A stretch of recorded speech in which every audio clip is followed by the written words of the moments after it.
Chapter 278. Cripples are not bandits in the usual sense. When Danny asked what cripples meant, Monk Marabad had a complicated look on his face, as if he was deep in his memories. After a while he sighed. They were once simple commoners who never left their huts, not even 3 kilometers away. Until one day, the suzerain summoned them. They bid farewell to their wives and children, wore tattered shoes and tattered clothes, and set off under the suzerain's beautiful flag. They carried sickles, sharpened hoes, and perhaps a hatchet. Or worse, they could only use leather ropes to tie rocks to sticks to make simple hammers. Brothers, father and son, and friends embarked on the journey together. Although they lived in the countryside, they had all heard the songs and stories of legendary heroes. When they set off, they were all eager, dreaming of witnessing wonders, winning wealth and glory, and even fantasizing that they would one day become the main character in the story. Unfortunately, war was a noble game that seemed noble but was actually cruel to the extreme. Most people woke up from their dreams on the first day they set foot on the battlefield, their dreams shattered, and they did not even have the chance to wake up. Those who were lucky enough to survive had mental breakdowns, but most of them persevered numbly. Day after day, year after year, they had participated in countless battles. A brother watched his brother die, a father lost his son, a friend's stomach was split open by an axe, and he still tried to stuff his own intestines in such a scene. Even those who survived the 100th battle might break down in the 101st battle. They saw the suzerain who led them on the battlefield being cut down, and another suzerain loudly announcing that they now belonged to him. Their injuries were only half healed, and then they were inflicted with new injuries. They never had enough to eat, and their shoes gradually fell apart during the endless march. Their clothes were tattered into rags, and many of them fell sick from drinking dirty water, shitting and peeing in their pants. They wanted new boots, warmer cloaks, and it would be safer if they had rusty iron half-helmets. The suzerain would not provide these things, so they went to loot the corpses. Not long after, they became accustomed to stealing from the living. In the land where the war was going on, there were commoners just like them in the past. They stole from these people, stealing chickens and dogs, slaughtering cows and sheep, and snatching the daughters of the commoners. Even if they were discovered, they were not afraid. They were soldiers, and in their hands, they even held the notice of the Lord's grain requisition, while the other party was just an ordinary person. One day, they looked around and woke up from their daze. All their friends and relatives had passed away, they were surrounded by strangers, and the flags on their heads were unrecognizable. They were so terrified that they did not know where they were or how to return home. They even forgot their home, thinking that it was another person's memory. They fought for their Lord, who did not know their names, and would only shout in a commanding voice to them to form up, and to take up spears and scythes and sharpened hoes, and to stand their ground. Then the knights attacked. Those knights were fully armored and their faces couldn't be seen. When they charged, the sound of metal clanging filled the entire world. Finally, they broke down and decided to escape. After the battle, they would crawl away from the corpses and sneak out of the camp in the dark night to find a place to hide. They deserted the army and became disabled. By that time, all the traditional values and glory had disappeared. Kings, lords, and gods were not even as good as a piece of rotten meat, which could at least let them live for one more day, or as good as a bag of bad wine, which could temporarily drown their fear. The life of a deserter is like that of a wild beast, not a human being. Silence filled the cabin. Only the sound of the river flowing outside the ship could be heard. Finally, the old monk took a few breaths and said sadly, "At this time, there are many disabled people in the area of the 3 rivers. We should be vigilant against them. We can also execute them after they commit crimes, but it's best to understand and sympathize with them first. Disabled people do deserve sympathy." Danny's expression was complicated. The peasants in the Westero seemed to have it worse than the slaves. The reform must be very strong. I have to think about it, bang. The pockmarked young man knocked her on the head again. Before Danny could summon a megalosaurus to spray his face, he choked and said, "What's there to sympathize with? 3 northerners entered my family's manor. My father thought they were allies, so he took out bread to entertain them. But after eating and drinking their fill, their beastly nature flared up. They hacked my father and big brother to death, and raped and killed my 10-year-old little sister. Is that something a human would do? All disabled people deserve to be killed." Forget it, Blackie, you don't have to come down. The fairy made many turns in the river and finally swayed into a dense reed bush. The Brotherhood took out a leather hood and covered Danny and the others' eyes. Then they took them to the shore. A few horses were waiting there. They were helped to get on the horses and wandered in the wet and cold forest for more than an hour. In the end, the headgear was removed and they arrived in front of a low cave. There was a forest all around them. The leaves had fallen and it was completely bare. Only a withered finger-like tree trunk could be seen. The air in the cave was cold and gloomy. There was the smell of mud, insects, and mold. Above their heads were rocks and roots emerged from the cracks. Below their feet were gravel and yellow mud. It seemed that there were caves, cracks, and gaps everywhere. The roads extended in all directions like a dense spider web. The Brotherhood held a torch and led the way. Along the way, they met many guards who were guarding the entrance. Why did we come to a place like this? The cave is narrow. It's not safer than the wilderness, Professor Peristan complained. His buttocks and thighs were injured. It was difficult for him to move. He was carried on Barristan's back. Danny understood his reminder. But even though the old professor had seen the process of her true dragon roar killing wolves, he did not fully understand her trump card. The Megalosaurus could not enter the cave. But in a narrow space her true dragon roar was more powerful. With Barristan and Valeglia's steel armor as a meat shield, Danny was confident that she would be safe. Well, if the worst happened, she might not have time to care about the old professor. His worries were reasonable in some ways. After passing through a short tunnel, they entered a huge cave. It was a wide space of 400 to 500 square meters. It was filled with bandits. Cough, cough, cough. Before entering the cave, Danny choked on the green smoke that floated over and coughed. The bandits had dug a big fire pit in the middle of the muddy ground. Many people crowded around the fire to keep warm and resist the cold air in the cave. But in such an enclosed environment, the smoke did not float out. The air quality was too poor. The arrival of Danny and the others woke up the people who were sleeping on the straw mats. There were men, women, and even a few children. They hid in their mother's arms and poked their heads out to look around.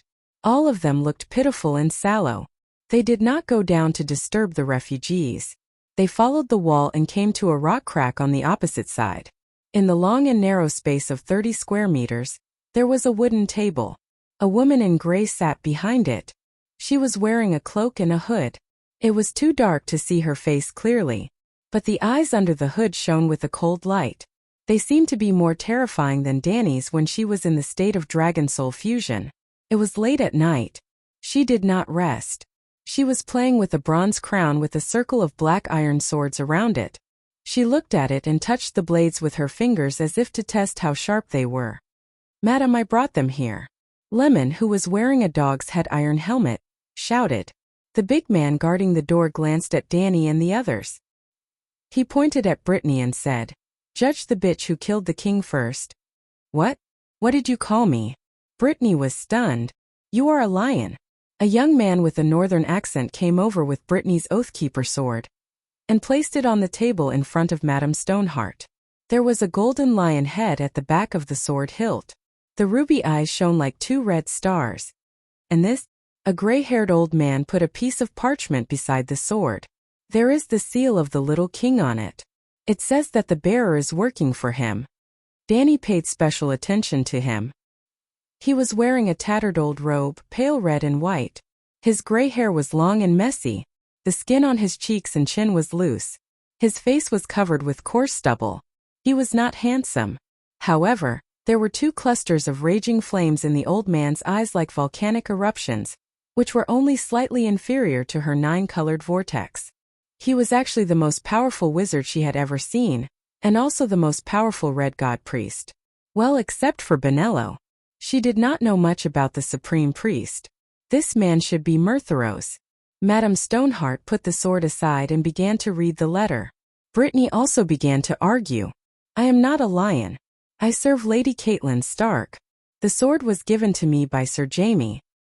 He swore, "Hound of the Third." Lemon interrupted her. "Who in Westeros doesn't know about the Kingslayer and his oath? He promised Lady Caitlin to return her daughters. But when he arrived at King's Landing, they were gone.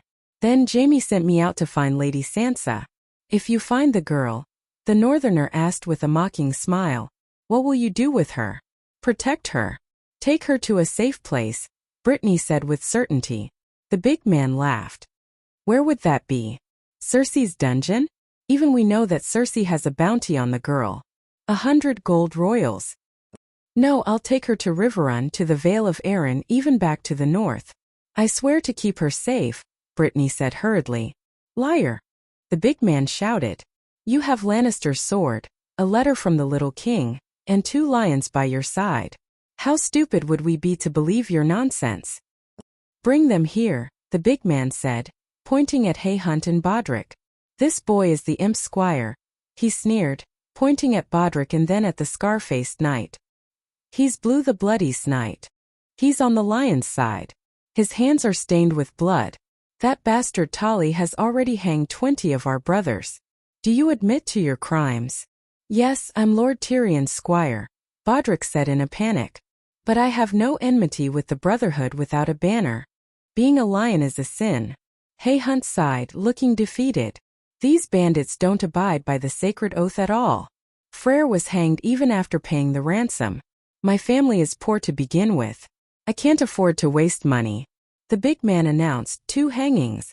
Then he walked up to Merabad and frowned in disgust. Why did you bring this old bastard here again? Don't you think it's troublesome? Let him go. Let him leave with his donkey and dog. The big man looked at Dany for a while. Your face is oily, your cheeks are fat, what? Dany was furious. You said I'm fat.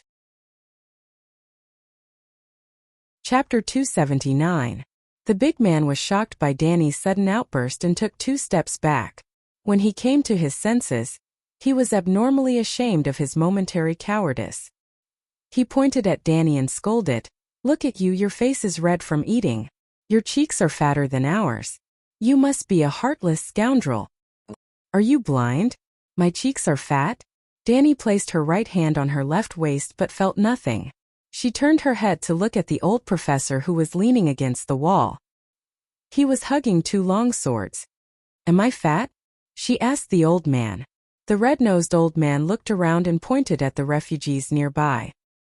He nodded and said, Compared to them, your little baby fat is indeed too eye-catching. I'm fat. Dany's face darkened as she questioned the big man. I don't believe it. During the harvest season in summer, do you also look like skeletons? Were you also heartless at that time? You're poor, but you blame others for having enough to eat.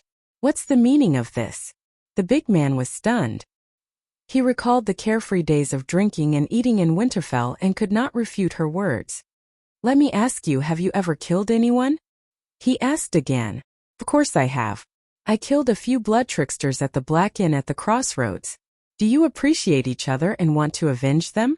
The big man scratched the back of his head. He was a little muddle-headed. Why are you talking so much to her? The young man from the north walked over and asked, Do you have gold royals? Yes. Then it's fine. You have gold royals and we lack gold royals to save lives. This is a sin. Hand over the money and hang yourself. The young man announced. She's a good person. Friar Merabad could not help but defend Dany. Miss Knight was the first to rush out to fight the blood tricksters to protect the children in the inn.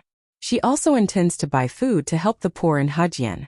If you want more people to live, it's best to let her go. Really? The big man looked at the long-legged Jenny.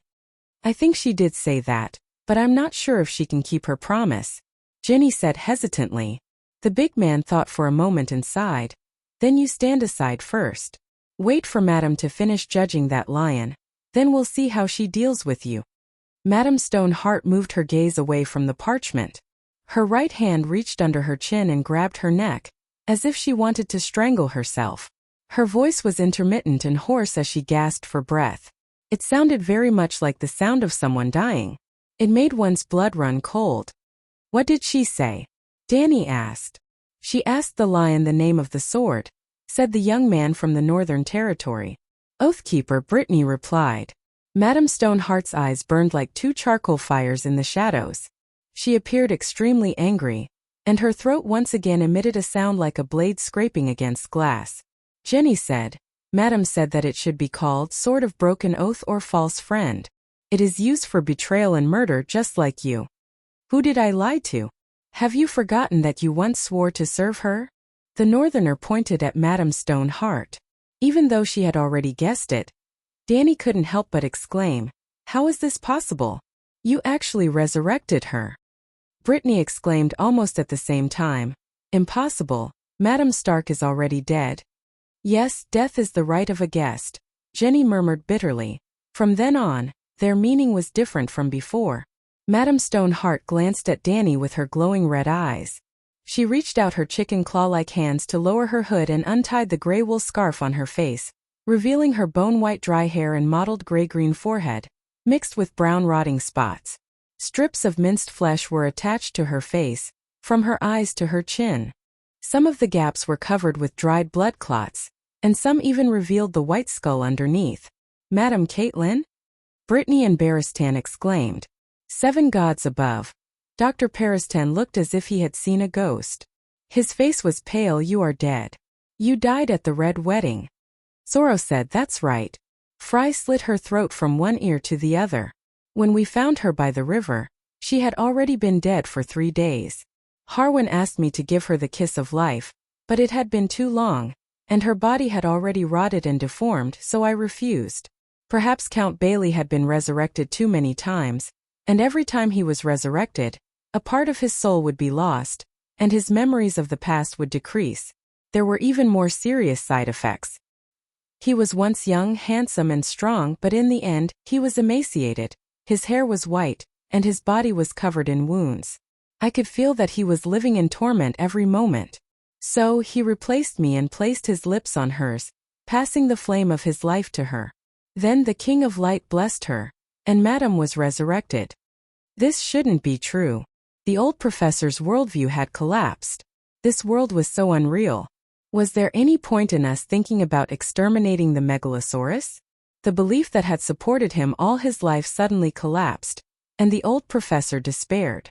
"Madam, I didn't betray you," Brittany cried. Harwin translated Madame Stoneheart's words. "Words are like the wind. Prove yourself with actions."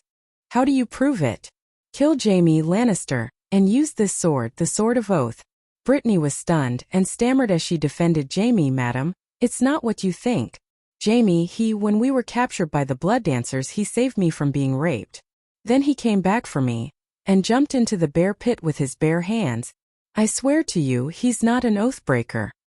He sent me to find Sansa to protect her safety. He couldn't have been involved in the Red Wedding." Danny could see that this silly girl had fallen in love with Jaime. Every word she said for the Kingslayer was from her own feelings. "He saved me, protected my chastity. He saved me twice from the giant bear with his bare hands, so he's a good person, and a good person wouldn't go back on his words." Madame Stoneheart's fingers dug deep into her neck, and with a voice that made one's scalp tingle, she spoke intermittently. "You have to choose, either use the sword to kill the Kingslayer, or be hanged as a traitor," the Northerner translated. Brittany shook her head firmly, "Neither." Madame Stoneheart was silent for a long time, and then spat out a word, "Hanged?" Everyone understood this time. "Wait." Danny stepped forward before the bandits dragged Brittany away, and looked at the monstrous Caitlin. "It's obvious that you're pushing your responsibility onto someone else." "Hiss, hiss, hiss." Madame Stoneheart hissed like a venomous snake. The Northerner immediately rebuked her. "You have no right to speak here. We'll judge you after we hang these 3 lions." "Madam, you're not even afraid of death. Are you afraid of hearing the truth? Don't you want to know how your family ended up in such a pathetic state?" Danny crossed her arms in front of her chest, and said calmly, "Stark's family style is the best among the nobles of the 7 kingdoms. There's no mother who cares more about her children than you. And no father who loves his family more than Ed Stark. And no father who is more righteous. Your children are also very smart, but how did they end up in such a state?" Caitlin's charcoal eyes dimmed, and she pushed away the Northerner who came to pull Danny, and spat out a word, "You say it? Because you trusted the wrong person." Danny sighed and pointed at Brittany. "Take her for example. Anyone with a normal brain and a little experience can see at a glance that Miss Brittany is sincere, kind, loyal and brave. It's a perfect match to have such a person as a guard. and any king can sleep peacefully with a guardian knight like her. Miss, you flatter me. Brittany blushed and twisted. I'm not that good. Yes, you're not that good, your brain is not good, and you're naive to the point of stupidity. That's your weakness. Dany rolled her eyes and continued to speak to Madame Stoneheart. Madame Caitlin, do you know how she found your daughter Sansa? She asked everyone she met on the way. Have you seen a 13-year-old red-haired virgin very beautiful? So, do you understand?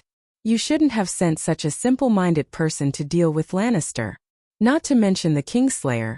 What kind of ruthless characters are the imps and Duke Tywin? For the purest person in the Seven Kingdoms to accept the task of negotiating with the most treacherous person in the Seven Kingdoms, there's nothing more ridiculous than this. That makes sense, the big Harwin muttered. Jenny Soros and the young northerner nodded in agreement.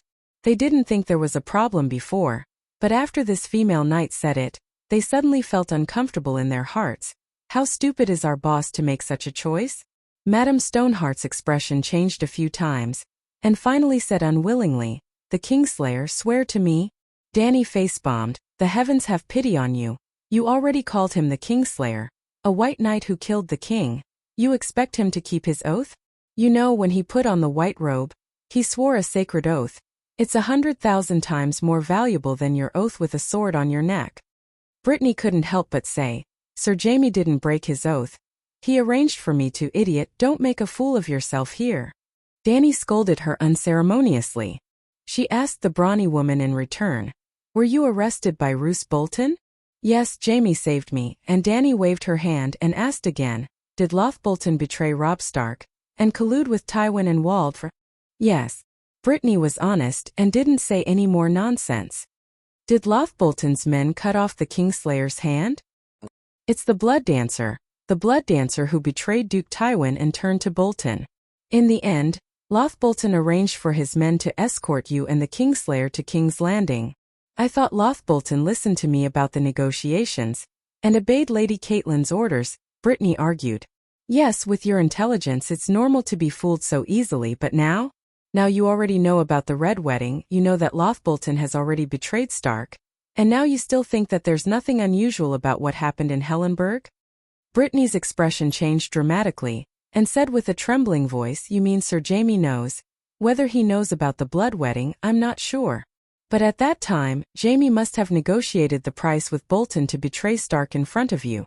From that moment on, Bolton will participate in the Blood Wedding without any scruples, and the tragedy of the Northerners is doomed. Dany looked at Madame Stoneheart and said, you shouldn't have let the Kingslayer go in the first place. After knowing that his heir is safe, Tywin lost his only concern about the Blood Wedding. With his intelligence he must have guessed that Jaime had an agreement with you. But even if he fulfilled his son's vow, it would have been meaningless to you, because the direwolf would have been finished by then. If you let Sansa go, where can she go? The Northern Territory already belongs to Bolton, and Fry of River Delta City won't let the remnants of the House of Stark go. If I were Tywin, I would definitely fulfill my son's reputation as a man of his word. I would even make this matter known to everyone and release Sansa in public. I would let everyone in the Seven Kingdoms know that Lannister's words were as good as gold. Then I would use Bolton and Frey's hands to get rid of the problem. Sansa can never decide the direction of the situation, but Jaime and Robb can. But you chose your own daughter.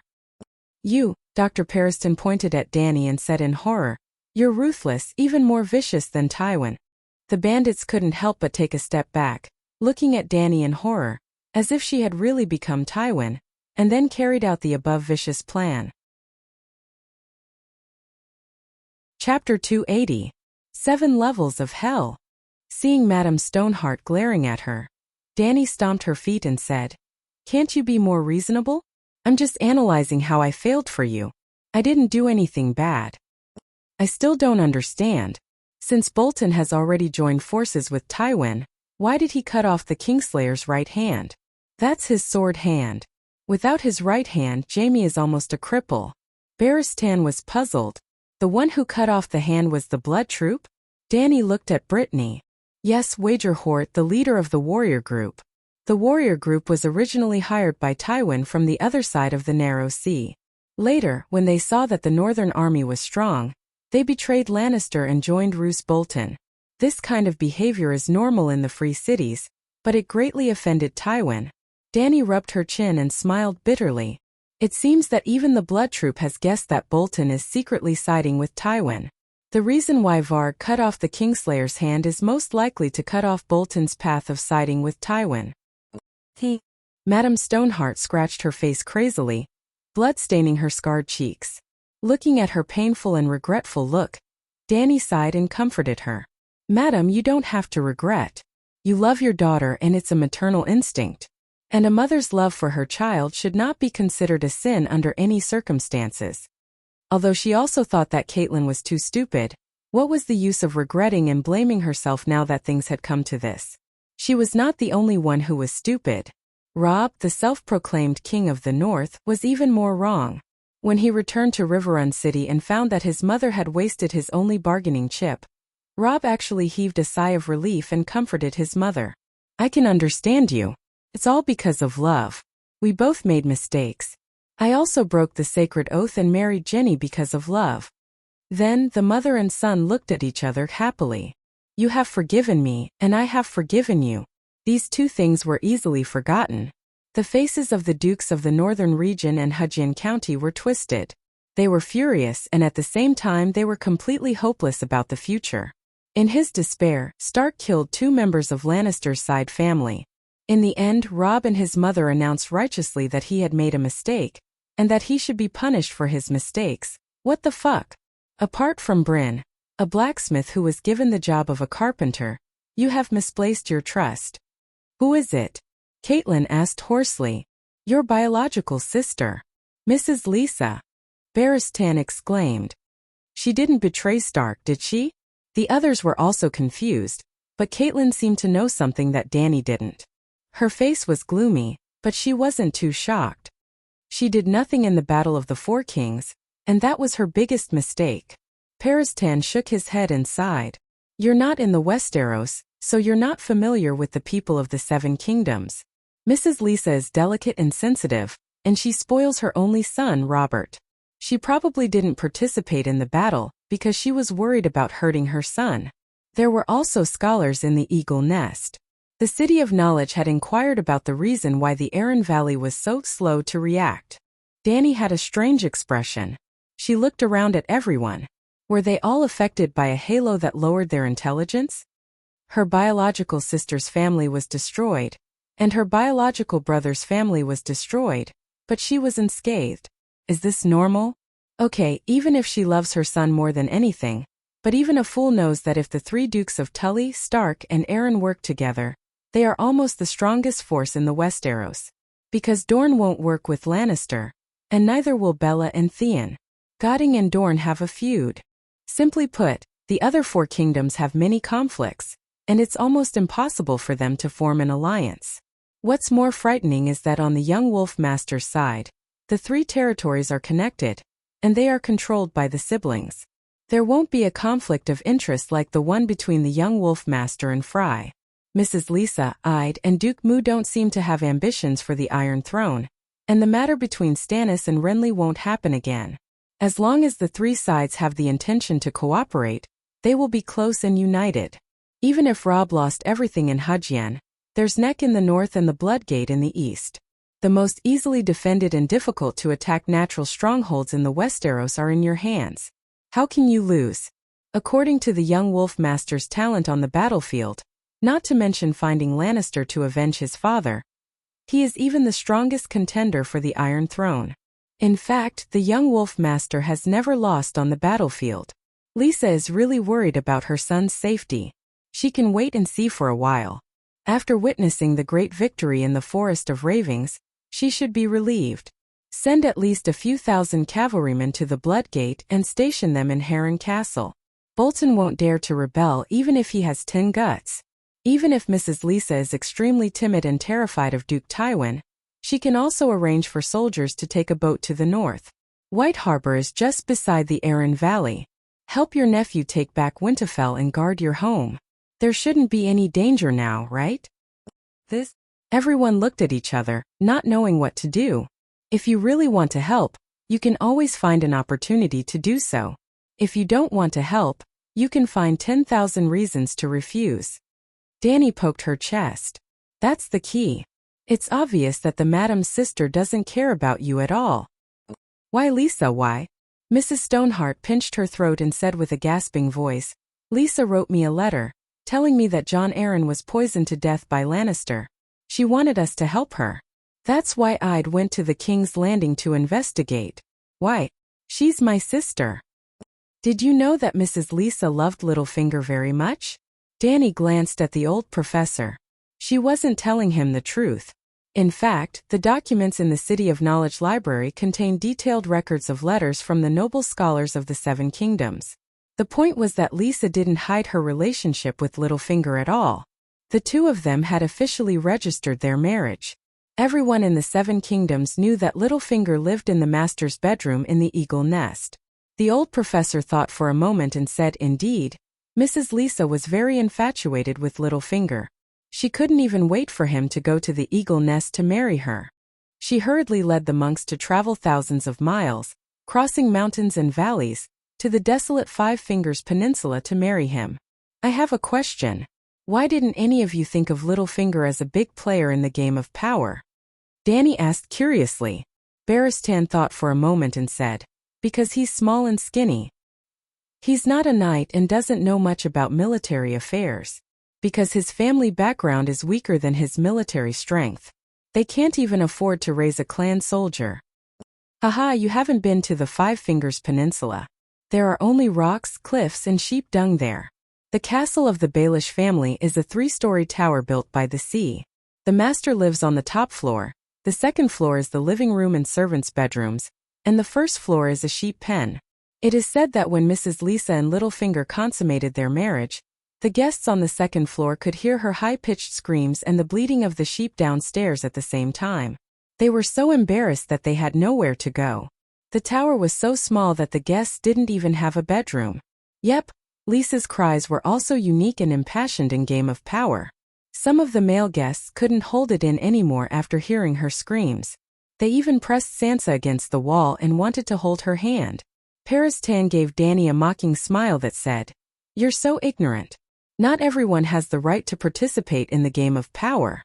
You should know this better than anyone." The real situation of Littlefinger's family was even worse than what the old professor said. There were only 3 servants. An old butler, an old nanny, and a guard captain. Well, the guard captain could only take care of himself.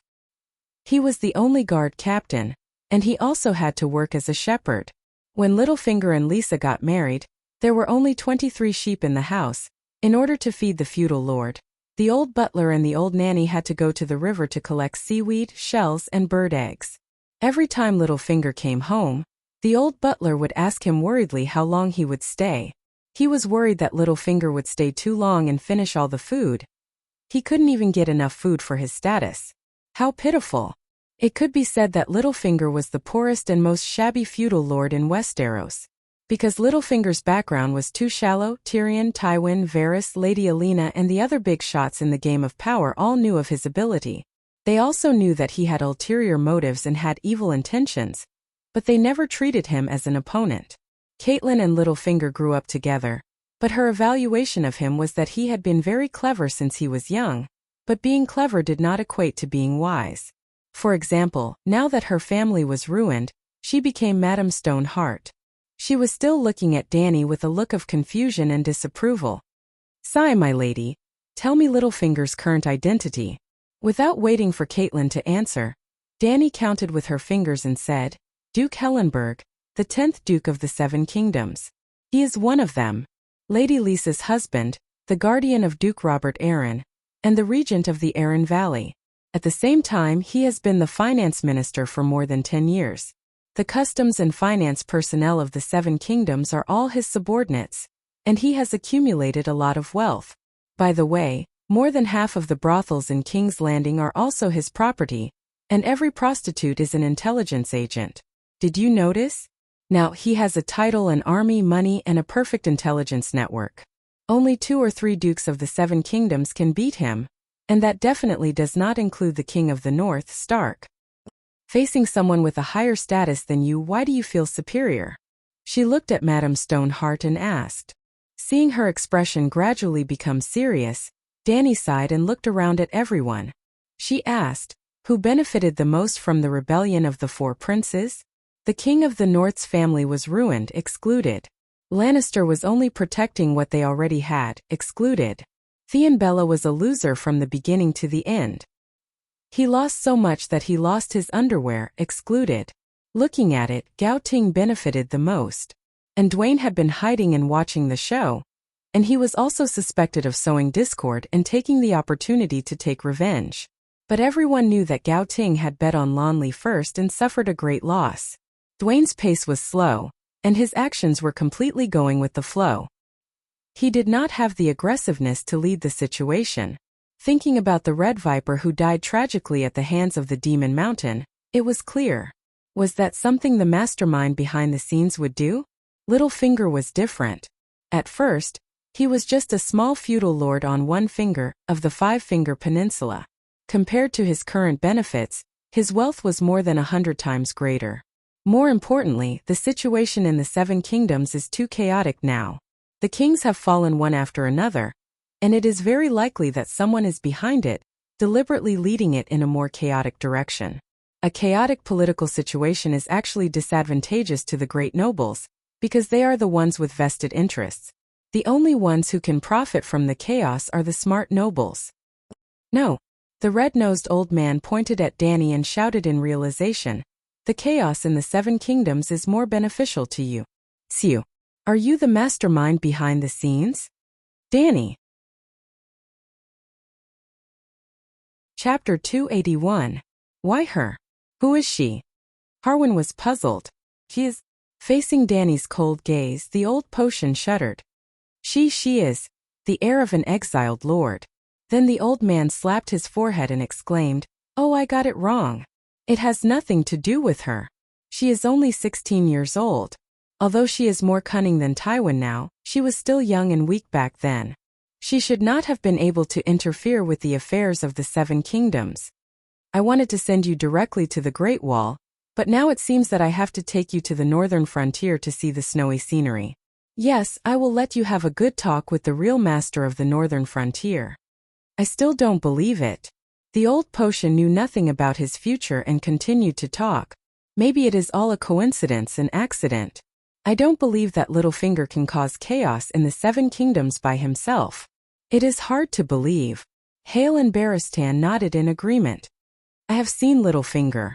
Harwin glanced at the gloomy Madame Stoneheart and smacked his lips. I can take on 10 of him.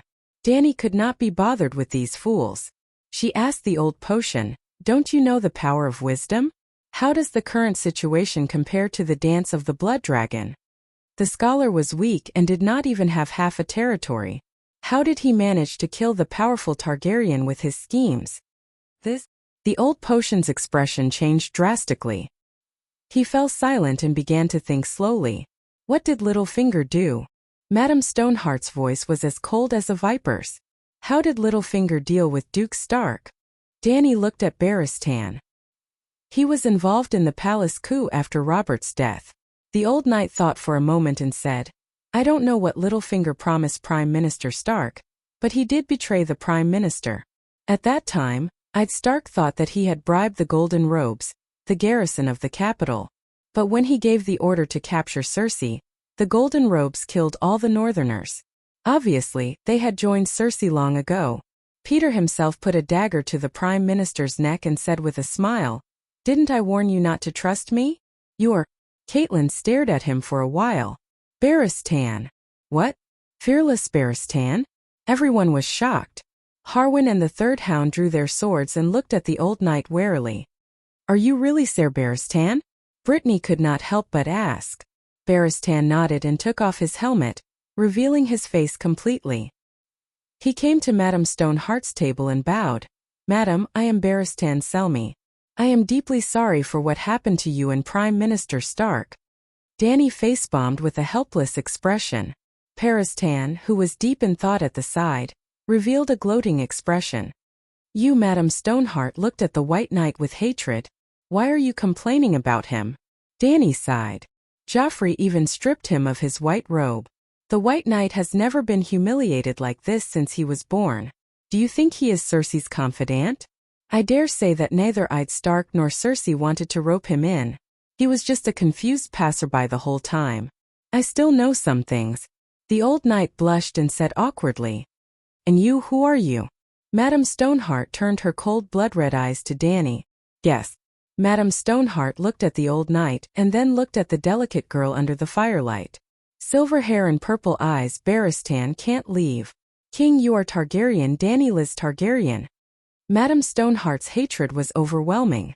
In an instant the stone cave seemed to have opened up. The cold air penetrated into people's souls along with her voice, freezing their bones. Everyone who was shocked by Dany's identity did not dare to make a sound. Did I offend you? Dany was puzzled. Madame Stoneheart stood up for the first time. She held her throat with one hand and pointed at Dany with the other. She said a long sentence with hatred. Dany did not understand at all because she spoke too quickly and too long. Madame said that you cursed King Robb. About a year and a half ago, after the Battle of Babbling Forest, King Robb dreamed of you. The big Harwin had a strange expression on his face. He hesitated and stammered. He stole a few glances at his madam. Seeing that she was still determined, he had no choice but to continue. You cursed him in the dream. It was a horrible dream. In a hall there were cups and plates in a mess and there were dead people everywhere. King Robb himself was beheaded and sewn with the head of a tundra wolf. Didn't that happen at the blood wedding? Barristan said in surprise. Robb Stark actually predicted the blood wedding? What is going on? Madam, you are not lying? Did your son really dream of that scene? Barristan stepped forward in shock and said in disbelief, we also. No, it's Her Majesty Dany Rise. She also predicted the blood wedding. What? You also predicted it? The old professor almost broke down. The world was so mysterious that everyone could predict the future. How could the City of Knowledge plot against them? What is going on? The big man muttered. Let me calculate. When Her Majesty saw the blood wedding prophecy in the Immortal Hall, in Westeros time, it was probably... Barristan thought for a while and said a date.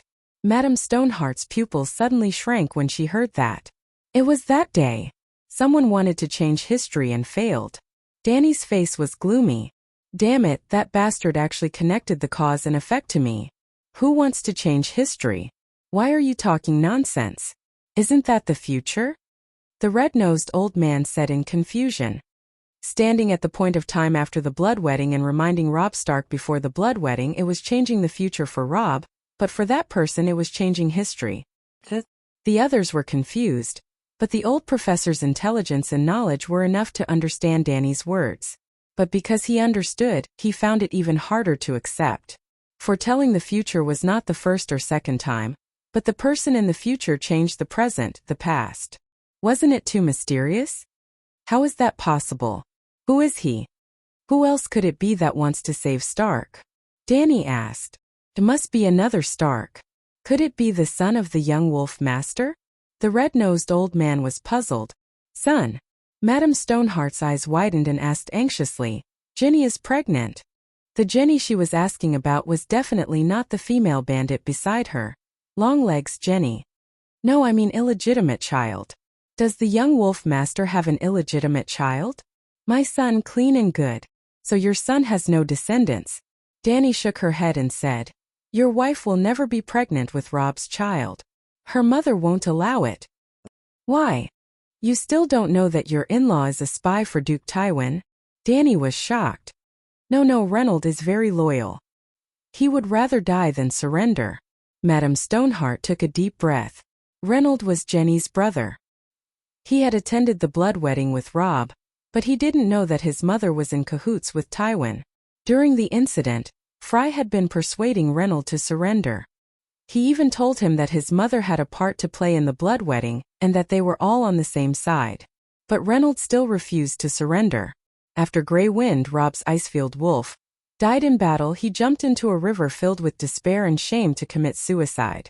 He was definitely a very loyal subject. That was why Madame Stoneheart had never doubted the Westland family. Dany sighed. Maybe Reynold didn't betray you. But his mother, your in-law, only received benefits from Lannister. She didn't receive any punishment at all. For example, your daughter-in-law's uncle, Rob Spicer, has been promoted to Count of Castile. A mere merchant became a count in a single step, and a Count of Castile at that. You can see how much effort he put in for Lannister.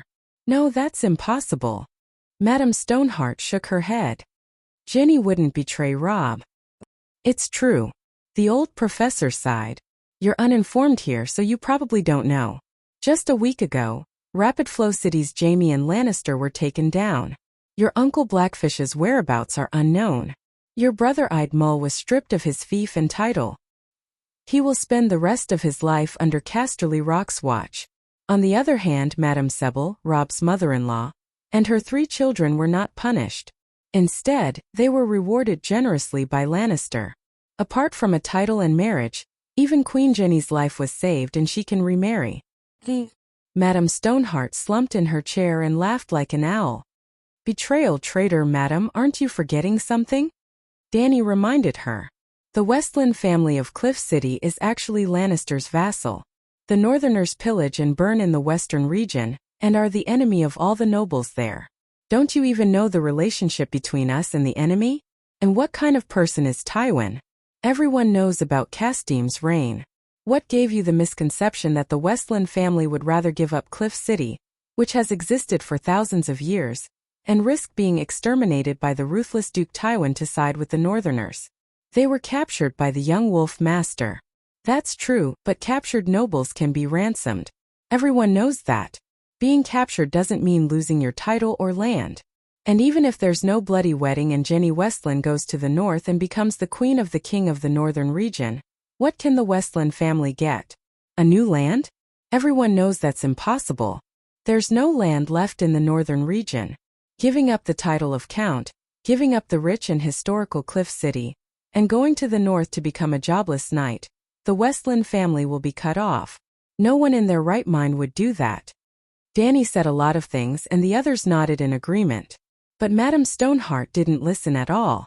She only scratched her face and pulled her hair, cursing in a terrifying and cold voice, betrayal, betrayal. Dany finally understood that no matter how good Stark's family was, they couldn't hide a fatal flaw. They were used to thinking about problems with their own heads. Seeing Madame Stoneheart go crazy and almost go crazy, Dany felt like she was watching a horror movie. Damn it, she was dealing with the dead. And the dead were mentally ill. It was scary just thinking about it. So she decided not to provoke her any further. She had to say something nice. Madam, you don't have to be sad. After all is said and done, only one of your 5 children died. What? Madame Stoneheart looked up.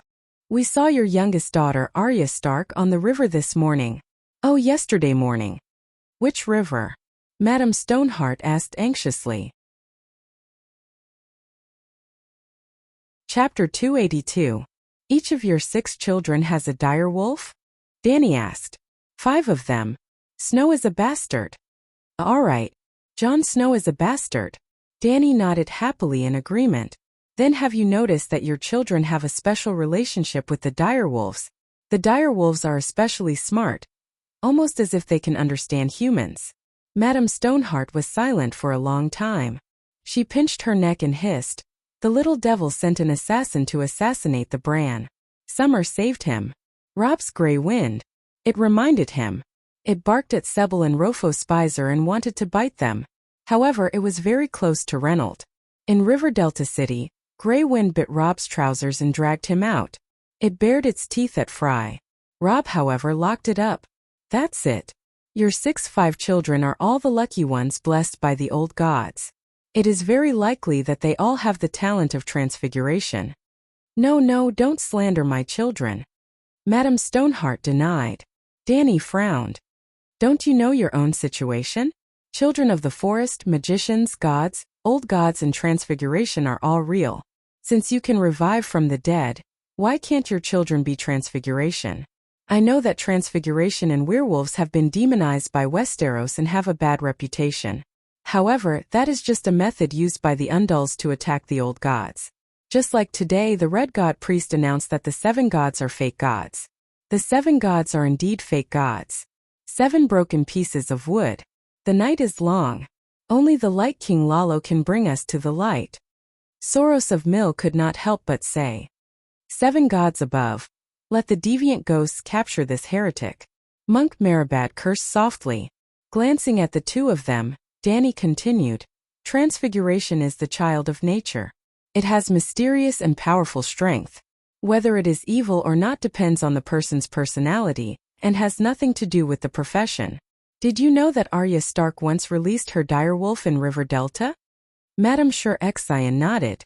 The giant she-wolf that has been leading the wolf pack around the river recently is a direwolf. Your daughter's direwolf. Ah, so that wolf is a direwolf. The nearby bandits suddenly realized. Leah. Madame Stoneheart murmured. I found a little girl in the direwolf's body. She's about 11 or 12 years old. What does he look like? Madame Sher Exian asked anxiously. Danny frowned and thought for a moment. Gray eyes, brown hair, horseface, a little ugly. It's her. Arya. She's not ugly. Madame Stoneheart's eyes were filled with life and death. Clearly Lannister never caught her, Eddard said. We know, Harwin said. Arya was disguised as a boy by Yoren. She hid among the night watchers and came to Hujien. I've seen her before, but the hounds took her away at midnight. Oh, why did the hounds take her away? Danny asked curiously. The hounds took first place in the Prime Minister's tournament and won 40,000 gold royals. They were captured by Earl Barry when they passed through River Delta, and we used the gold royals to help the poor. He wanted to kidnap Miss Arya and ask Robb for ransom. How do we find Arya? Madame Sher Exian asked. Well, Arya was trained as a faceless person in Bravos, so she wouldn't have time to enter her wolf spirit form during the day. She would most likely enter Nymeria's body through the wolf dream at night. You can look for the direwolf, but don't approach it during the day. At night, you can ask someone to climb up the tree and shout Arya's name. If it responds, shout Arya, your mother is looking for you. If it's agitated, you can try to climb down the tree and communicate with it. It's a little dangerous. It's not just a little dangerous, it's very dangerous, the red-nosed old man shouted. Yesterday morning that she-wolf almost ate us. She's already a wolf child. And she's no longer human. Madame Sher Exian's icy glare made the old man shrink back. She continued to pinch her broken vocal cords and asked, You said 4 children? Where is Sansa? Everyone thinks that Stark has no male offspring, which means that Miss Sansa is the only heir to Winterfell. She's very valuable, but who needs her? Who needs the power of the North? All the single men in the 7 kingdoms need her. They all want to be the ruler of Winterfell, Hale Hunt said. Danny glanced at him and smiled faintly. You're right, but not everyone has the right to take a bite of good mutton. Miss Sansa disappeared at Joffrey's wedding, right after he was poisoned. She left the Red Keep without anyone noticing. Someone must have helped her and even used her to poison Joffrey. There are 2 kinds of people who want Joffrey dead. First, profit. Joffrey becoming king is not in their interest. Second, they want to make the situation even more chaotic. And that person must be very familiar with the Red Keep, or at least know a secret passage from the Red Keep to the seaside. The seaside? Brittany exclaimed. Miss Sansa left King's Landing by sea? Isn't it obvious? The sea route is the safest and the most hidden. To be honest, Danny looked at the big female knight strangely. I don't understand why you came to Hujien to find her. Everyone can see the chaos in Hujien. What is she doing here? I thought Sir Dantos took Miss Sansa back to her hometown, Brittany said. Who's Dantos? Danny asked. A clown, Joffrey's jester, Hale Hunt said. How's his ability? No ability. He's a useless wine barrel, but Miss Sansa saved his life once. Danny stroked her chin and tried to recall the plot of Game of Thrones. Finally, she remembered the small fry who was shot to death by Pinky. Sigh, you all know he's a useless jester. Do you think he knows about the secret passage in the Red Keep? That he could come up with such a meticulous plan? Not every jester is Florian, and not all girls are as lucky as Chongchi. Miss Sansa does like the story of Florian the Fool and Chongchi the most, Harwin mumbled. And you are? I'm Harwin. My father is the stables manager in Winterfell. I'm the Duke's bodyguard. I know something about Miss Sansa, the big man explained. Tear. Madame Stoneheart said slowly. What? Pharaoh's the secret passage. He once brought out into a brothel to meet me. Madame Stoneheart's eyes were deep and serene. She clutched her throat and slowly spat out a bone-chilling voice. You said it yourself. He seized benefits, amidst the chaos. He controlled Aran Valley. He set his eyes on the Northern Territory. And the dagger, he told me the dagger belongs to Tyrion and lied to me. Lisa and him. All of a sudden Caitlin understood everything. Miss Sansa is in the Aran Valley? I'm going there to find her. Brittany said in realization. Bran and Rickon? Madame Stoneheart looked at Dany expectantly. Dany's words were reasonable. With the addition of the magical prophecy, Caitlin trusted her more and more. She was looking forward to it. Rumor has it that Theon burned your 2 youngest sons to death. They were beyond recognition and were charred black. The question is, why would Theon kill his own brothers? He's a chameleon, a sea monster, Harwin blurted out. Then is he a psychopathic murderer? Well, other than being a little lecherous, he seems normal. Harwin looked at his master hesitantly. Madame Stoneheart nodded slowly. That's incredible. No matter how much affection he had for the 2 brothers he watched grow up, the young Wolfmaster didn't even kill the Kingslayer who killed his father.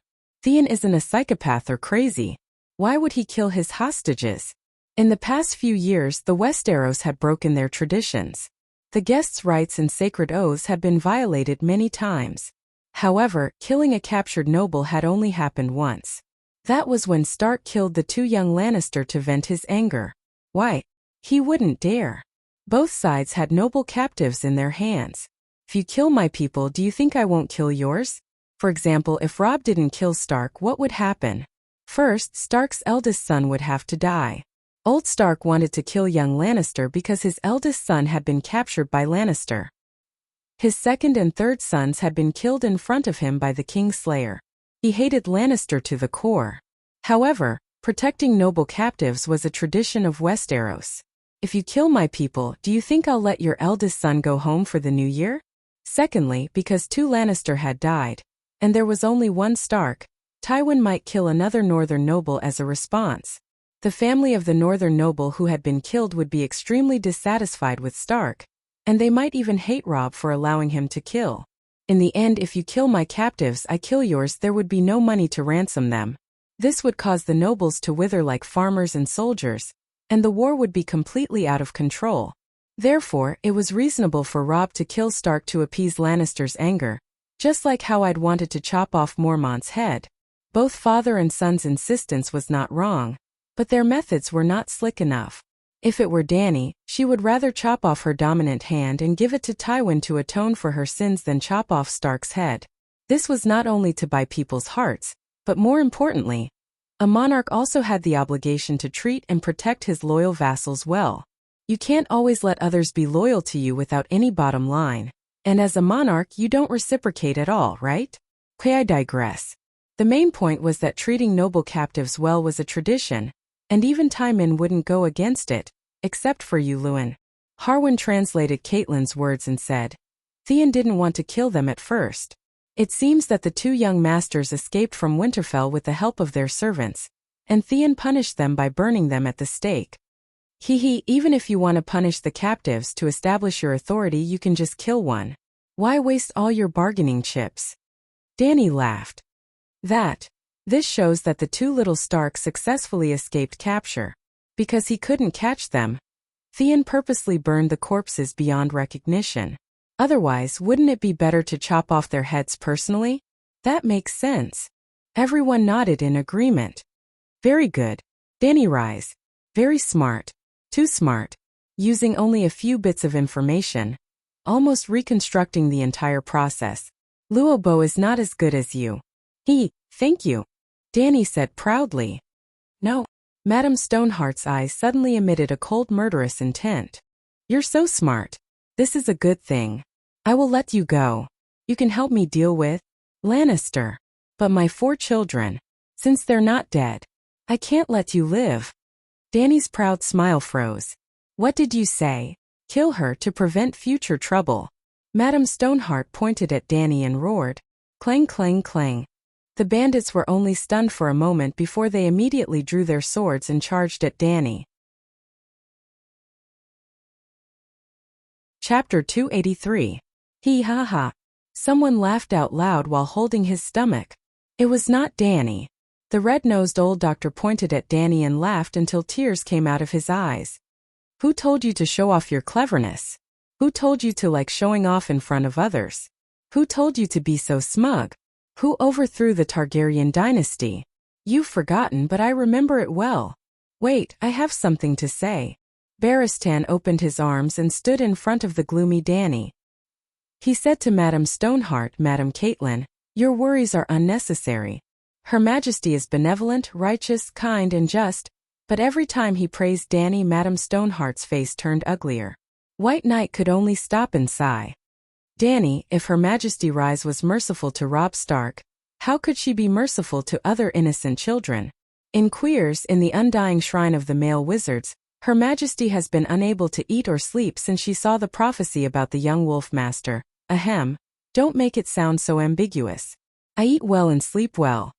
Danny lifted her chin and avoided Caitlin and Barristan. If I hadn't met a merchant from the Northern Territory, I would never have thought of saving Robb Stark.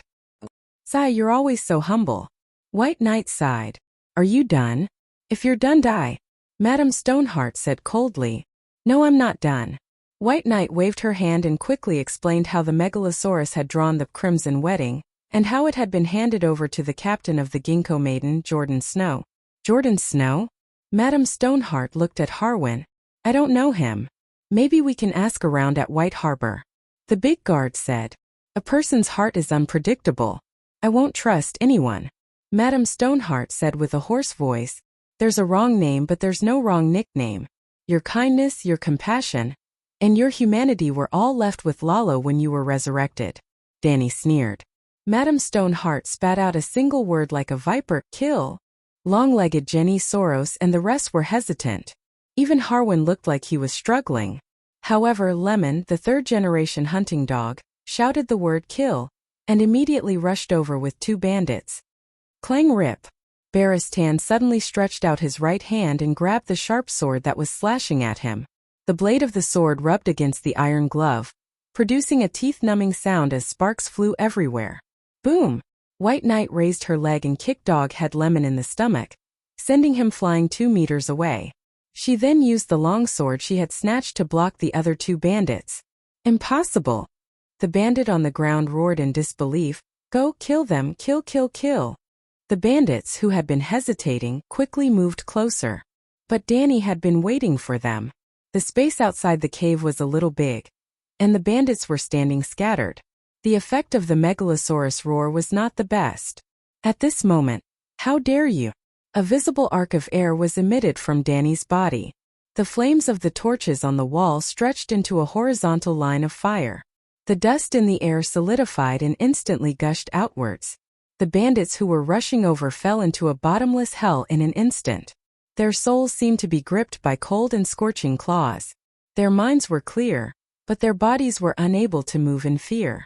They were even worse off than the centaurs who were hit by the dragon's horn. Traces of blood seeped out from their nostrils, eyes, mouths, and ears. They swayed as if they were drunk. They could not even stand properly, let alone attack. Madame Stoneheart was inside the gap of the cave behind Danny. She was not affected by the true dragon's roar. Looking at the dozen of her underlings who were groaning on the ground, her rotten face contorted and her body trembled. She pointed at Danny and said fearfully and viciously, "You are not human, you're a demon." Danny's dragon soul entered her body. Her round pupils turned into vertical slits. Her smoky purple pupils were black on the inside and red on the outside. She turned around abruptly and looked down at Madame Stoneheart, who was on the wooden chair coldly. Trash. Boom! The true dragon's roar was activated again.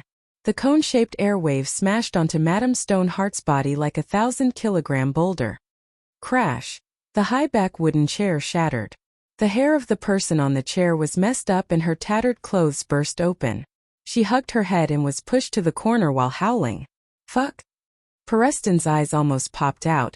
What kind of witchcraft is this? Why do you want to learn? Danny kept the dragon soul in her body. She glanced at him and the old doctor collapsed on the ground. He turned his head away. I don't. She looked around. Brittany, Hare Hunter and the old friar looked at her one by one and immediately lowered their heads in fear. Finally, she looked at Madame Stoneheart who was moaning in the corner and said coldly, "I won't kill you. If I kill you, Lala will revive you again and take away part of your soul fragments and some of the things that are most valuable to you. In the end, the ones who will suffer will be the poor civilians and the innocent travelers. Remember, you are not someone without ties. You still have 2 sons and 2 daughters. You must have a bottom line. The gods are watching you from the heavens. You will reap what you sow today. Accumulate some good karma for your family. Let's go." After saying that, she walked to Pereston's side and took back Clear Sky. She hung it on her waist and walked out in large strides. White Knight had already cut the ropes on Brittany and Hare Hunter's hands. She carried the old doctor and quickly followed Danny. At the entrance of the stone cave, Danny paused for a moment and looked at Soros, who had a complicated expression. "Why are you planning to stop me?" Well, when the others were charging towards Danny, Soros stood there without moving. He even wanted to say something a few times but stopped himself. He was prepared to dissuade Madame Stoneheart. He was also affected by the true dragon's roar, but it only shook his mind for a moment. The holy fire in his eyes rose to a height of 3 feet and suddenly shrunk. After using about 1/10 of his wizard power, he removed the soul suppression state. "I feel the aura of a true dragon," Soros said hesitantly. "The dragon has been revived? Your news is really outdated. Follow me." Danny walked past him and walked out in large strides. The bandits who surrounded her, or rather, the ragged, skinny farmers, peasant women, and children hesitated and made way for her when they met Danny's gaze. After exiting the giant cave, they met a dozen guards at the corner of the tunnel. They also gave up after Soros' persuasion. The musty and rotten air was dispersed by a fresh and cold breeze. They walked out of the maze-like tunnel and came to the soft and wet forest. The old monk led his donkey away at the entrance of the cave. The donkey's back was empty. All the food had been taken away by the bandits. The dog happily circled around him. Suddenly, the dog's body trembled. It stood in front of the old monk to protect him. It lay on the ground and barked softly. There was fear in its voice. The group suddenly realized that the forest nearby was unusually quiet. There was not a single sound of birds or insects. The air was suffocating. Hiss, hiss in the early morning. The forest was steaming with fog after the rain. The sky was gray, but when the terrifying roar of a beast sounded in the air, the group looked up and saw 2 huge black shadows descending. Crash! The tree branches were crushed and broken. The black dragon and the white dragon landed beside Danny with smoke and water droplets falling from the sky. "Dragon Megalosaurus, it's really Megalosaurus. The true dragon has been revived." Brittany, Soros and the rest were shocked. Monk Meribad was also dumbfounded. It was as if he had seen the 7 gods appear in front of him. On the other hand, Peristan, the red-nosed old man, looked proud. He said proudly, "The dragon was revived 2 years ago. The dragon brought magic to this world. Soros of Mir, you should know better." Because of the revival of the Megalosaurus, the magic tide surged. You, who could only rely on wildfire to fool people, gradually gained wizard power and the divine power to communicate with the Light King. Monk Meribad, return to Maiden Springs City. Don't wander around. After some time, I will transport a batch of food from Crab Bay to the Trident River. You will help distribute it. How long will it take? The old monk asked hesitantly. Within half a year. It depends on the speed of the merchants on the other side of the narrow sea. When will you lead the troops into the Westeros? The old monk asked worriedly. Probably in the 2nd year after next summer. Danny stood in front of Blackie with her hands behind her back. She looked at the empty sky at a 45-degree angle and said with deep emotion, "The people are already so poor. If the 7 kingdoms are affected by the chaos, the Westeros will definitely be in hell. Moreover, the Iron Throne does not mean much to me. I am even less interested in the game of power. I only care about upholding justice for my dead family, and this trampled and humiliated world. I want to restore glory. I will not use force against the 7 kingdoms for the entire winter. However, the people of the 7 kingdoms are innocent. I can't make things worse, but I can help them in their hour of need. This time, I came to investigate the situation of the 7 kingdoms." Your Majesty, the 7 kingdoms are lucky to have you. The people of the 7 kingdoms are lucky to have such a benevolent ruler. The old monk's eyes were brimming with tears. He was so emotional that his whole body trembled. Brittany Soros and Hal Hunt also looked at Dany with admiration. They were deeply moved by her magnanimity and courage. The red-nosed old man smacked his lips and said coldly, "Forget it. You didn't plan to land in Hujien. If it wasn't for me," Barristan frowned and explained to the queen, "you don't know anything. Back at Slaver's Bay, we had already planned the itinerary of Queers Volantis Re's son Halberd City Old Town Hujien. Her Majesty the Queen came to the Westeros mainly because she heard that winter was coming. However, Hujien did not have any food because of the war. She wanted to come here to investigate. However, in the City of Knowledge's archives, we have already obtained most of the information about Hujien and even the 7 kingdoms. That's why we changed our direction and went to the more dangerous Great Wall. Her Majesty thinks that famine is easy to solve, but the long night is difficult to guard against. She is very worried that the information about the deviant ghosts is true. You know that we sent you to the Great Wall mainly to investigate the deviant ghosts. There are deviant ghosts." Brittany also remembered when they first met. The old professor laughed and said that he was going to fight deviant ghosts beyond the Great Wall. They thought that the old man was joking. "Let's go and see." As she spoke, Dany climbed onto the back of the white dragon's neck. "Your Majesty, wait." Hal Hunt trotted over and looked at the white dragon in fear. He shouted, "Your Majesty, I am willing to pledge my loyalty to you. Take me with you." "Kid, stop fooling around. Continue to pursue Brittany. Count Taz is more suitable for you." Dany touched her nose and said in a tired tone, "I can be a white knight and not marry." Hal Hunt gritted his teeth and decided to lower his request. The captain of the White Knight snorted and scolded, "Go away. Don't insult the White Knight." Chapter 284. Hire felt wronged. He had already taken a huge risk by coming to the Dragon Queen's cold stove, and now he was being despised. Barristan turned his gaze to the silly brain, hesitated for a moment, and said to Dany, "Your Majesty, if there is a female knight in the Queen's Iron Guard, she can act as a maid under certain circumstances, and it will be more convenient to protect you. For example, bathing, sleeping. You like Brain?" Dany asked with a frown. Barristan nodded and said, "Miss Brain is skilled in martial arts, simple and loyal to the Queen. If you really want to find a female white knight, there is no one more suitable than her." Brain was indeed the most loyal and brave female knight in Game of Power. Even compared to men, there were less than 5 who could surpass her in terms of the overall quality of a guard. Scientifically and rationally, Brain was definitely worthy of a spot in the Queen's Iron Guard, and Dany should even be thirsty for her. But from a metaphysical point of view, Brain was almost the most jinxed guard in Game of Power. At first, she followed Renly, but Renly did not live past 2 episodes and immediately received a boxed meal. Then she pledged her loyalty to Catelyn, and Catelyn's family met with misfortune one after another, and finally the Northerners were wiped out. Then she followed Sansa, and not long after, her brother Rickon died in front of her, and the long night came. Winterfell. Although the misfortune of those masters had nothing to do with Brain, it was too evil, and Dany was a little scared. But Dany was only stunned for a moment, and then she abandoned those superstitious metaphysical thoughts, and sent an invitation to Brain. "Miss Tass, what do you think?" Hire Hunt looked at the silly girl who was at a loss, and his heart was filled with envy and jealousy.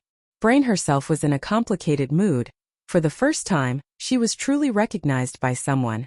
And it was the legendary White Knight Barristan. She could not help but feel excited. Her thick caterpillar-like lips opened and closed, and several times she was about to open her mouth and loudly swear allegiance to the Dragon Queen. But in the end, she shook her head and said, "Your Majesty, Dany Rise, I can't swear allegiance to you." "Are you stupid?" Hire screamed. Brittany's hesitant blue eyes gradually became clear and firm.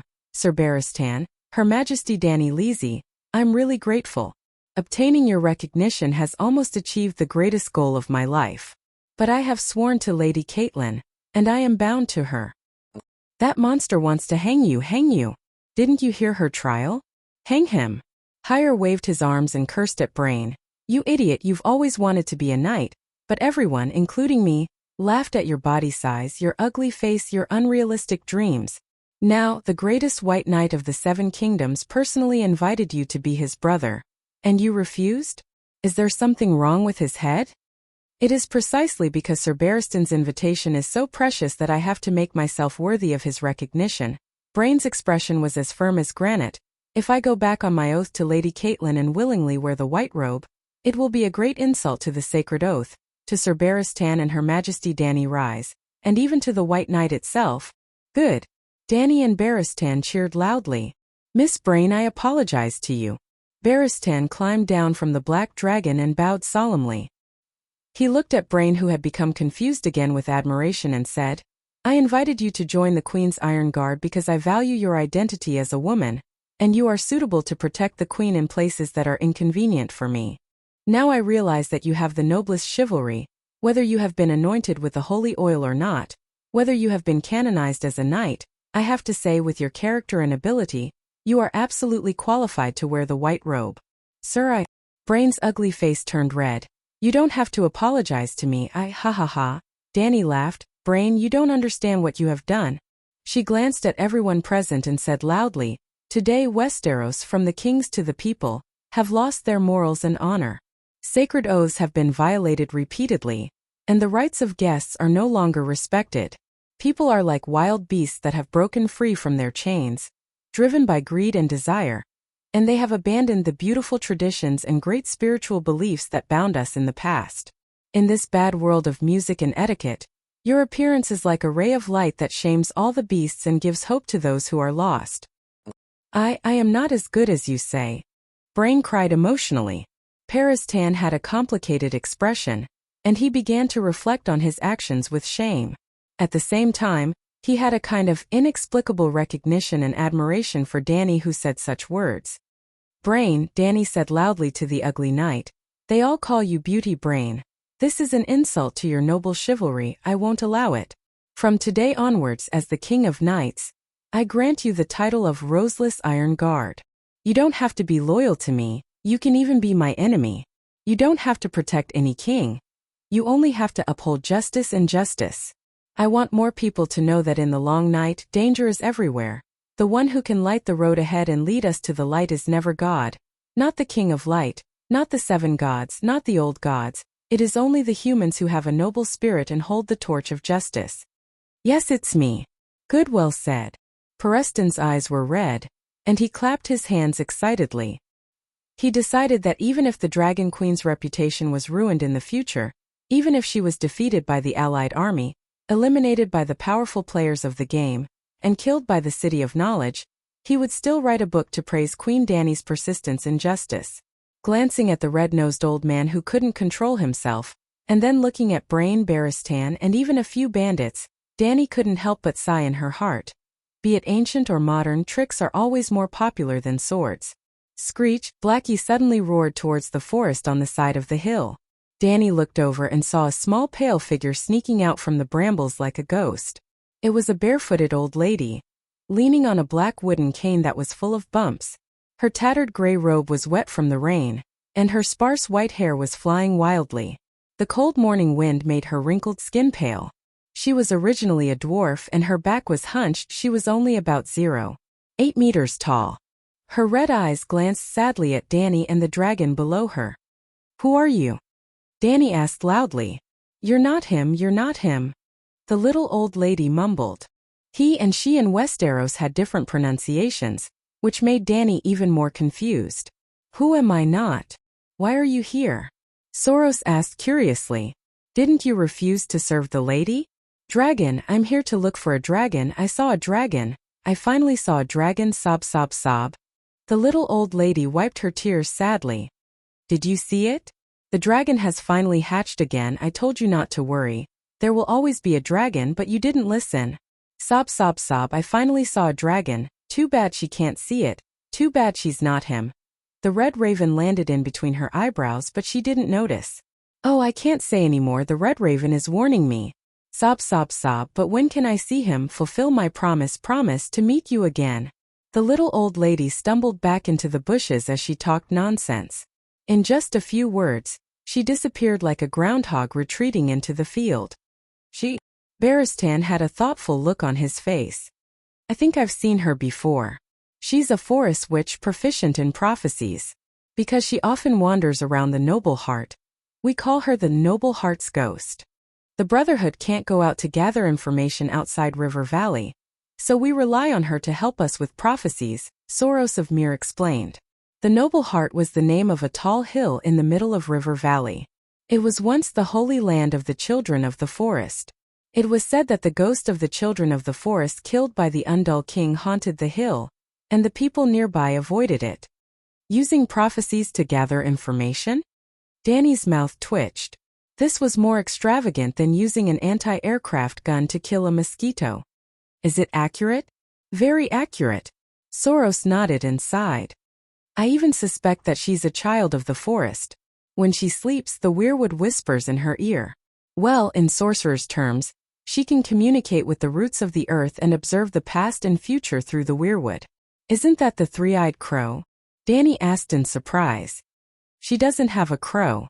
Soros furrowed his brows, unable to understand what Danny meant. She once prophesied the death of King Balan, the Red Wedding, the Purple Wedding, the fall of Rapid Flow City. She could even predict when someone would die and who killed them. She was very accurate. Sometimes, when the Brotherhood's team got separated, we asked her to help us with prophecies. If the nobles sent troops to hunt us down, she could also predict the danger in advance. She asked for very little in return, a bag of wine and a song called Jenny of the City of Barren Stone. Unfortunately, after the Lightning King was replaced by his wife, she refused to interact with us anymore. 7 gods above. Barristan shouted in disbelief. Jenny, yes. It's the female dwarf that Her Highness Jenny brought into the Red Castle.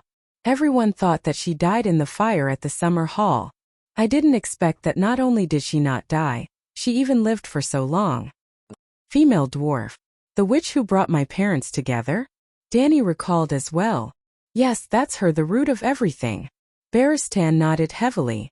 She prophesied to your grandfather that the child of prophecy, the reincarnation of Azur Ahai, would appear among your parents' descendants. We used to think that he was Liga, but now. At this point, he suddenly paused and muttered. She said that you're not him, that you're not the child of prophecy. She had already predicted the tragedy in the Midsummer Hall, and even she even predicted that the dragon would appear. Then who is the child of prophecy? Who do you think is the child of prophecy? Danny looked at Soros. I have never seen any enlightenment related to the child of prophecy in the holy fire. Perhaps the Light King did not want to burden me anymore. Taking care of the Brotherhood has already exhausted me, the Red Priest of Mill said bitterly. Your Majesty, don't worry about the child of prophecy, Monk Marabad suddenly interjected. Like you said before, only the righteous and noble spirit of the 7 gods can illuminate the road ahead. Old man, isn't it too obvious that you are adding private goods? Chapter 285. Even Danny could not deny that the Great Wall of the Impasse had already surpassed the original Great Wall of the Celestial Empire. 500 kilometers was nothing, but the average height of the Great Wall was close to 200 meters. 200 meters. Looking from afar, it looked like a continuous mountain range that stretched across the land. Even after 10,000 years, it still showed no signs of decay. If the Night King had not attacked, it would probably have lasted for another 100,000 years, or even 1,000,000 years. The Great Wall of the Impasse was 500 kilometers long, and there were a total of 19 castles. At its peak, Dark Castle alone had 5,000 night watchers, and all 19 castles together had close to 10,000 people. 10,000 people was not a small number. That was a regular army. The King's Landing had a population of more than 500,000, but only 3,000 night watchers. A strong military force would breed uncontrollable ambitions. There had been commander-in-chief who had broken his oath in the history of the Night Watchers. The Night Watchers had had 997 commander-in-chief. Among them there were lunatics, dictators and idiots. For example, Lindsay Hyder tried to leave his position to his illegitimate son, and Roderick Furlant tried to make himself the king of beyond the Great Wall. For example, 600 years ago, the commanders of the Blizzard Gate and the Night Castle fought. The commander-in-chief tried to stop them, but they joined forces to kill him. However, the lords and kings of the 7 kingdoms never thought that the Night Watchers would be a threat to their rule. It was not that they believed in the integrity of the Night Watchers, but that the 19 castles of the Great Wall were defenseless against attacks from the south. Well, the purpose of the Night Watchers was to guard against the barbarians from the north. Deviants were a legend. Their castles were built close to the Great Wall, and there were no walls at all on 3 sides, making them easy to attack. This was originally designed to prevent the Night Watchers from rebelling, but now it had become the fatal weakness of Jon Snow and the others. Mansrider, the king of the barbarians, had been a Night Watcher for more than 10 years, and knew the weaknesses of the Great Wall very well. Now there were only 3 castles left on the Great Wall. Shadow Tower and Eastwatch were on the left and right, and Dark Castle was in the middle of the Great Wall, which was also the main camp of the Night Watchers. Before Jerome Mormont, Yora's father, led his men north to die, the Great Wall had 1,000 guards, Shadow Tower 200, Eastwatch 200, and Dark Castle 600.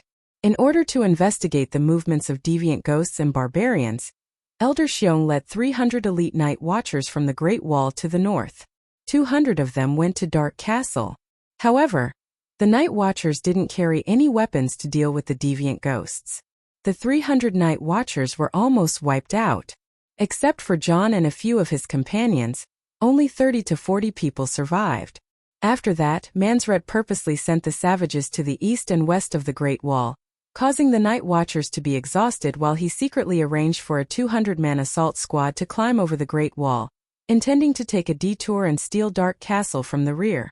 Jon Snow and Jurgrit were in the assault team. After all, Jon was the main character. He managed to escape. However, Dark Castle only had 40 to 50 soldiers left, and most of them were old and weak. As mentioned before, Dark Castle had no walls, not even wooden fences.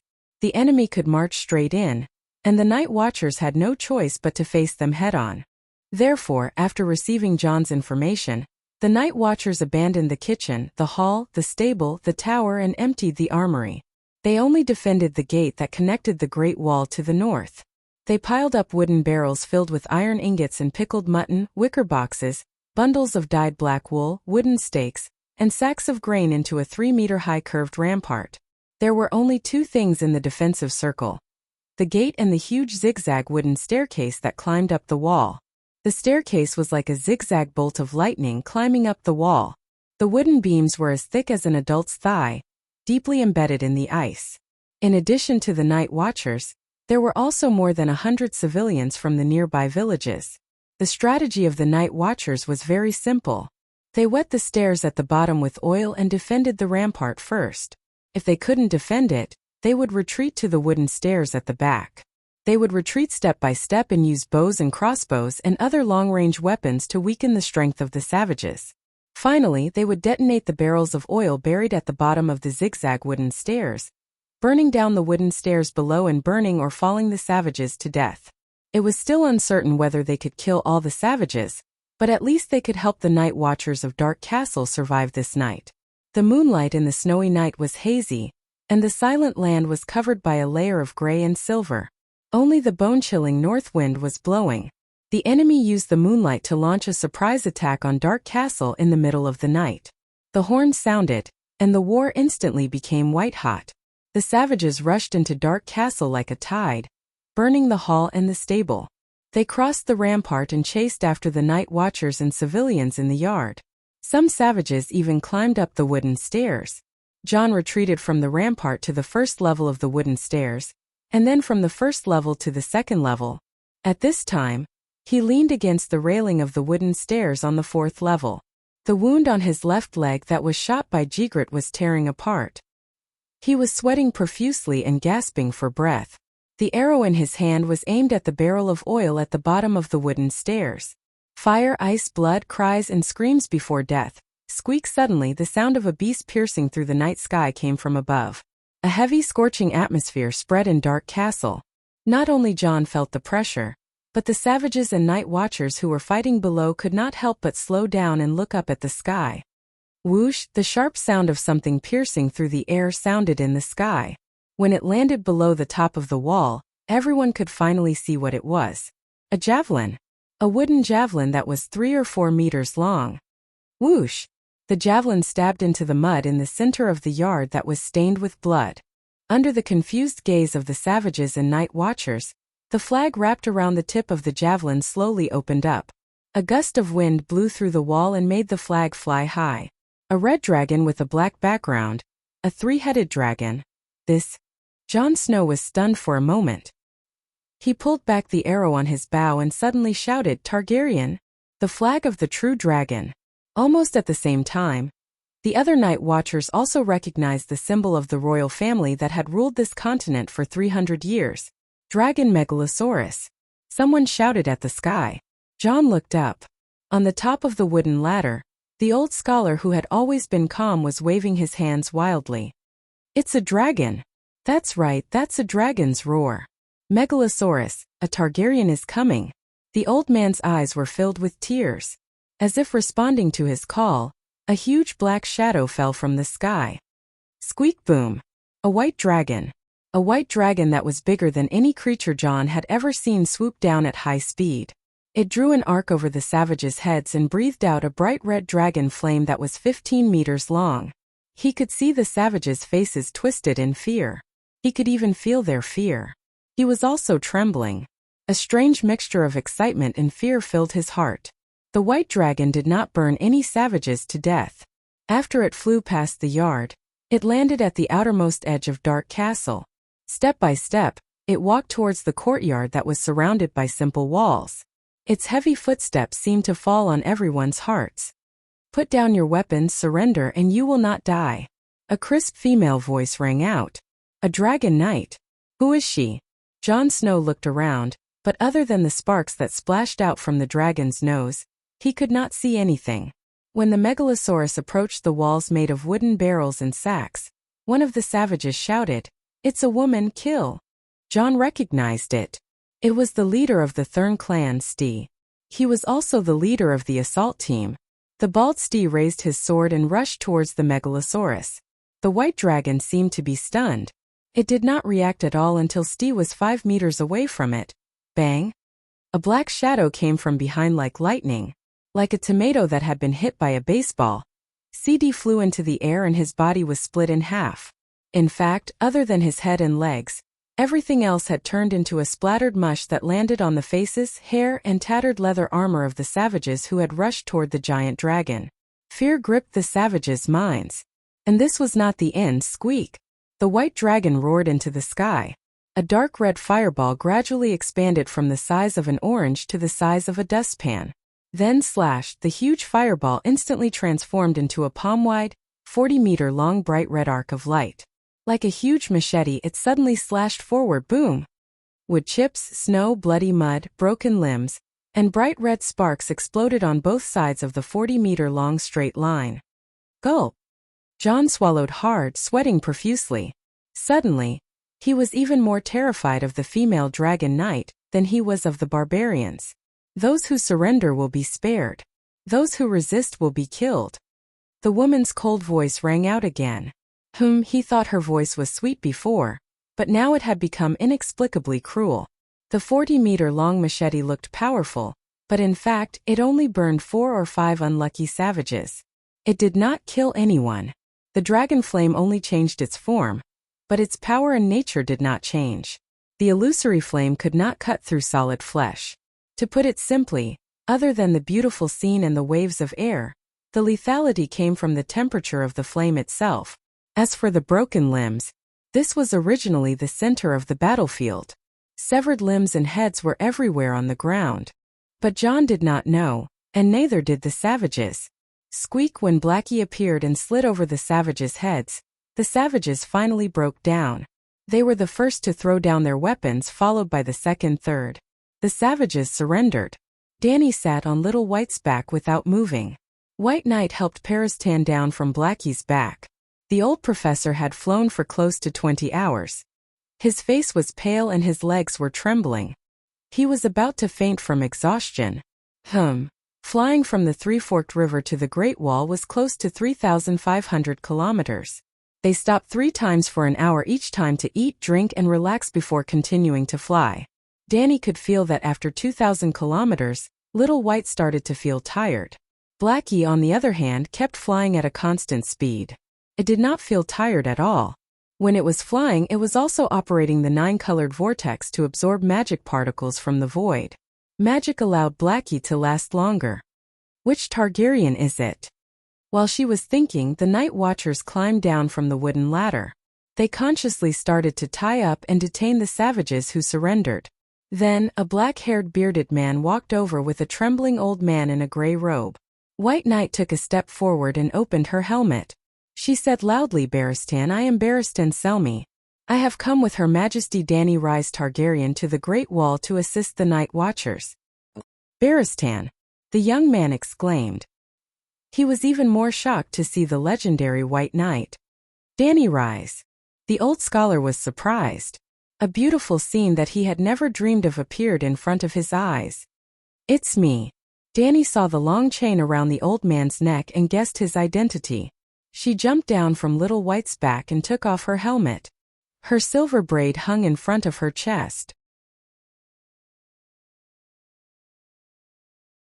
Chapter 286. It's really Targaryen, it's Dany Rhys. Seeing Dany's silver hair, purple eyes, and somewhat familiar delicate face, the gray-robed old man reached out his trembling right hand, as if he wanted to personally confirm that the person in front of him was not an illusion. As Dany stood still, but Blackie and Whitey beside her sneezed at the old man. The old scholar woke up with a start, wiped the tears rolling down his cheeks, smiled and bowed according to the etiquette of receiving a king. Excuse me, Your Majesty. Night Watchman Ymont greets you. Dany nodded, looked at him and said, I know you, Ymont Targaryen, my great-grandfather Igor's brother. Igor. The old man was stunned, his eyes showed a look of reminiscence, and muttered, You call him Igor? Yes, he is Igor, my younger brother. I've been to the City of Knowledge, and read the history of the Targaryens, Dany said.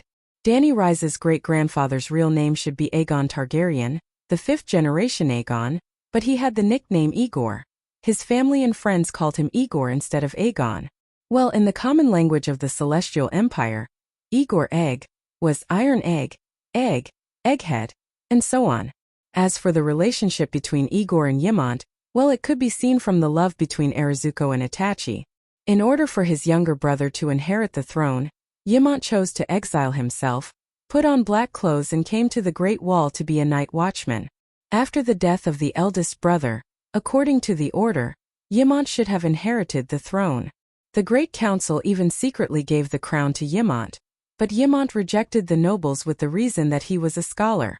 In order not to affect his younger brother's rule, he took the initiative to stay away from the King's Landing, put on black clothes, and used the double oath of a scholar and a night watchman to cut off the possibility of some nobles using his name to rebel against Igor. Similarly, in order to not let his brother go north to the Great Wall alone, Ymont cleared out the open prison, made countless prisoners swear with Ymont, and sent the royal fleet carrying thousands of people to the Great Wall. Brotherly love. Who are you? Dany looked at the bearded man who was supporting Ymont. Your Majesty, hello? The bearded man awkwardly knelt on one knee, and bowed to Dany and said, My name is Jon Snow, the clerk of Commander-in-Chief Mormont. Needless to say, standing up straight and looking down at the male lead made Dany secretly happy. But, the bastard of Eddard Stark? She asked. Your Majesty knows about me too? Jon looked up in surprise. Dany crossed her arms, tilted her head and looked at Jon's weather-beaten face, messy beard and experienced eyes. She asked curiously, I remember that you are about the same age as me, why do you look so old? Old? Jon was confused. Ha ha ha. Barristan, who was trembling at the side, couldn't help but laugh. She thinks you are too old, but it's no wonder. You are only 16, not 17, why do you look like you are in your 30s? This scholar, oh Dr. Ymont looked at the chain hanging from Barristan's chest and the bronze ring on his right index finger, and asked curiously, Which doctor are you? Hello, Scholar Ymont, I am Barristan, Doctor of History. Oh, I know you, I didn't expect you to come here. Ymont looked at Dany, then at the old doctor, and smiled with relief. It seemed that the little girl who had been wandering outside respected the traditions of the Westeros, and specially went to the City of Knowledge to find a scholar to assist her. The City of Knowledge was also very sincere. and directly arranged a well-respected old doctor for her. Yimant's expression became serious again, and he glanced at the embarrassed John, and said seriously, "Your Majesty, Dr. Peristan, please don't laugh at John. This is the Great Wall. He was once young and tender, but the Night Watchers are not the young nobles of the south.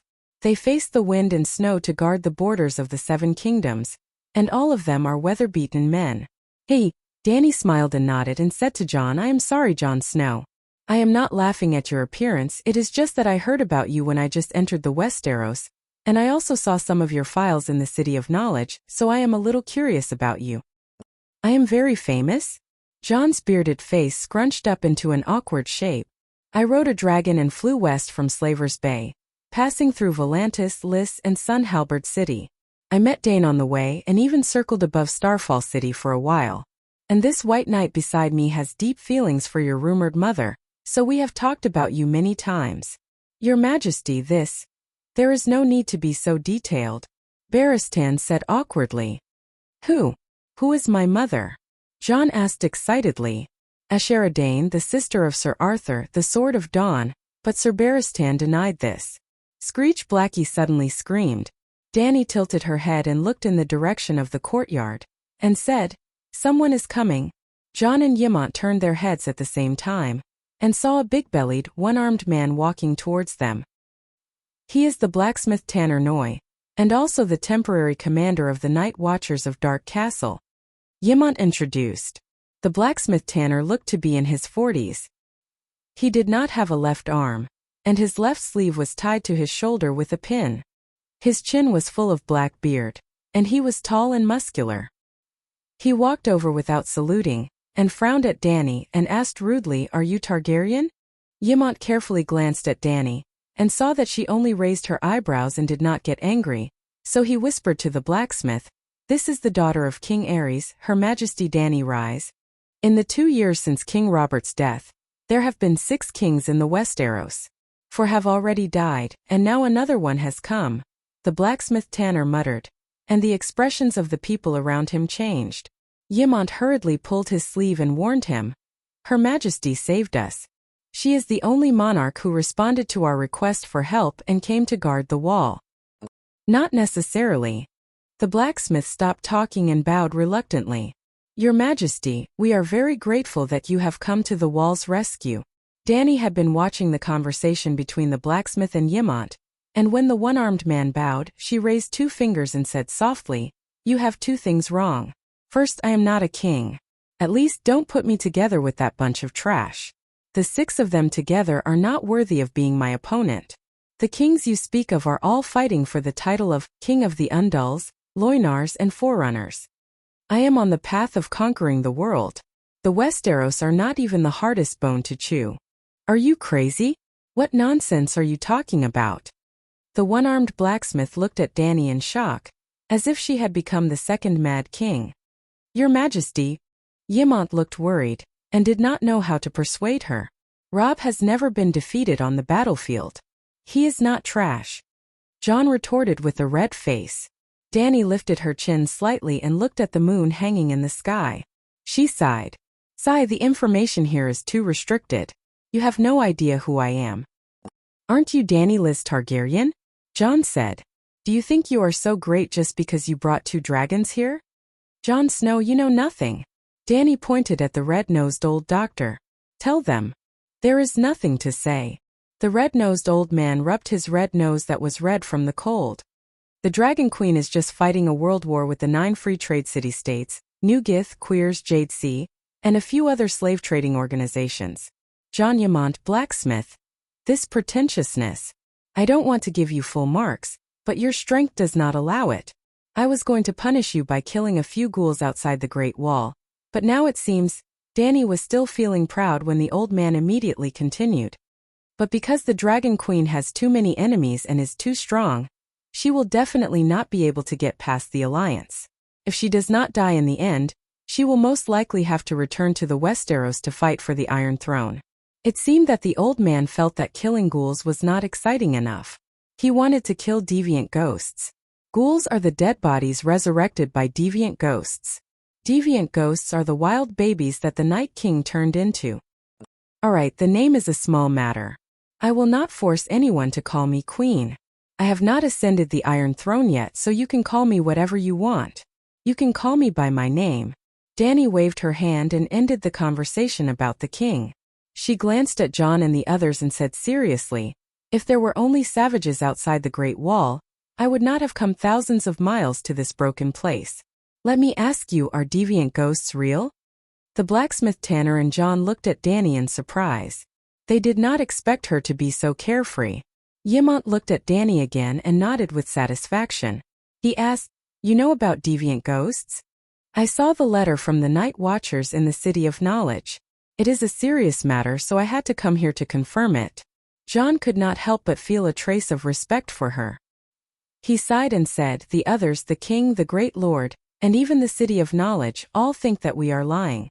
We sent out several groups of messenger crows, but they did not even reply. Some of them only scolded us for being full of lies. Why do you believe it? Because they do not have the mysterious power, but I do. Pa! Dany snapped her fingers, and a small flame the size of a broad bean burned quietly on her finger. Magic! Fire witchcraft! The three were shocked.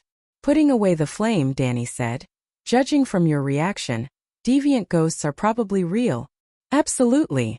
Ymont nodded and said with a worried look, Commander Mormont took 300 people to the north frontier. They did not encounter the barbarian army at all. Even if they did, there was no need to worry. 300 fully armed elite rangers could disperse 10 times the number of barbarians. But they encountered hundreds of deviant ghosts at the Fist Peak. They could not be killed by ordinary weapons. Even if their heads were chopped off or their hearts were pierced, they could still get up and continue to fight. Even our dead brothers could be resurrected as new deviant ghosts. You are not lying? The red-nosed old man opened his eyes wide and asked in a trembling voice, Alas, how could I dare to lie about such a serious matter? Old Ymont shook his head and sighed. The old blacksmith looked at Dany with a complicated expression and said, Your Majesty, it is cold at night. Let's go back to the castle and talk.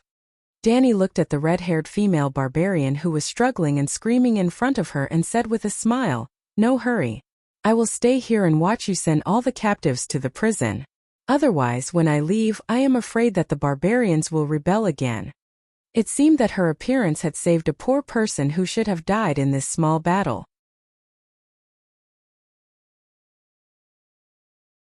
Chapter 287. Stinky Crow, don't touch me, I'll walk on my own.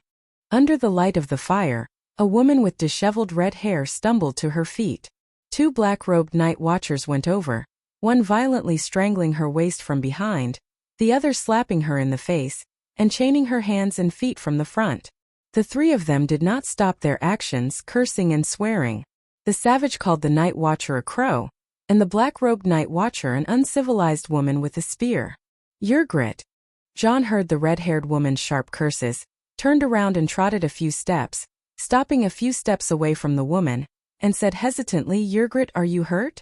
Ah, you're burned by the dragon flames. Jon Snow, if you're a man, come and tie me up yourself. Yrgrit shouted. Jon was both happy that his lover did not die in the battle, and embarrassed that she had exposed their affair in public. Dany stepped forward, curiously looking at the female savage who had taken Jon's virginity. She was about 20 years old, relatively short, less than 1.6 meters tall and skinny. She had a round face, a flat nose with light-colored pockmarks between the nostrils, and a mouth full of uneven but white teeth. Of course, the female savage's most striking feature was her head of fiery red hair. However, she seemed to have been burned by Dany's 40-meter-long flaming blade. Half of her hair was burnt, her face was black, and her tattered leather coat was scorched black. Go deal with the others first, I have something to ask her, Dany said to the 2 black-robed men. The 2 night watchers looked at the blacksmith Tanner hesitantly, and only let go of Yrgrit after getting his permission. They took a step back, bowed, and turned to another savage. You ride a dragon?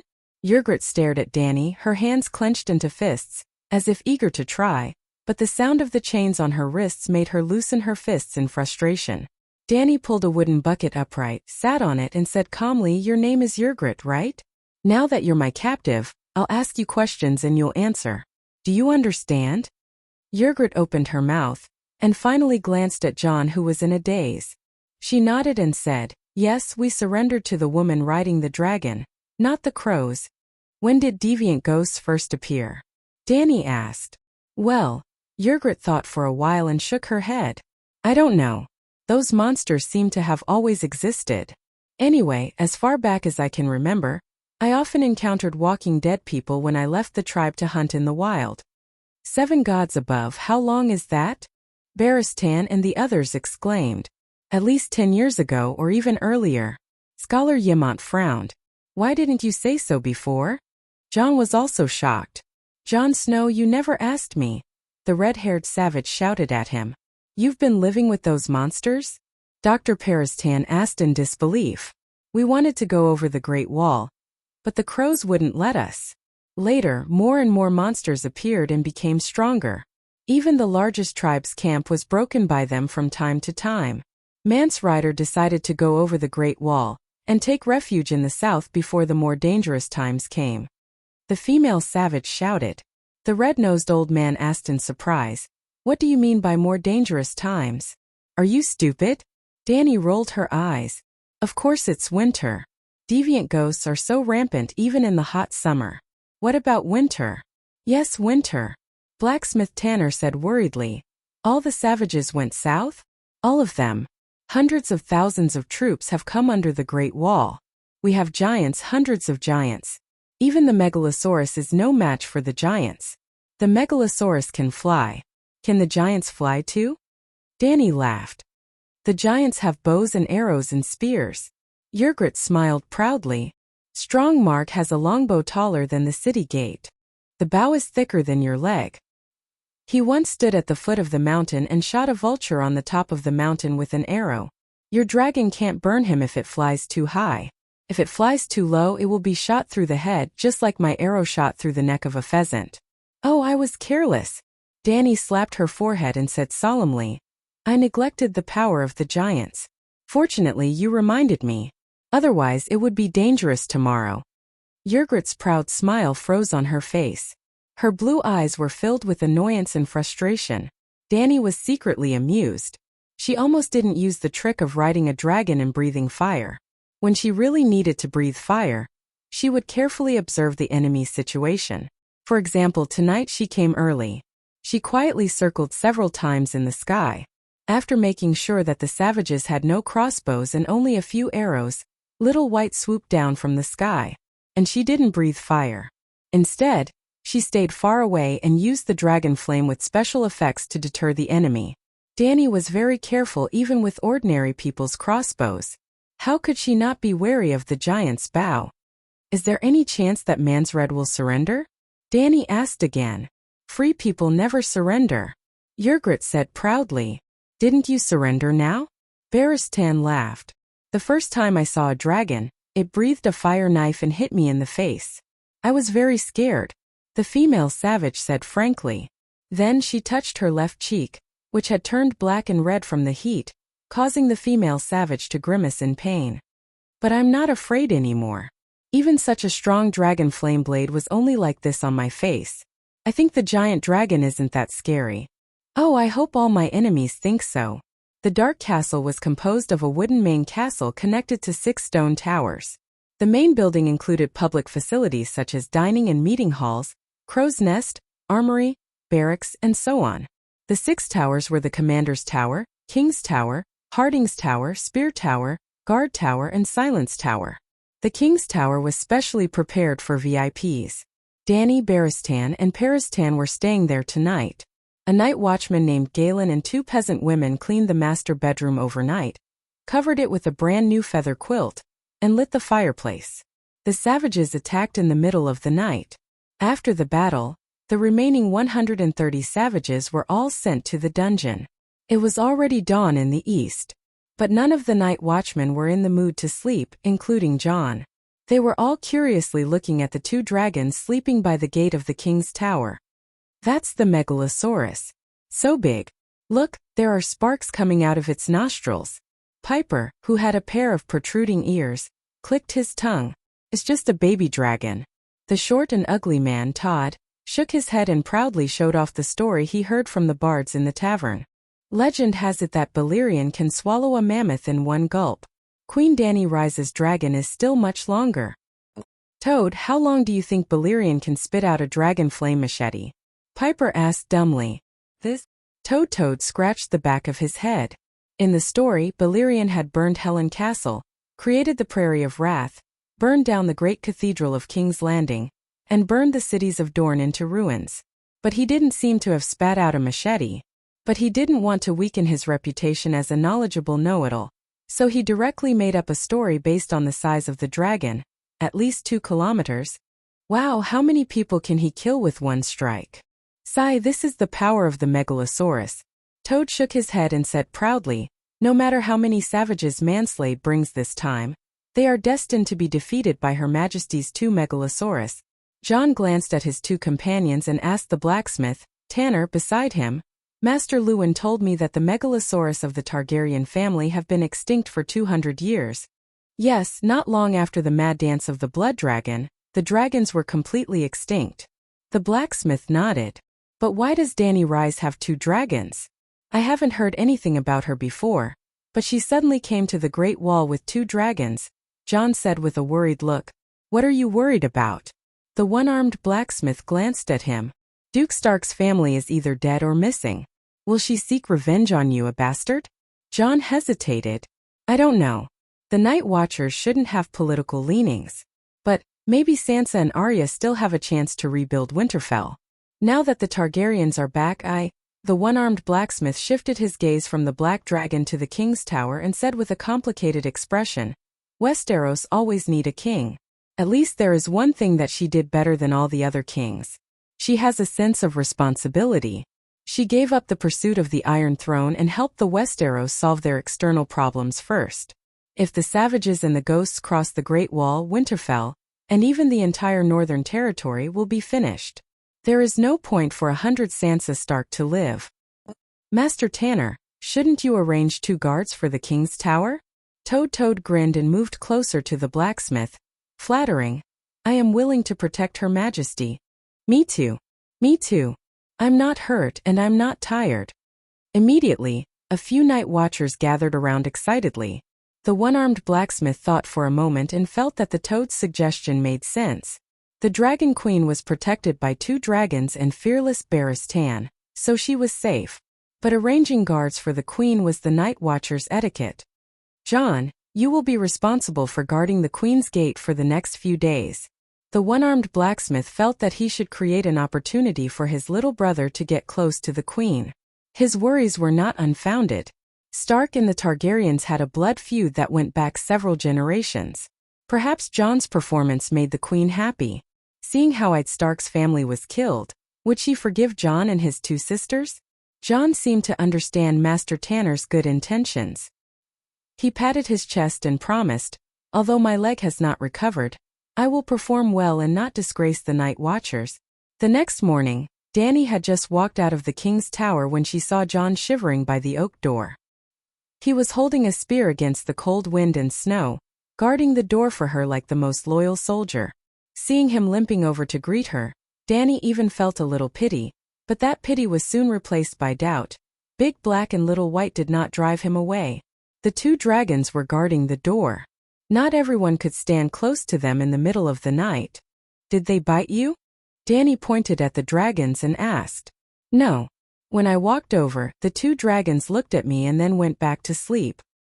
Woo-woo, just as she was about to ask again, a long and sonorous horn sounded from the city wall overhead. 1 horn means that the Night Watchers have returned. 2 horns means that the barbarians are attacking. Your Majesty, the barbarians are attacking the city. Jon said anxiously.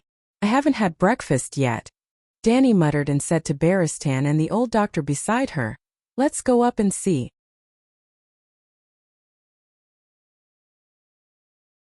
Chapter 288. The north wind whistled, bringing large amounts of snowflakes into the cloak. The snowflakes then drilled into the person's neck, armpit, and crotch through the gaps of the armor. It was like a greedy viper, absorbing all of the person's heat and strength. The sky was gloomy, like a dirty quilt covering the Great Wall. Maybe the night watchers who blew the horn could reach the zenith? Danny said that she did not have breakfast, but she knew that it was not early in the morning. It was almost afternoon. Lunchtime had passed. The king's tower was 30 meters high, built close to the 200-meter-high wall. There was a wooden bridge at the top of the tower that led to a wooden ladder in the shape of a zigzag. When Danny and her companions walked up the wooden ladder, they happened to run into Tanner, the blacksmith, and 17 or 18 men in black robes. They were busy fastening their sword belts and stuffing hard black bread with cheese into their mouths. "Your Majesty, we can't entertain you properly," Tanner shouted at Danny. "Then let's save our strength to entertain the king of savages." Danny smiled. At the top of the Great Wall, the night watchers propped up a row of iron pots with poles that were taller than a person, and a big fire was burning inside. The wind was howling and the flames were swaying. Someone handed her a bag of warm braised beef and a piece of black bread the size of half a head, but Danny turned it down. It was bone-chillingly cold here. Clouds of white steam came out when she opened her mouth, and the food in her mouth was frozen before she could chew it. How could she have the appetite to eat? The battlements on both sides of the aisle were made of gray-white mysterious ice. She was not sure if there were boulders inside. Danny had the illusion that she had crawled into a freezer. In fact, a freezer could be -18 degrees Celsius at most, but the temperature here was probably lower than -20 degrees Celsius. The Great Wall was very wide, enough for 12 fully armed knights to ride side by side, but the ground was too slippery because of the ice. In order not to fall, the brothers in black paved a gravel path on the aisle. Well, they did not cover the entire wide road. There was only a small path for the patrolling soldiers to walk on. Beside the gravel road, bunches of arrows, crossbows, spears, and ballista bolts were already prepared and spread out for the night watchers to use. In addition to the arrows, there were also ash-white rocks the size of wash basins. They were stacked 3 meters high and stretched on the road for dozens of meters. Above the city gate, there were also round wooden barrels filled with pitch and kerosene. What made Danny feel strange was that there was a row of scarecrow sentries in black standing between the battlements. Each of them was holding a spear. Under the dim sky, the savages hundreds of meters away could not tell which one was real. Was he borrowing arrows from the straw boat? To the north of the Great Wall was a dark forest that stretched as far as the eye could see. It was as vast as the ocean, and flickering red stars were moving slowly in the forest. The night watchers would regularly clear the trees within 800 meters of the city wall. Therefore, between the gray Great Wall and the black forest, there was a broad white snowy plain that looked like a white handkerchief that was spread out. At this moment, black dots holding torches walked out of the forest, leaving light traces on the snow-white ground. The attack line stretched for 2 kilometers. The savages had almost sent all of their forces into the battlefield. Woo woo woo woo woo woo, the night watcher named Red Ellen blew the horn again. Twice, the sound was urgent, indicating that the savages were about to attack. Woo woo woo woo woo woo woo woo woo. This time the savages responded. It was not just one horn. More than 10 horns were played at the same time on the open snowy ground. Danny could not tell the number. It was just too noisy. There were also loud flutes and dull drums. But for some reason, Danny could hear an unusual excitement in these monotonous and chaotic sounds. She understood the savage's voice. "We are coming. We will destroy your city wall, plunder your land, and take your daughters and wives." "The savages are so arrogant," John shouted. "You can hear it too?" Danny looked at her cheap nephew in surprise. "Catapults, prepare to throw in oil barrels. Burn." Tanner waved his single arm and roared at the 6 night watchers beside the 2 giant catapults. The oil barrels were quickly stuffed into the catapults. Then the cloth stuffed into the barrels was ignited by the torches. The wind fanned the fire, making it even more violent. "Fire!" Neuer shouted. As the balance arm fell, the throwing arm smashed into the crossbar with a bang. The burning oil barrels flew out under the dim sky, emitting a strange flickering light and rolling smoke. Boom! The oil barrels landed on the snowy ground and exploded into a flaming lotus. Although none of the savages were burned to death, it scared the nearby savages into running away. 7 gods above. Those are mammoths. Are those the legendary giants sitting on them? Good. Danny had a strange expression. She said with disappointment, "So small." They are not small, right? John shook his head and pointed at the long line of mammoths. He said in fear, "The shortest one is 3 meters tall. The tallest one is almost 4.5 meters tall. Ordinary people standing in front of them are like children standing in front of adults." Danny shook her head and sneered. 4.5 meters tall? How can they fight with the megalosaurus if they are not at least 10 meters tall? Do you think they can defeat my 2 dragons? They are still young dragons. They are only 2 months away from being 2 years old. Roar! Danny was immediately slapped in the face.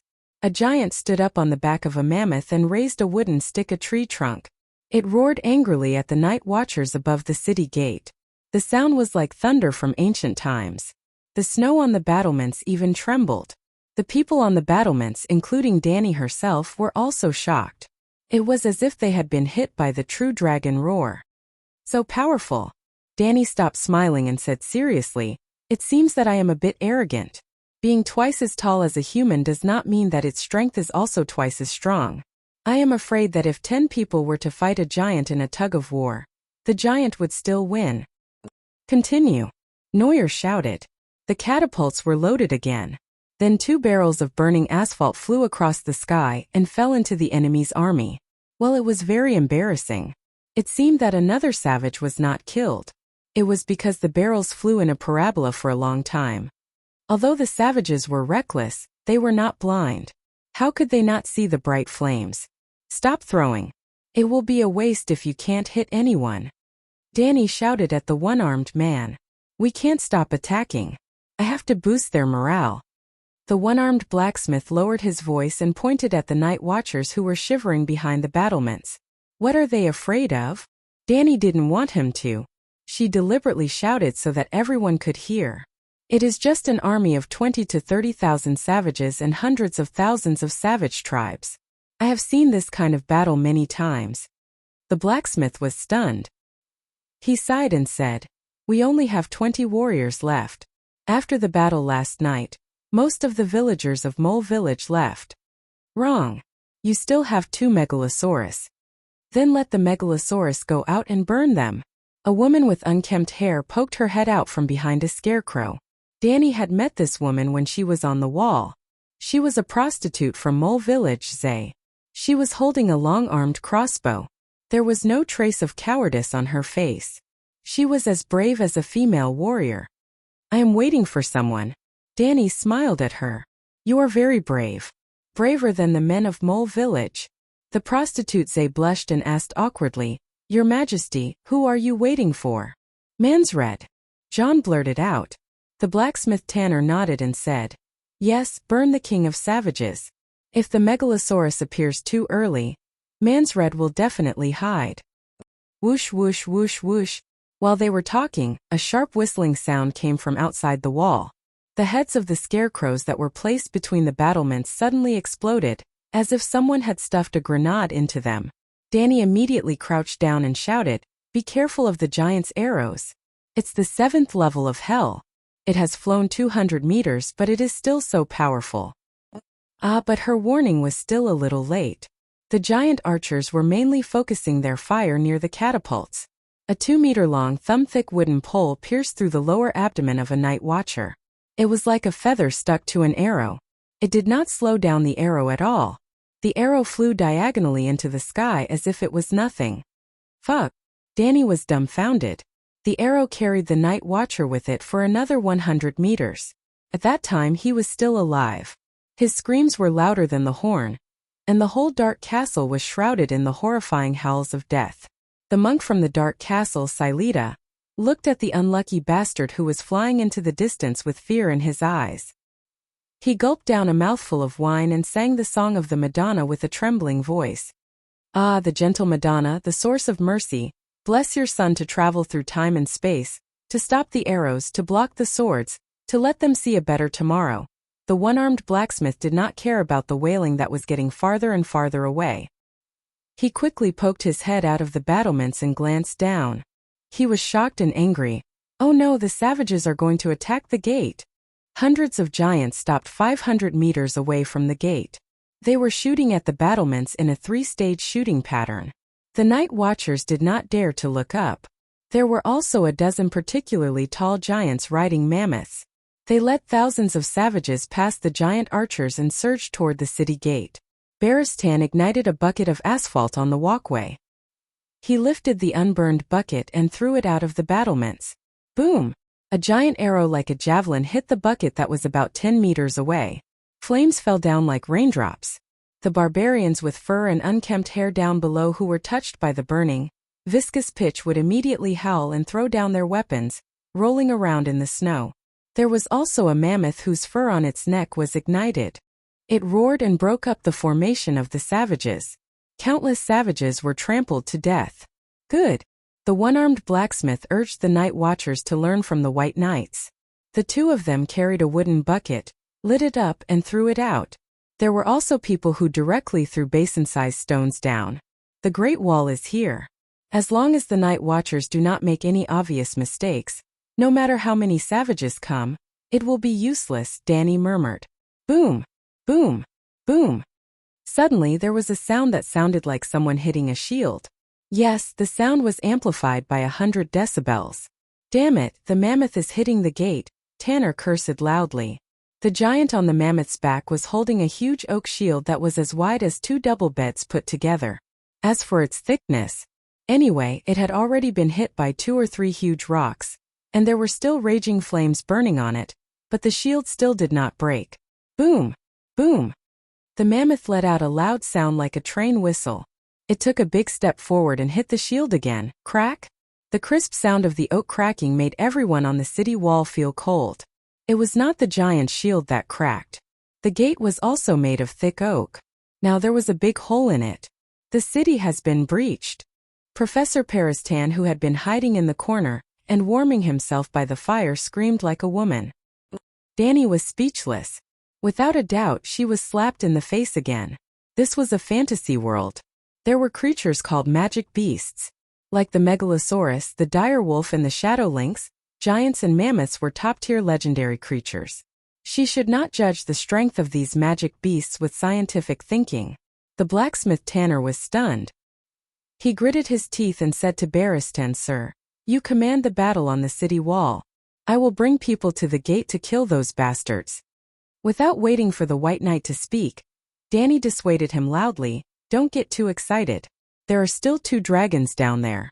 If they burn in the gate, it will be worse than being smashed to death by stones. The giants will not be able to break out." The one-armed blacksmith was stunned. He nodded and said, "Okay, this is a good idea. Burn them to death. Wait, I remember that there is a thick layer of ice at the gate. Will it collapse?" Jon Snow said.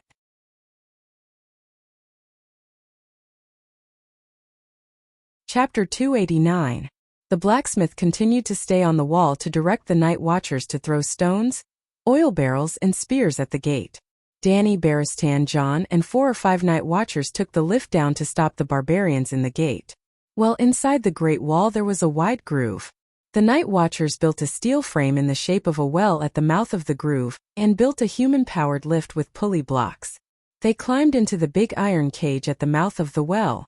Jon pulled the rope with the bell at the end 3 times. Then they stood in the iron cage stupidly. The wind was howling, but the cage did not move at all. Just as Danny was about to ask, the iron cage shook violently and began to move horizontally. It moved shakily from the great wall to the hollow mouth of the well. Then the ropes creaked and the iron cage began to descend. Crack! Crack! Crack! Crack! Danny frowned and said, "Is this thing safe?" "Your Majesty, don't be afraid. I've been on the Great Wall for 2 or 3 years, and there has never been an accident. In fact, the scenery here is very good. I can almost see half the world." Jon wiped the snow from his beard and comforted her. "Ghost is good. I don't need to ride a dragon to see higher and farther to discourage you. But the scenery below, windowless fortresses, collapsed walls, and courtyards full of rubble. It's so empty and boring." Further away there was an endless wasteland made up of hills ravaged by cold wind, rugged and dangerous rocks, and wild lands dotted with snow. "What do you want me to see? How did you survive these years?" Danny could not help but sympathize with the poor boy. Jon Snow misunderstood her and began to recount his career. "When I first came, I was a new recruit. I practiced swordsmanship with the instructor in the morning and worked in the afternoon. Sometimes I took Whitey-O, my direwolf, out to hunt for extra food for the commander-in-chief's dinner. If there were no barbarians attacking the city, Master Tanner would also arrange for a few brothers to hunt some wild deer and water deer for His Majesty. Other than hunting, I was mostly doing odd jobs in the blacksmith shop, helping Master Tanner turn the whetstone or pump the bellows. There was still a lot of work to be done, such as standing guard, running errands, delivering letters, cleaning the stables, cleaning the horses, making bows and arrows, taking care of the messenger crows, checking accounts later. I became the commander-in-chief's clerk and began to manage the night watchers with him until we went north beyond the Great Wall. But now I am His Majesty's guard. The guards at the gate? Danny laughed in her heart, but she asked, "Where's your direwolf?" "By Ling, I lost it," John said dejectedly.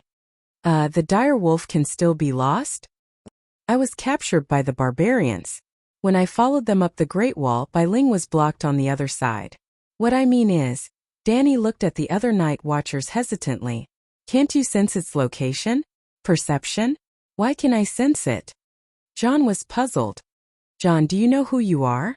"The illegitimate son of the House of Stark." "But I am now a night watcher," John said with a gloomy face. "No, those are the identities given to you by others. Do you know who you are?" "Your Majesty, what are you trying to say?" Creak boom, the iron cage stopped. Barristan and Melancholy Eddie worked together to open the gate. Danny was the first to get out of the cage. An old man in black who was leaning on the winch and panting immediately came forward to salute her. The little boy who was helping him stood there in a daze, not knowing what to do. Clap, clap, clap. Danny clapped her hands in the direction of the king's tower and shouted, "Big black, little white, come here."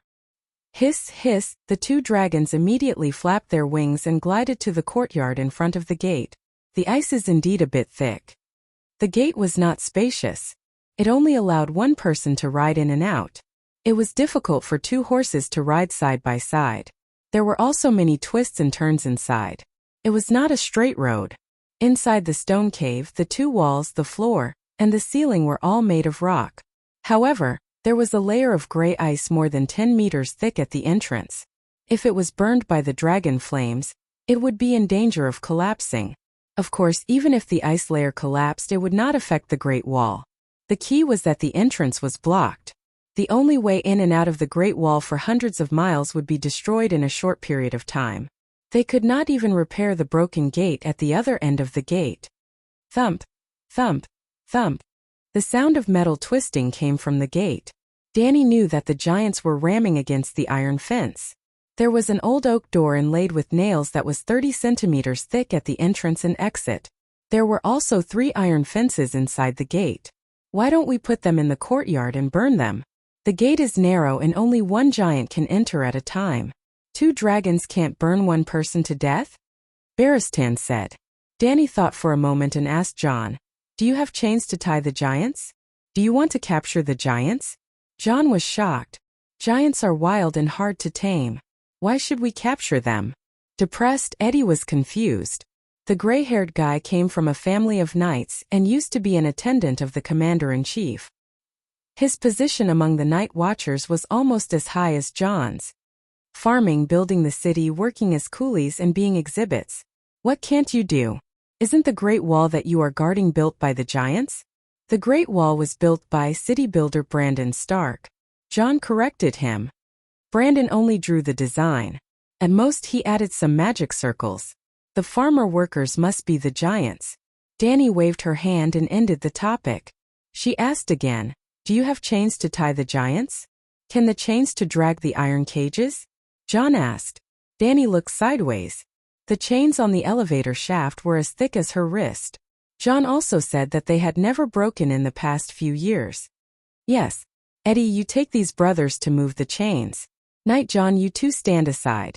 Later boom. A thunderous sound from the gate interrupted their conversation. Roar, roar, roar. The giant's roar came through the gap of the gate, almost shattering their eardrums. The giants are here." Galen's face was pale and he could not speak. Danny glanced at the rattling oak gates and said calmly, "Don't worry, don't panic. Everything is under control. Blackie." Huff huff. Blackie poked its head out and glanced at the night watchers with its black and red eyes. Two thin snake-like nostrils spurted out. Galen, Todd and the rest of the night watchers shuddered. As expected, they were not afraid. They were still afraid. But the target of their fear had changed from a giant to a giant dragon. "We will move the chains now." They breathed a sigh of relief and ran away. The wooden buckets, rice bags, wooden stakes and other miscellaneous items that stopped the barbarian assault team last night had been cleared out. The courtyard was empty.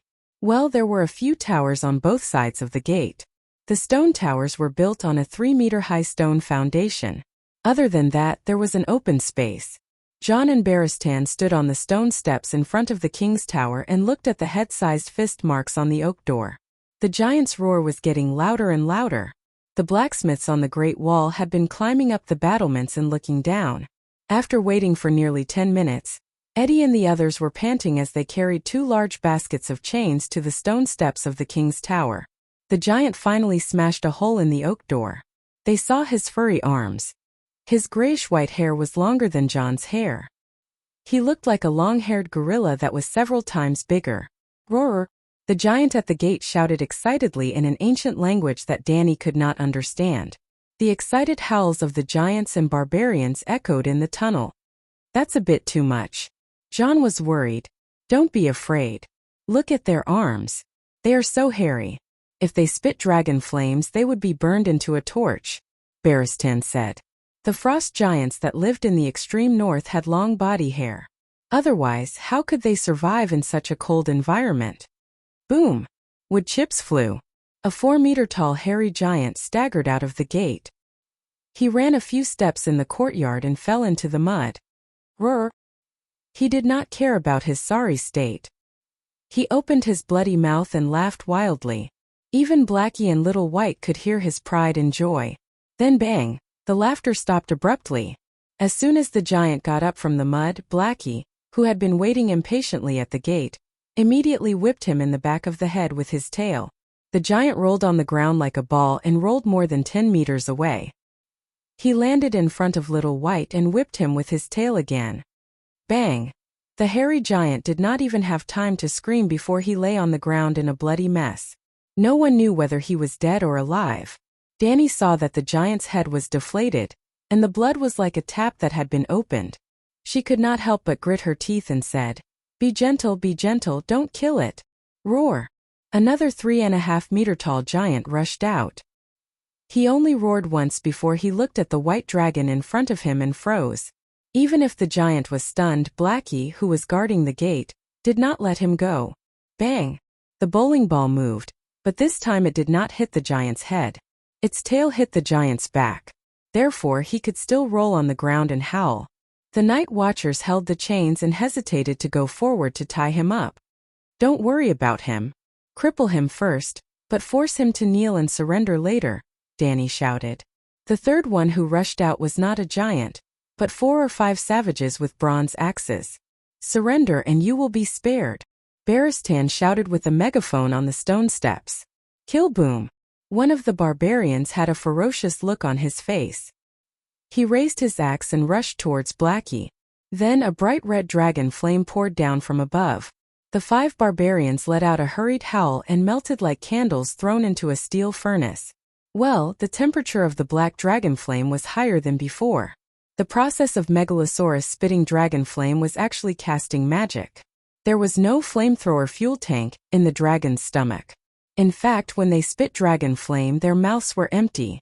There was nothing in them. The dragon flame appeared out of thin air in the space between the upper and lower jaws. It was not some kind of chemical liquid that was spat out from the throat. It was a complete magic reaction.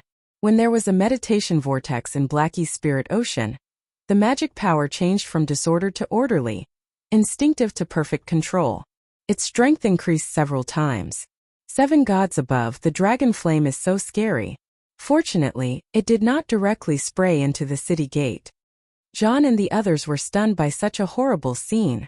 Their faces were pale. What kind of monster is this? The savages at the back saw their companions in such a miserable state and quickly stopped. They shrank into the hole and struggled to howl. No, don't use so much force. Don't use too much force. Go back, go back. The giant behind pushed them forward quickly.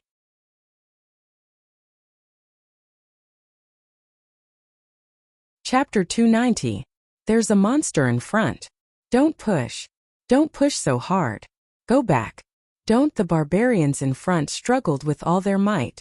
Their cries were mournful and pitiful. But the giants behind them did not care. They only pushed forward excitedly. Surrender and you'll be spared. Baristan raised his metal horn and shouted. The barbarian's expression was twisted. He was hesitant. Blackie stuck his head out. The ferocious dragon head occupied the barbarian's entire vision. Sparks were even spewing out of its wine-sized nostrils. I surrender. I surrender. I surrender. The barbarians gave up struggling and rushed out of the city gate. They threw away their weapons and ran away from Blackie. Eddie, Galen, and a few other night watchers approached them with crossbows. They shouted, "Kneel. Put on the chains." Eddie threw 3 chains used by ordinary prisoners over. Even though there were only 4 night watchers, the 3 barbarians who were scared out of their wits by the megalosaurus did not resist. They obediently knelt on the ground and picked up the chains hesitantly. A deafening wail came from behind them. When they turned around, they saw the giant King Marg, who was almost 4.5 meters tall, on fire. Thick smoke billowed as he rolled wildly on the ground. That ferocious white monster would whip him with its tail from time to time. Marg's bones cracked and he cried out in pain. Shivering violently, the 3 barbarians quickly put the chains on each other. Seeing that the giant king was lying motionless in the mud, Danny said to John, "Let the barbarian captives tie up the giants." Just like that, the barbarians and giants lined up to enter the city gate and came out from the other side. The barbarians in front refused to give up until they saw the coffin. They fearlessly rushed toward Blackie. After being melted into candles by the dragon's flames, the barbarians at the back immediately wiped their tears and surrendered when they saw the coffin. The people behind them would rather die than surrender, setting an example for the people behind them. This cycle continued. When it was around dusk, the wide courtyard was already covered with the corpses of the giants. There were a total of 45 of them. They were either broken, charred and smoking, or dead. But regardless of whether they were dead or alive, they were all captured by the barbarians. Their hands and feet were tied with chains. There were even more savages, and the handcuffs used to tie them up were not enough. They could only chase them into the stone prison. There's no one else? After waiting for a while, no savages came out. Danny couldn't help but feel strange and said, "Who wants to go inside and see what the savages are doing?" The barbarian army definitely hadn't retreated. The night watchers on the city wall were still fighting. "I'll go." Toad volunteered himself and stepped on the dirty brown human flesh to refine oil into the city gate. Not long after, he ran out quickly and shouted, "There are still barbarians inside. They seem to know that it is dangerous outside, so they are all hiding there and not moving." "They?" Danny raised her head abruptly, and her purple pupils contracted. Under the dusky sky, a goshawk was circling and dancing in the snowflakes. Its figure was sometimes hidden and sometimes present. It was so inconspicuous yet so eye-catching. Transfiguration. She gritted her teeth and laughed coldly. "Big Black!" Danny shouted and ran up the stone steps. She jumped and landed on Big Black's back. Squeak, puff, puff, puff. Big Black flapped its wings hard, stirring up a gust of wind in the courtyard, and carried Danny up into the sky. Screech, the goshawk, was very alert. As soon as the black dragon took off, it let out a long cry and flapped its wings high into the sky. Its speed was getting faster and faster, almost reaching 100 kilometers per hour in 10 seconds. Large pieces of snow were thrown at Danny like small stones. She had to squint her eyes and crawl on Big Black's back. Screech, the night watchers on the city wall, saw a black shadow jump up quickly, and the wind stirred up by the turbulent airflow blew away the thin layer of snow on the city wall. "Dragon Queen is riding a dragon into the sky," one of the night watchers shouted. "Mansford's location is still uncertain. She's going." The one-armed blacksmith's eyes focused. He saw the goshawk flapping its wings wildly in the snow. The megalosaurus is chasing a falcon? The night watchers were puzzled. Screech, the goshawk, had flown more than 3,000 meters in the sky, thinking that the snow was blocking the vision of the megalosaurus. He couldn't even see the huge Great Wall below him. However, after circling half a circle, a terrible sense of danger hit him like a real storm. Almost instinctively, he began to drive the goshawk to fall rapidly in the direction of the camp of the savages beyond the Great Wall. Squeak, the megalosaurus roared, and its voice was 100 times louder and more majestic than the giant's howl. The noisy battle cries, the neighing of horses, the mooing of cows, and the whistling of mammoths on the battlefield seemed to have hit the pause button.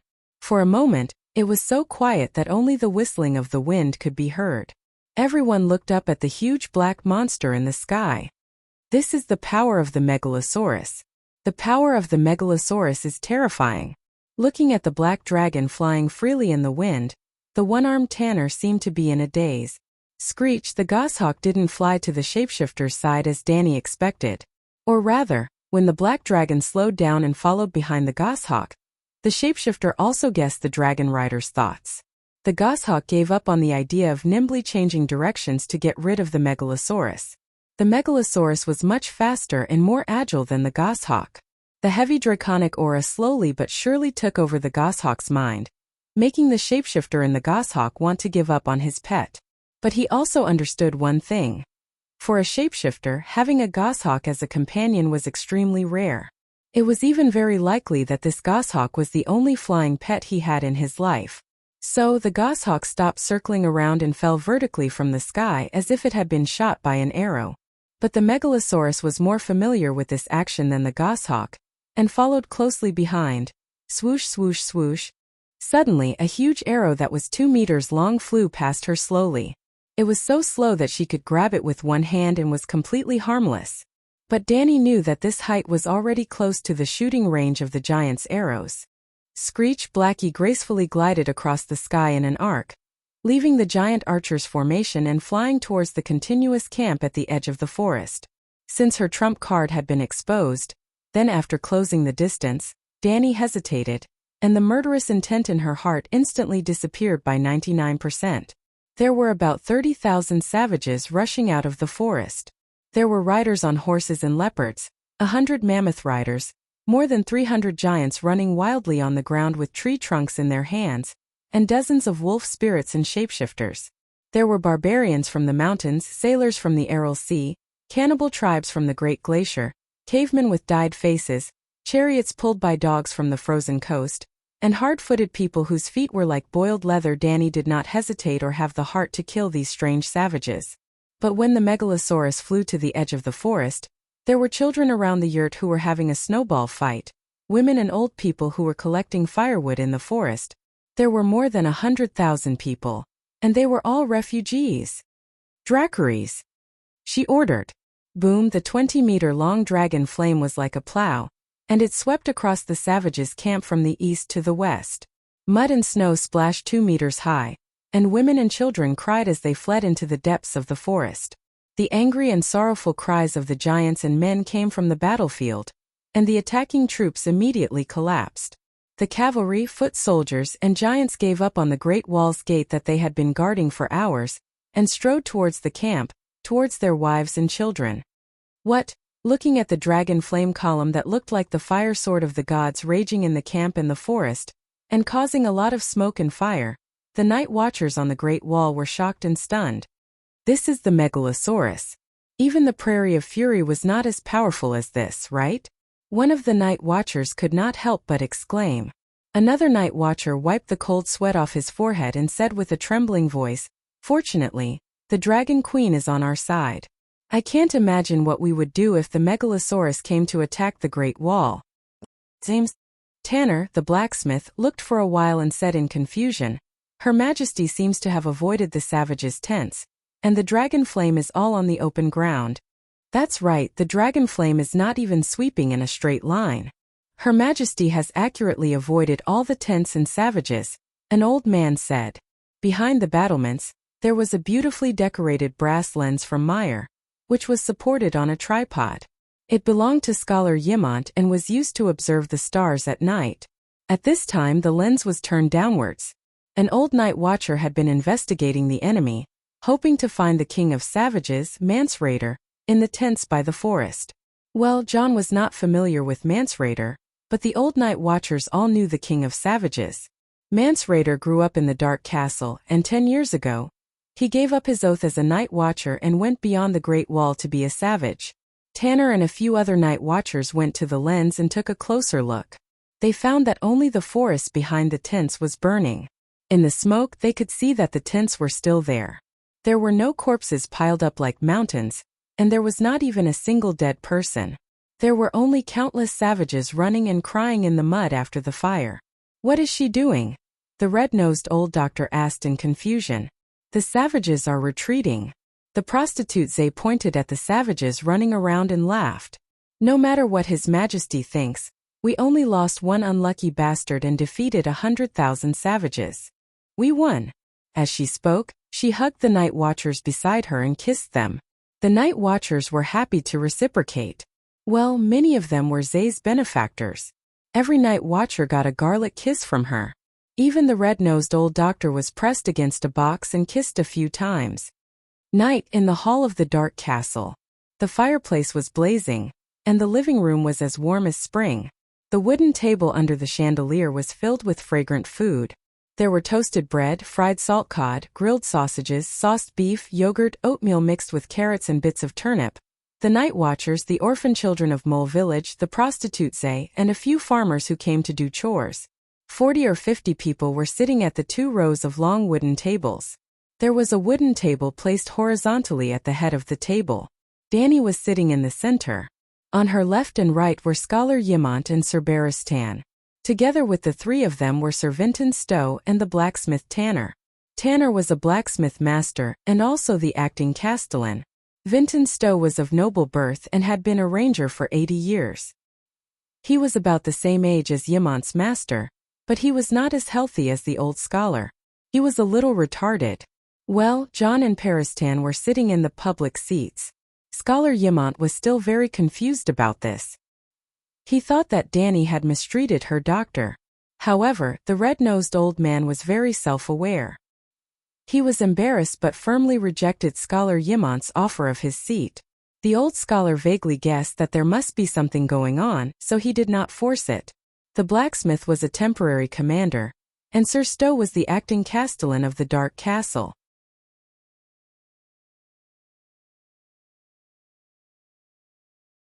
Chapter 291.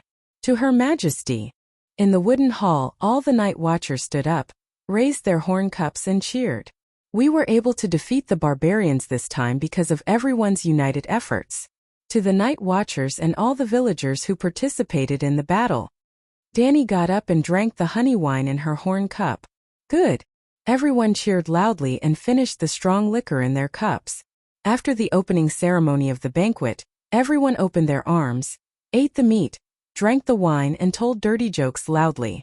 They didn't hold back at all because of Queen Danny's presence. After a few drinks, the blacksmith Tanner frowned and asked, "Your Majesty, you didn't burn the barbarians' camp. You won't have a second chance like that." As soon as he said this, the hall immediately quieted down. Yimont, John, and the others all looked at Danny curiously.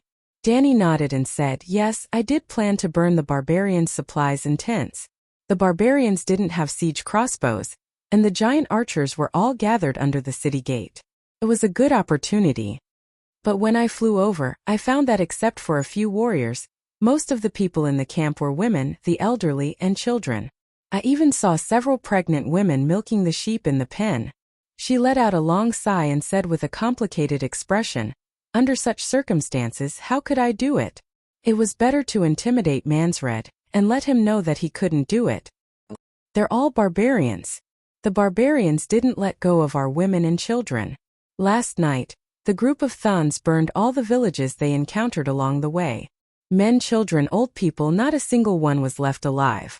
The women were even more miserable," a night watchman said indignantly. "Along the way, they left behind a trail of blood."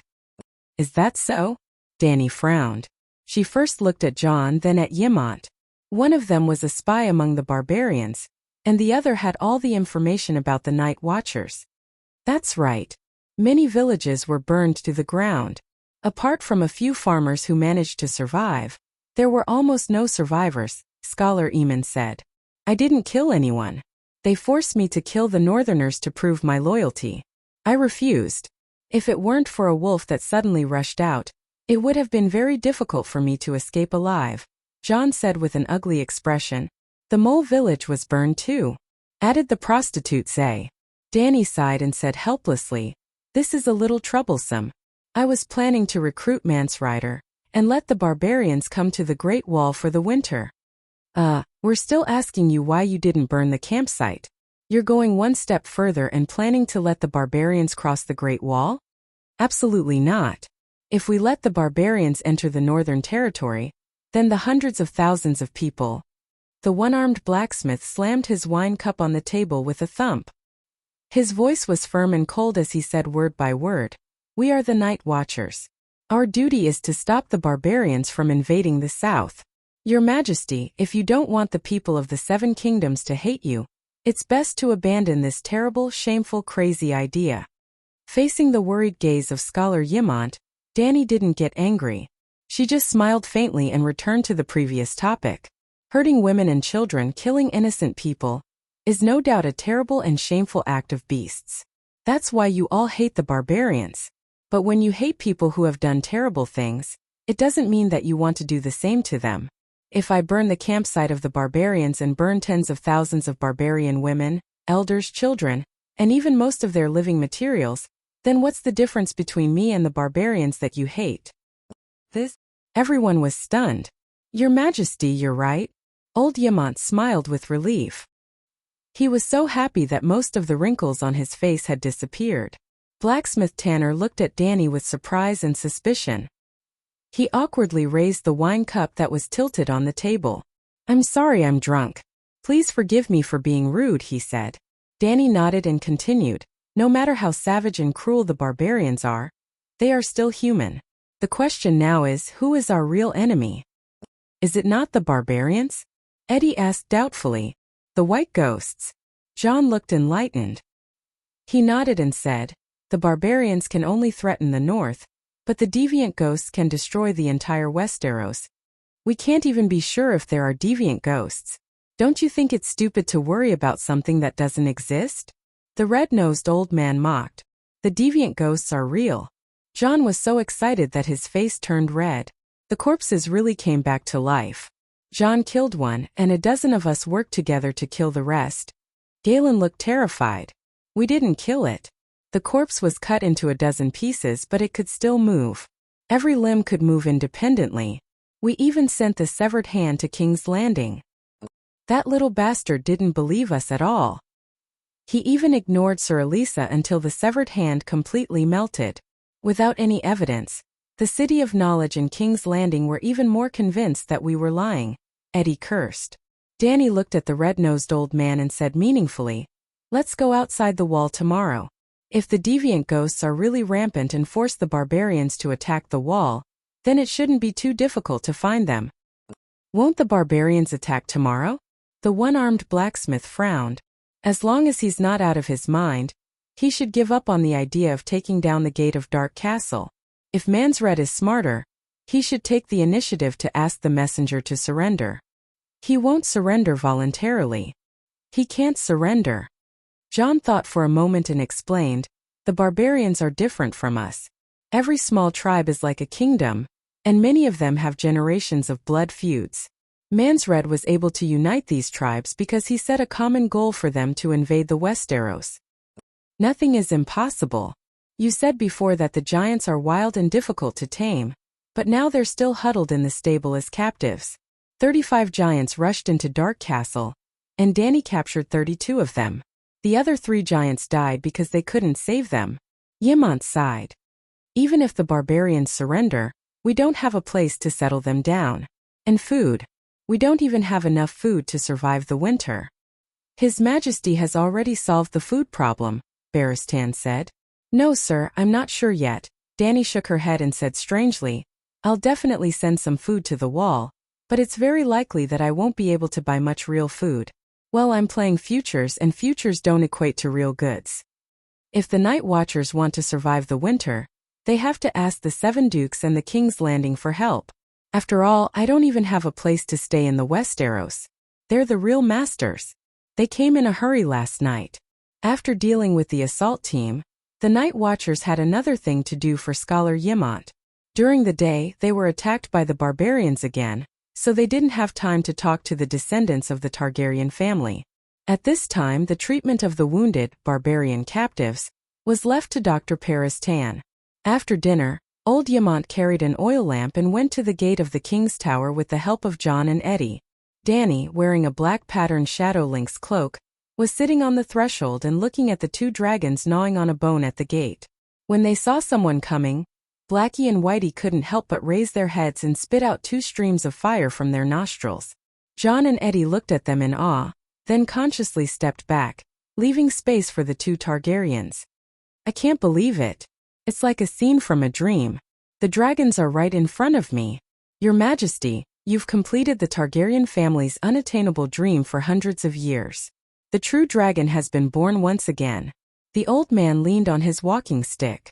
The night wind messed up his sparse white hair, and sparkling tears seeped out of his old eyes.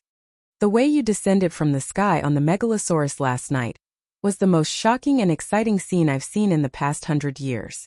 The dragons have really been resurrected. Old Master, I have to say, if you ancestors didn't mess around and left me a few more dragon eggs, I would have probably organized a Megalosaurus army by now. Danny chuckled. Old Yimont was stunned and asked curiously, how did you hatch a dragon? What's the motto of the Targaryen family? Danny asked in return. Blood and fire come from the same source, Old Yimont said without hesitation. How did you understand this sentence before?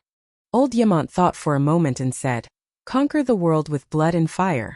The blood of Aegon the Conqueror flows in the body of every Targaryen. Perhaps that's what the person who came up with this motto meant, but to me it has another meaning. Blood and fire come from the same source. Blood is made of fire, and fire is the beginning of life. What do you mean? Scholar Yimont asked blankly. Simply put, hatching a dragon requires fire. But it's not just fire. In essence, hatching a dragon is a form of witchcraft. In the past, the Targaryens relied on two kinds of people to hatch a dragon: the fire wizards and the priests of the seven gods. This is nonsense. The most basic logical question is, if the fire wizards and priests really hatched a dragon, who would the young dragon belong to? Old Yimont frowned and said, the young dragon will only choose to be a dragon knight when it matures, and only the Targaryens with the blood of the true dragon can tame the Megalosaurus. Look, I know witchcraft. Blackie sneezed at the right time, and a string of fire snakes shot out from its mouth. The dragon flames did not fly out in a straight line, but instead circled around Danny and changed shape. The old scholar was stunned as he watched the bright red flames turn into a python, then a fire dragon, then a bell, a fire castle. Pythons, fire dragons, bells, and other fiery creations were all vivid and lifelike. Even their scales and surface patterns were clearly visible. They had almost become real fiery creatures. Finally, the dragon flame shrunk into a bright red ball of light the size of an egg and floated above Danny's head. Only the great wizard Valeglia can do this kind of witchcraft. Do you know anything about the great wizard?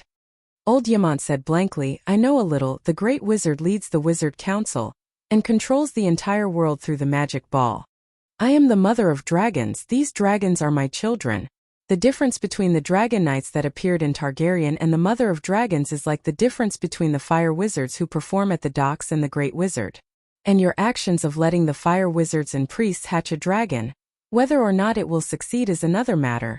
This in itself is giving away the ownership of the Megalosaurus to others. Dragons can only be hatched by themselves. It belongs to whoever hatches it.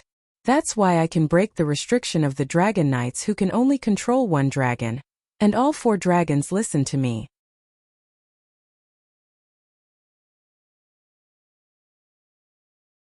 Chapter 292. 4 dragons. Old Yimont was shocked. Danny lifted her cloak, took out the warm red dragon egg from her pocket, and smiled at the old man. The other 2 help me guard Slaver's Bay, and soon there will be 5. The old man looked at the dragon egg covered with fine red scales and was shocked beyond words. It's about to be born? Yimont's voice was dry. About a week. So fast? Barristan on the side was surprised. The last golden dragon egg was nearly 10 months old. This time, the dragon egg is hatched in less than 20 days? We have to wait for 10 months? Old Yamant smiled bitterly. Igo directly took the dragon egg and put it into the wildfire without delay. Well, Yamant's younger brother Igo, Aegon V, Dany and Rise's grandfather, was the perpetrator of the Midsummer Hall tragedy.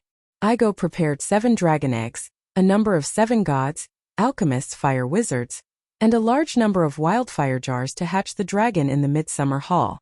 What exactly happened at that time, even Shueching didn't figure out. Some doctors thought that there was a rebellion, and some history doctors characterized it as a wildfire out of control. In short, except for the loss of the 7 precious dragon eggs, Igo, his eldest son and eldest daughter-in-law, Prince Long Fu Lai and Jenny of the Barren Stone City, all died in the fire. Coincidentally, on the day of the tragic death of the first generation's man was the day of the birth of the second generation's man, Riga. That's right, Riga was born on the night of the fire in the Midsummer Hall, and he was even born in the Midsummer Hall. Queen Layla also participated in the dragon hatching ceremony. Even more coincidentally, not long after the death of the second generation Riga, the third generation's man, Rob, was born. Are they having a relay race? Or like the reincarnation of Indra and Azura's chakra? The soul of the violation of the sacred marriage contract is also constantly reincarnating?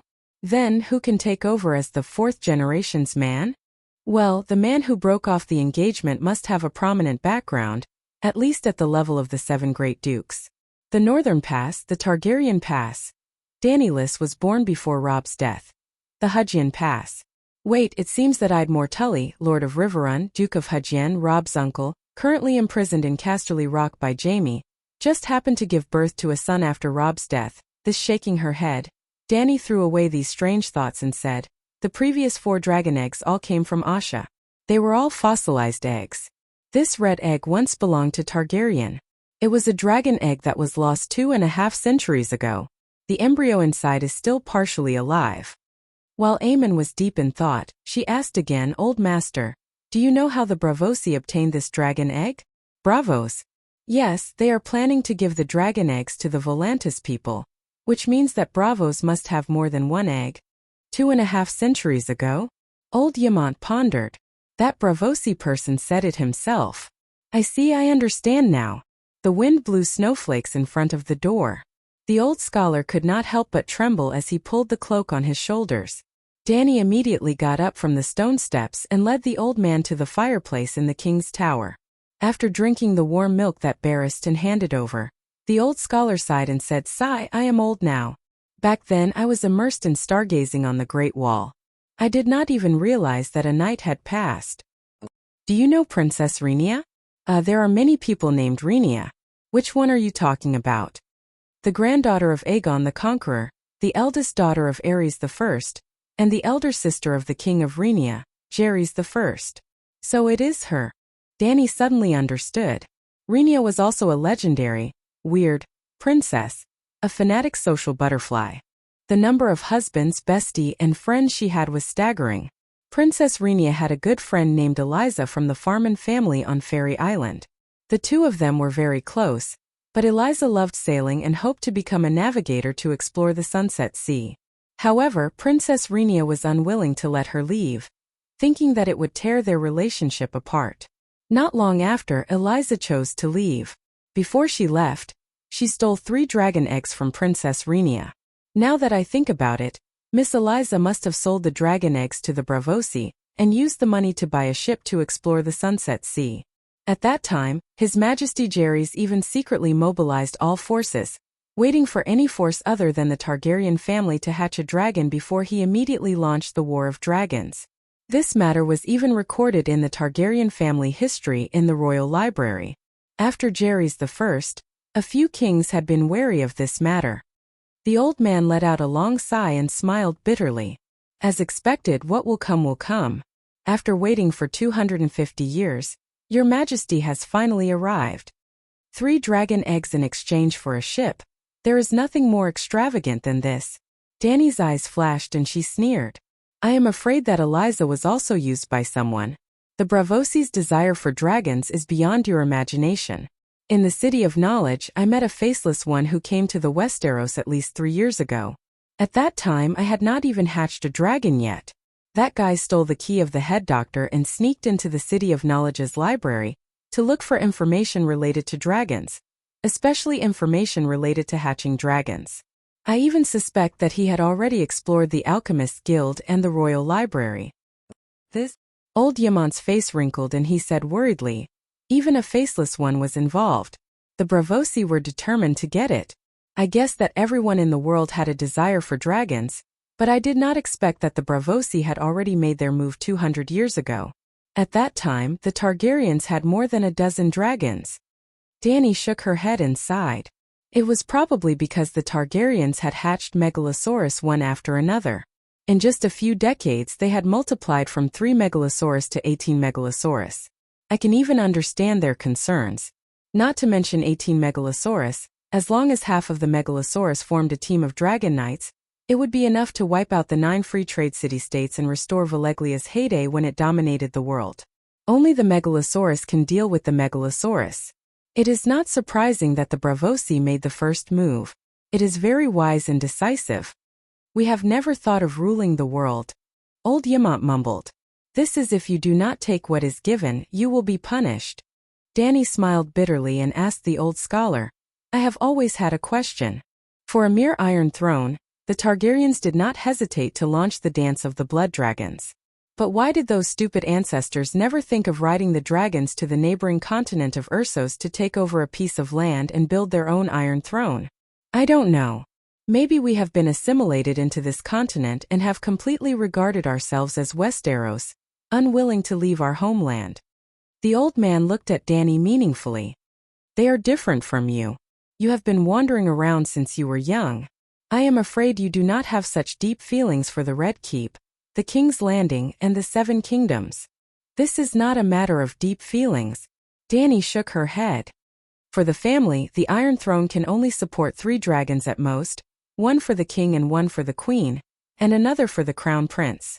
If the extra Megalosaurus is not exported, it will inevitably lead to internal friction.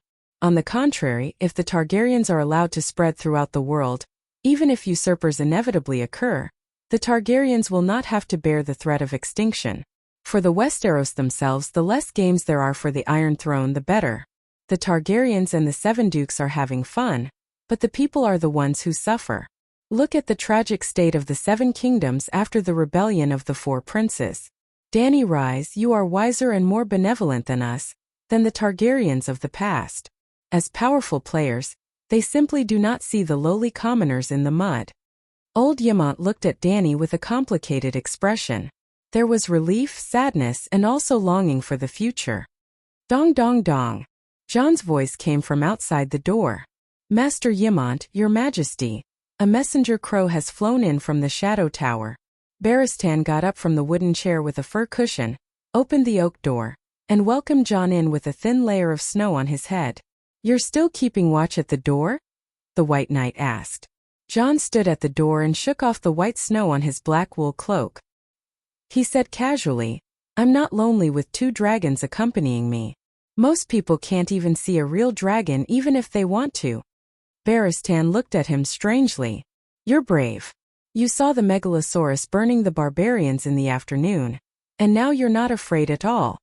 Jon smiled and did not say that not only was he not afraid, but he was also excited. He walked straight to the fireplace and handed a scroll as thick as a thumb to Scholar Yamant. The old scholar opened it and read for a while. He frowned and said, Commander Bowen Maxey encountered a group of 300 barbarians led by the Weeper at the Skull Bridge. Although the enemy was defeated, we lost more than 100 brothers. The commander was seriously injured and is receiving treatment in the Shadow Tower. Bowen Maxey was originally the chief affairs officer of the Night Watchers. When Elder Bear passed away and the new commander of the Night Watchers was chosen, he was appointed as the acting commander. Where is the Skull Bridge? Dany asked with a frown. The Grand Canyon beyond the Great Wall. We fell into a trap, didn't we? The main force was transferred away from Dark Castle, giving up the advantageous terrain of the Great Wall to fight the barbarians outside the Great Wall. Dany sighed. Yes, Mansred sent small groups of enemies to harass the Great Wall at the east and west ends. To prevent the barbarians from crossing the Great Wall and entering the north, Commander Maxi had no choice but to clear the barbarians near the Great Wall. The Great Wall is too long and the night watchers are too few. It's impossible to monitor the entire 500-kilometer area. According to the usual practice, it's better to take the initiative than to defend passively, the old scholar explained. Haha, since you know that the king of savages is Mansred, and that Mansred is familiar with all the fighting habits of the night watchers, why do you still follow the old rules? If it wasn't for Broken Palm Colin being smart enough, if it wasn't for Jon Snow being loyal enough, if it wasn't for Ygritte's love for him, if it wasn't for these almost unrepeatable accidents happening at the same time, the barbarians would have crossed the Great Wall and swept through the north. Dany shook her head and smiled. In her eyes, the offensive and defensive battle between Mansred and the Night Watchers was like a chicken pecking at chickens. Starting from Old Mormont, the Night Watchers had made a few fatal mistakes. Mansred had a powerful source of soldiers, but he was unable to create a regular army with basic military training. Of course, this had nothing to do with Mansred's intelligence. His situation was very similar to that of the original Dany Rise. He was a child of a savage who was adopted by the Night Watchers and raised as a ranger from a young age. He had never received any formal military education. Yes, the Night Watchers only trained soldiers, and their officers were all from noble families of the Seven Kingdoms.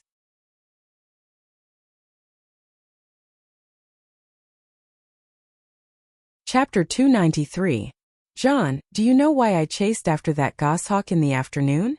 Shapeshifter. Jon nodded and stroked the scar on his cheek with a complicated expression. In fact, I know it. It used to belong to Oriel. I killed him and his hawk scratched my face.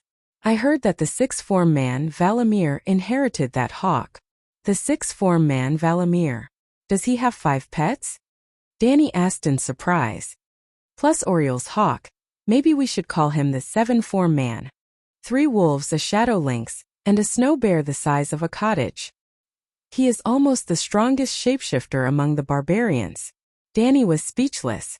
Not only was he the strongest shapeshifter among the barbarians, but even in the whole world, that guy named Valamir had few opponents. Well, before the bug in Stark's family was born. Like Bran, he was definitely stronger than the 6th form man. Not to mention Bran, even Jon was afraid of the 6th form man Valamir, because his talent was not even half of Jon's. How many shapeshifters are there among the barbarians? Barristan asked. At least 20, but they are not as strong as Valamir and can only control 1 pet. The strong ones can tame the shadow lynx, and the weak ones can only find a goat or a wild boar as companions. White Knight's expression changed drastically and she exclaimed, 20. 7 gods above, even a shadow lynx or a sparrow, if used flexibly, can change the final direction of a war. Before Dany and Robb appeared, the old man might not have had such worries. But he had personally experienced the Battle of Slaver's Bay and knew that information asymmetry alone could cause one side to be in a passive state, and the suppression of powerful legendary creatures on warhorses and workhorses would further increase this disadvantage. Even if the shapeshifter only controlled a sparrow, he could still sneak into the enemy's castle and eavesdrop on the commander's battle plans and the deployment of troops. How frightening was the advantage of having a complete grasp of the opponent's information? Not at all. Dany shook her head disapprovingly. 1 shapeshifter out of 1,000 followers of the old gods. 1 green prophet out of 1,000 shapeshifters. There are about 140,000 savages outside the city. Only a dozen shapeshifters are considered few. Jon hesitated. The northern region also believes in the old gods, but why have I never heard of the shapeshifters? Dany looked at him and chuckled. Riding a horse to find a horse. Aren't you a wolf spirit? I'm not. Jon waved his hand and hurriedly denied, as if the Dragon Queen was slandering him as a villain or a monster. You're instinctively denying your own essence. Jon, I understand that shapeshifters have been demonized by the Undulls and the City of Knowledge. You don't want to be treated as a monster. But as a follower of the old gods, denying yourself and shapeshifters is equivalent to cursing out loud that the old gods are evil gods. The hexomorph Valamir is the strongest shapeshifter among the savages. But I heard from the savages that when he was a child, he controlled the hunting dog at home to kill his own brother. He committed the crime of kinslaying. When he grew up, He took away his master's wolf, house, and territory. It's more hateful than breaking a sacred oath. He controlled a dozen villages nearby with his force. Anyone who dared to resist his rule would be torn apart by the wolves. He also used the shadow links to plunder the women in the villages. According to His Majesty, the gift of shapeshifters comes from the blessings of the old gods. Why would the old gods bless such an evil person? John said agitatedly. He agreed with Danny's statement. The shapeshifters were related to the belief of the old gods. But among the shapeshifters he had seen, none of them were good. Could it be that the old gods he believed in loved evil people? John, you misunderstood me. Danny gave Barristan a few instructions and explained, the gift of shapeshifters is the power of their blood. I'm not sure if it has anything to do with the old gods. It's just that in the old gods' belief, shapeshifters have the same status as priests. You can question the character of a shapeshifter, but there's no need to deny the profession system of the old gods' priests. Just like the Church of the Seven Gods, there are no less despicable archbishops than shapeshifters. But I believe in the seven gods, and it doesn't affect my pride in my identity as a bishop. Another simple example, I have the gift of witchcraft, but Sir Barristan doesn't. If both of us believe in the Light King at the same time, I don't need to be devout to become the Red God priest with mysterious power. But he doesn't have any power even if he's devout. Because he doesn't have the gift, his status in the Red God Temple is far lower than mine. Old Yemont said thoughtfully, this explanation is very clear and objective. To be honest, I've always been biased against shapeshifters. John's expression softened. He nodded silently and agreed with Danny's statement. He hesitated and said, then what should I do? Let's test your talent first. As they were talking, Barristan came back from the top of the tower with a long wooden box in his hand. Danny took the wooden box and opened it. She took out an obsidian crystal with silver-gray stripes and inserted it into the round hole at the bottom of the wooden box. She said to John, this is a glass candle. Try it and see how long it takes to light it. How do I light it? John dragged a chair to the side of the table and looked at the obsidian crystal curiously. Is this a dragon's heart? I found a package beyond the Great Wall with dozens of dragon's heart daggers. Yemont said slowly, dragon's heart is what the people call obsidian. The people of Valeglia call it frost fire. The reserves of dragon's heart on Dragonstone Island are huge. The Iron Throne can be put aside for now, but I must take Dragonstone Island immediately. That's the Targaryen land, Danny emphasized. What happens after that? Does His Majesty have soldiers stationed there? Yemont asked worriedly. What do you think of Tidehead Island's Valerian and Crab Island's Satyr? Danny asked. As long as you appear in front of them on a dragon, their loyalty will not be a problem. However, during the rebellion of the Four Princes, they followed Stannis to King's Landing and suffered heavy losses. Tidehead Island only has a young count who is less than 10 years old. Count Satyr himself was defeated and captured. Duke Tywin put him under house arrest at King's Landing. I don't know if he has returned to Crab Island. 100 guards are enough. I have a dragon. Who would dare to attack Dragonstone Island with ships? Danny said confidently. You're not going back to Slaver's Bay? Sigh, it's only 7,000 kilometers in a straight line.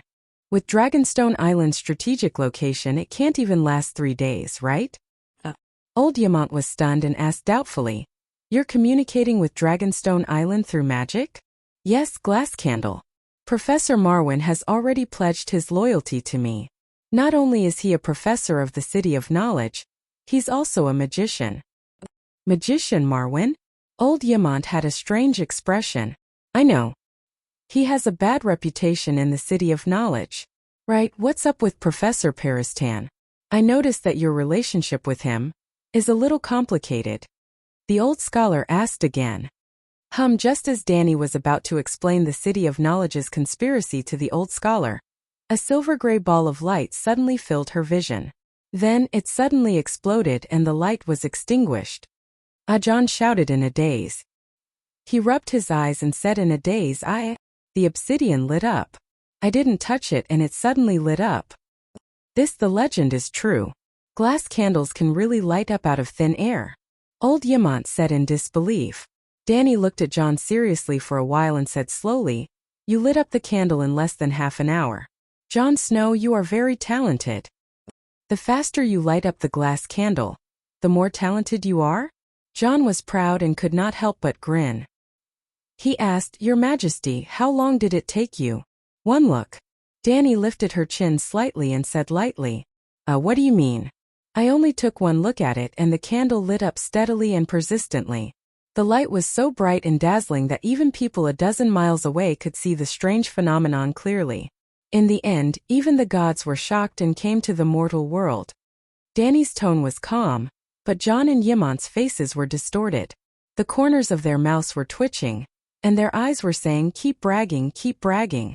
Whoever believes you is an idiot." She raised her eyebrows and asked, "You don't believe me? It's too exaggerated. It's completely unrealistic. I can't believe it even if I wanted to." Old Yimant smacked his lips and said fairly. Barristan said seriously, "It's true. I was there at the time and even had a great battle with the gods. At first I was ready to rush up and kill him. Fortunately, Her Majesty stopped me." What the old knight meant was, if I had rushed up, I would have been done for. It's all thanks to Her Majesty the Queen's wisdom that I am still alive to talk to you. But in the eyes of Jon and Yimant, the once fearless and upright Barristan had gone astray. Not only was he a bootlicker, but he was also bragging without any bottom line. He was crazy about himself. Kill the gods. Most people would not dare to brag about this, but this legendary Iron Guard said it without batting an eyelid. Jon decided not to expose the two of them. After all, they were big shots. He changed the topic and asked, "Do I need to learn witchcraft?" Most shapeshifters communicate with animals instinctively. As long as you don't resist the identity of the wolf spirit, it should be easy to find your direwolf. As for the meditation of shapeshifters, there must be some, but I don't know how to do it. At this point, Danny had a thought and smiled strangely. "Did you receive any information from the glass candle? There are some strange runes." Jon said thoughtfully. "You can try to cultivate. Don't go out to guard the door tonight. Just stay in the hall. I'll lend you the glass candle." Jon, on the other hand, thought that the Dragon Queen had passed on her ultimate tome to him. He hurriedly replied happily, "Thank you, Your Majesty." He wondered what would happen if the child of prophecy became a shadowbinder. "Your Majesty, I see that you can communicate with the Megalosaurus without any hindrance. Are you a shapeshifter too?" Barristan asked curiously. "No. A shapeshifter is a human soul that enters the body of an animal and controls the body of a companion pet. No matter what the pet's will is, its body is completely human. Just like a human turning into another form. I control Blackie by giving him instructions. He can fully understand me, but he always maintains his independent will. It's like when I ask you to do something, you can fully understand it, but it's up to you whether you want to do it or not. You can listen or refuse or even disobey. Also, my soul can't enter the body of a wolf, a shadow lynx or other beasts. I can't control other animals except for dragons." Shapeshifters sound evil. Jon frowned. The profession is neutral. Whether you're evil or good depends on what you do. My dear nephew, when you become a shadow binder, you'll understand how pure and kind the shapeshifters are. The next morning the wind stopped and the snow stopped. The sun shone on the earth and the sky was clear blue. The Great Wall was like a huge crystal standing between heaven and earth, reflecting a beautiful colorful halo. What made the Night Watchers even happier was that the barbarian army did not attack again as Danny expected. However, under the Queen's insistence, the Night Watchers reluctantly released a barbarian captive. The barbarian took away a sheepskin scroll with the seal of a three-headed dragon. On it was written the Dragon Queen's request for a negotiation between the Night Watchers, the barbarians, and the Dragon Queen. Since the weather was clear and the visibility was high, Danny rode Blackie to the depths of the Great Wall after breakfast. She maintained an altitude of more than 1,000 meters, preparing to search for the legendary other ghosts.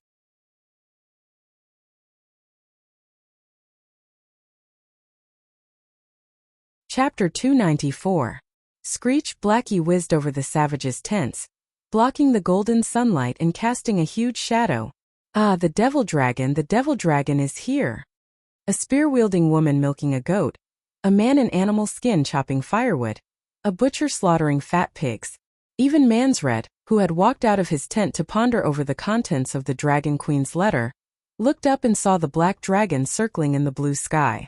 His expression changed drastically. There were children wailing and crying, mothers calling for them urgently, barbarians swearing and pulling their bows with all their might, shooting arrows into the sky that were as fast as shooting stars but were weak and powerless. There were giants beating their chests and roaring into the sky with their spears, and there were mammoths letting out long howls that were as loud and clear as a siren, but none of these affected Danny under the blue sky. The golden fingers of the rising sun reached into the hazy white fog in the early morning. The vast ghost forest was in full view in front of her. In addition to the tall oaks, soldier pines, and iron trees, there were also many rivers and lakes embedded in the forest. The surface of the rivers was covered with a layer of ice and snow, reflecting golden light under the sun.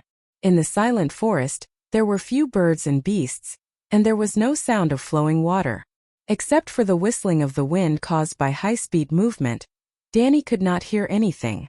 She could not help but pat Blackie's back. Their minds were connected. The black dragon drew an arc downward and brushed past the treetops lightly. Kacha-kacha. The sharp treetops bent and bounced up again, shaking off the snow, but there was still no sound of animals below. Are all the animals hiding? Are they all dead? Danny murmured. But she did not dare to continue. If the Night King threw an ice crystal javelin out of the forest, she would be in big trouble. Blackie quickly pulled up and once again entered the safe altitude of 1,000 meters. After circling the ghost forest, Danny did not find any deviant ghosts or zombies. She continued north. The trees on the ground became thinner and thinner. The sun was not weak, but the air was getting colder. After flying for 7 or 8 hours, Lin Luoran has circled the area within 1,000 kilometers of the Great Wall. Deviant ghosts seem to be afraid of sunlight and hide. Danny doesn't find any of them. However, she did not come out empty-handed. The snowy scenery beyond the Great Wall was magnificent, and the terrain was complex and changeable. She swam freely in the undulating valleys, slid across the freezing lake, raced with the shadow lynx in the snowfield, and competed with the white-headed goshawk in the sky. Danny had a sense of freedom, as if a divine dragon was roaming the ninth heaven. Especially in the Windy Sound Gorge. The gorge was deep and narrow. Sometimes Blackie would turn its body sideways, its wings scraping the rocks on both sides of the gorge, causing snow to swirl in the air. Sometimes it would lower its altitude to avoid the thick and long sparkling icicles above its head. Sometimes it would spit out dragon flames to clean up the vines and rock trees that were hanging on the ice. Sometimes the space was too small, so Blackie had no choice but to leap out of the gorge and fly parallel to the mountain ridge. Danny clenched the bone spurs on the dragon's back tightly. Sometimes she would cry out nervously. It was her first time playing with such a complicated flight path, and it was especially exciting. Ah, Megalosaurus, it's really the Megalosaurus. The true dragon has been resurrected. Blackie approached the Great Wall. A large group of night watchers in black huddled by the battlements and shouted excitedly. Some of them even knelt down on the wall. Compared to when they left in the morning, there were dozens more night watchers on the wall. Hissed Blackie swept past the cheering crowd and flew south for a distance before flapping its broad wings and landing in front of the king's tower. The main force of the night watchers is back? Danny asked as she looked at the curious night watchers in the yard. Baristan came over and said, "The night watchers of the Shadow Tower sent Bowen Maxey back. The night watchers who were patrolling the east are also back. This is Her Majesty Danny Liz Targaryen." Old Yamant shouted to the night watchers in the yard. Danny jumped off the dragon's back and came to the stone steps. Nearly 200 night watchers in black either put down their work or came out of the tower, the stable, the smithy and the main hall after hearing the noise. They looked at the Megalosaurus beside Danny curiously and fearfully. After a moment of hesitation, some of them knelt down and saluted. With someone taking the lead, more and more people knelt down. Soon almost everyone was shouting, "Long live Her Majesty the Queen! Long live the Dragon Queen! Long live the true dragon!" The night watchers were shocked by the appearance of Targaryen, and felt that the arrival of the legendary Megalosaurus was like a dream to them. However, they quickly accepted the reality. Other than peeking at the black dragon sleeping on the stone steps from time to time, they did not stop working. Danny looked around and asked, "Did Whitey go hunting?" "He flew to the forest in the east not long after you left," Barristan said. "Your Majesty, let me introduce." Old Yamant led a few night watchers over. Other than the one-armed tanner, Danny did not know any of them. "This is Bowen Maxey, the Commander-in-Chief and also our General Affairs Officer," Old Yamant said as he pointed at a red and fat bandaged man who looked like a red pomegranate. Maxey's waist was injured, so he wrapped a thick white cloth under his woolen cloak. "Greetings, Your Majesty." The pomegranate man saluted cautiously. "Sir Dennis Mallister, the Commander-in-Chief of the Shadow Tower. Thank you for coming to the Wall's aid, Your Majesty." He was a man in his 60s with a white beard. He was tall and strong with a red face and a loud voice. His eyes shone brightly. He was similar to Barristan.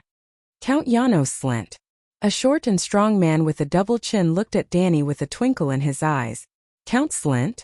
Danny raised an eyebrow and said strangely, "Count Slint, you helped Lannister kill Ed Stark and killed Robert's 13 illegitimate children for Cersei. You must be Lannister's most trusted aide. I have a question that I don't understand. Can I ask you?" The man with the double chin blushed and stammered, Your Majesty, I am not that close to Lannister. I have already put on the black cloak. You can't punish me for my relationship with Lannister." "Hee. Where is the courage you had when you beheaded Ed Stark in front of St. Basil's Cathedral?" Danny sneered. "The person who beheaded the Prime Minister was Eileen Pine. I just, all you did was pin Eddard Stark to the ground, so that Eileen Pine could behead him with his sword," Barristan said coldly. "Knight?" Slint was about to argue when he suddenly realized something and emphasized, "Your Majesty, Danny Rise, Ed Stark and Robert are the main culprits who stole your father's throne. Sigh, I don't care about your rotten past. Like you said, put on the black cloak and let bygones be bygones." Danny waved her hand and said unhappily, "I just want to ask, as Lannister's most trusted aide, can you answer my question? Why did Joffrey change his mind? Lannister promised Ed that as long as he admits his crimes and puts on the black cloak, he will let him and his daughter go back to the north. That way the lion and the wolf won't fight.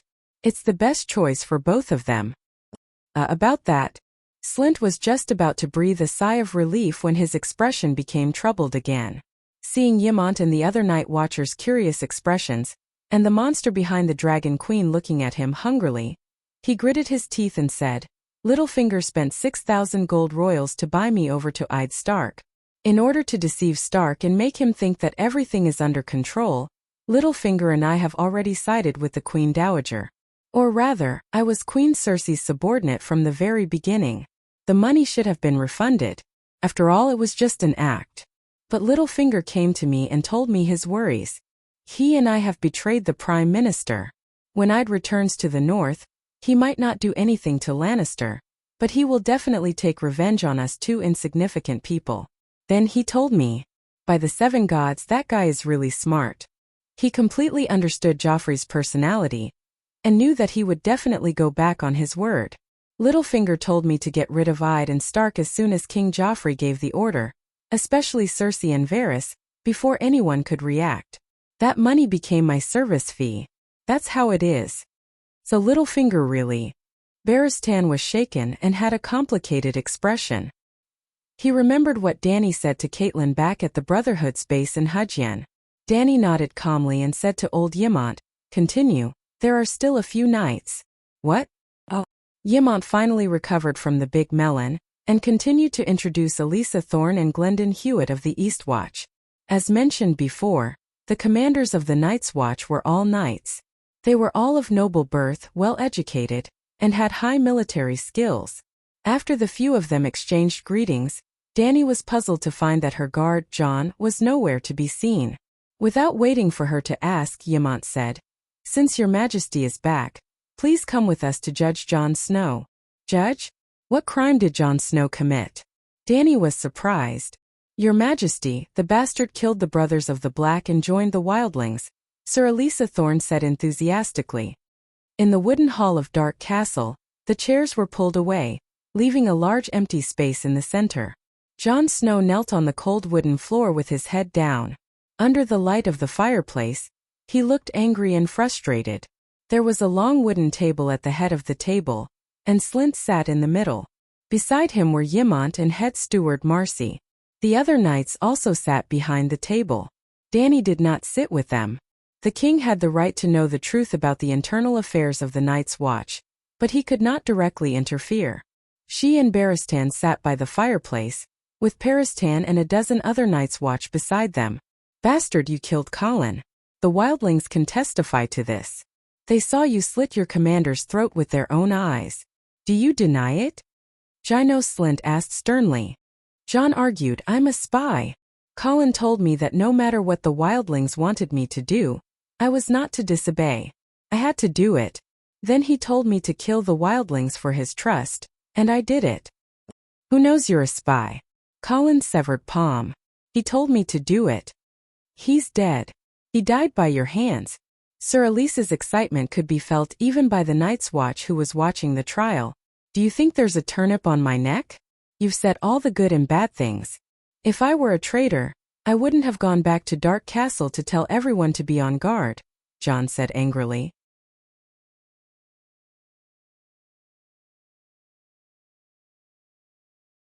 Chapter 295. I told everyone to be on high alert. I killed countless barbarians with my own hands. I am not a traitor. Yes, thanks to Jon's reminder. He fought bravely and never showed mercy to the barbarians. One-armed Tanner nodded. Sir Alliser shook his head and pointed at Jon. "That is because Her Majesty the Queen is here. Even a fool would not surrender to the barbarians after seeing the Megalosaurus. You know that the barbarians have been exposed. With so many villagers escaping to Dark Castle, Scholar Ymont and Master Tanner are not stupid. They must have been alerted. You pretended to be a spy for the Night Watchman, but you were actually planning to help the barbarians infiltrate Dark Castle. When the time was right, you would deal the fatal blow to the Black-Clothed brothers. Unfortunately, the gods protected the Westeros. Her Majesty the Queen descended from the heavens. You had no chance.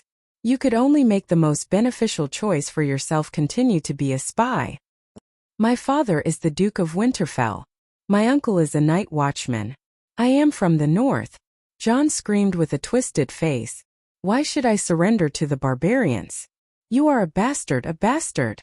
Slint slammed the table and shouted back even louder. "You are only the bastard son of the Duke of Winterfell.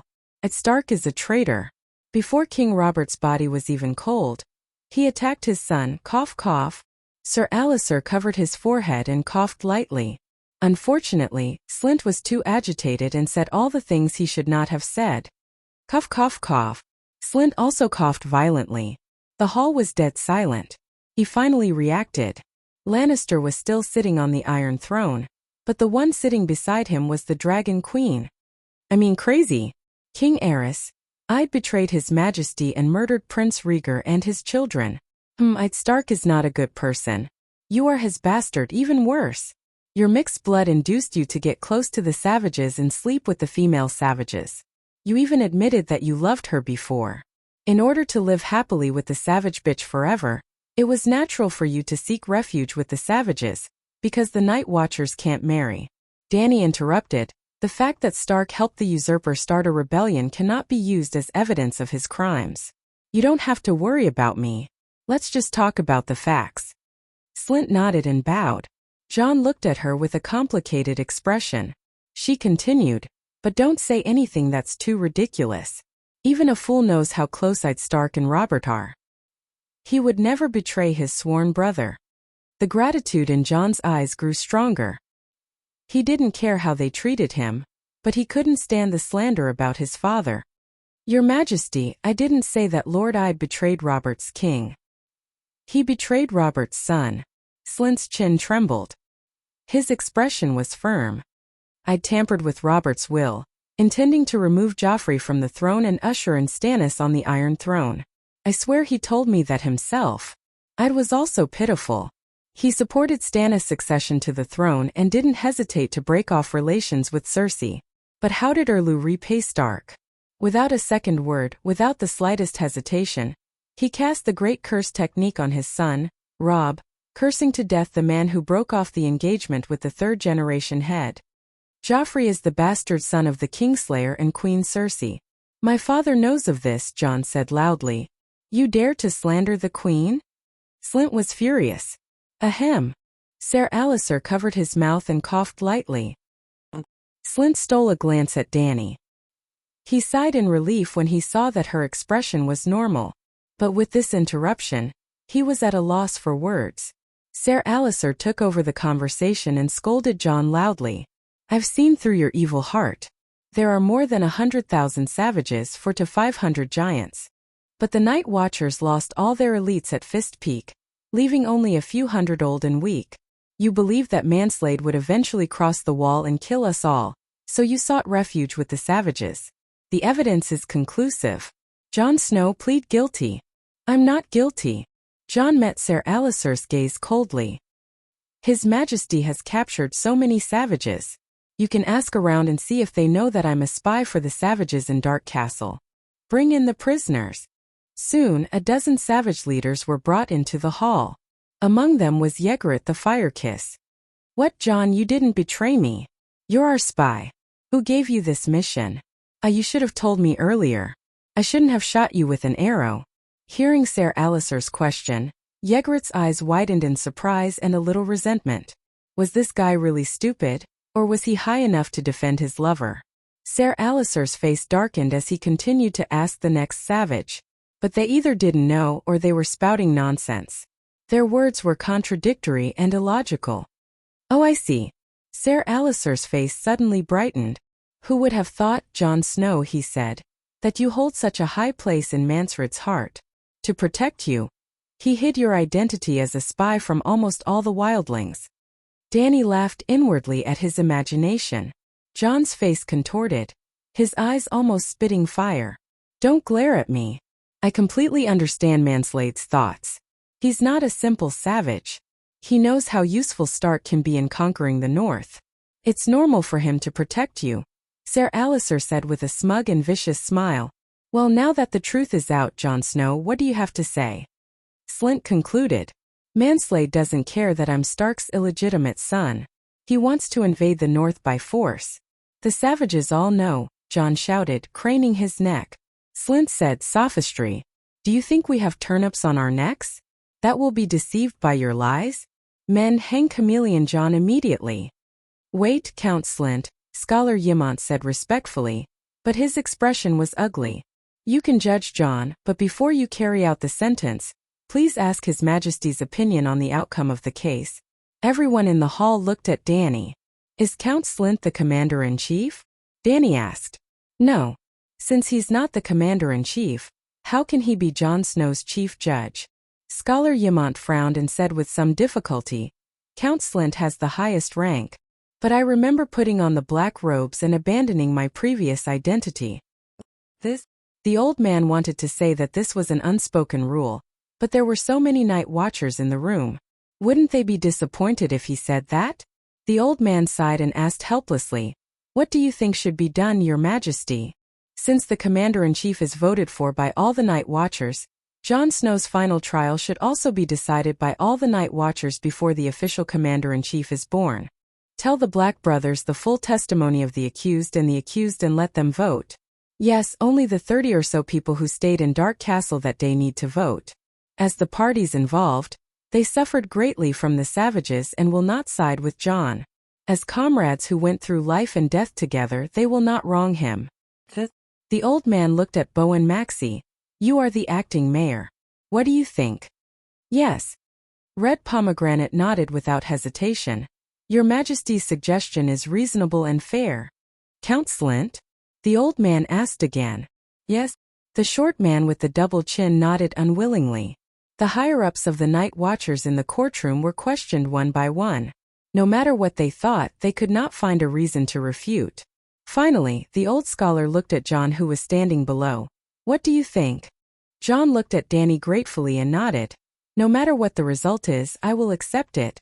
After that, more than 30 men in black entered the wooden hall. Even the prostitute from Mole Village 3 kilometers away was invited to listen to Jon's self-defense and Elise's and Slynt's accusations. After a few hours, The sun had set and the sky had turned a deep shade of indigo. Dani held a long-necked clay pot in her left hand and a fat white porcelain bottle in her right hand. She turned them upside down for everyone to see before placing them on the table in front of her. One by one, the night watchers stepped forward and tossed the coins in their hands into the bottles. Yes, everyone was given a copper coin and a silver coin. They put their hands into the pot and threw in a coin. A copper coin meant that John was guilty. A white silver coin meant that he was innocent. Air could also be thrown in for abstention. Finally, the rest of the coins were thrown into the bottle. Even old Yamant lined up and threw a coin into the pot. The voting process was completed quickly. Dani did not let John wait. Under his nervous gaze, she poured the coins out of the pot on the table. With just a glance, John let out a sigh of relief and smiled. Elisa and Slint's faces were ashen. They pursed their lips and did not say anything. There were only 1 or 2 copper coins scattered in the silver. However, Dani did not immediately declare John innocent. She poured out the coins from the bottle on the other side and let Baristan count the 2 piles of coins. About 3 minutes later, the White Knight said, "The total number of copper and silver coins is neither more nor less." No one abstained. With 34 votes to 2, Jon Snow is innocent. Everyone believes that he did not betray the Night Watchers. Thank you everyone. Jon's eyes were red as he said excitedly to the Night Watchers around him, "You have been fighting on the front line. I even saw you drag your lame leg and shoot 3 savages to death. You are definitely not a chameleon who is afraid of death." The prostitute Slint laughed. "Your Majesty, even if he is not a chameleon, his affair with a female savage can't be fake, right?" Elisa shouted. Dani waved her hand and said casually, "This broken place is already bitter and cold enough. As long as it doesn't affect work, drinking and finding women are not a problem. But the oath, the matter between men and women is human nature." Dani interrupted him and said indifferently, "I don't encourage everyone to break the oath, but how many Night Watchers' brothers voluntarily put on the black clothes? Voluntarily take the oath of the Night Watchers? I give the highest respect to noble people who pursue honor, but for more ordinary people, as long as they do their job honestly, even if they make small mistakes, it is tolerable. If the Night Watchers don't look for women, how can we do business?" The prostitute Slint muttered. Dani glanced at her. She wanted to ask if she had entertained this Sir Elisa, but it was not convenient for her to say such frivolous words.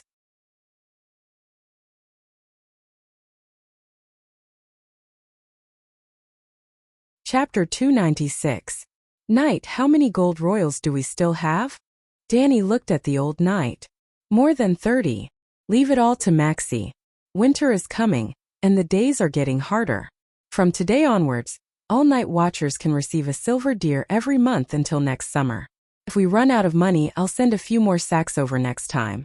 1 gold royal could be exchanged for 210 silver deer.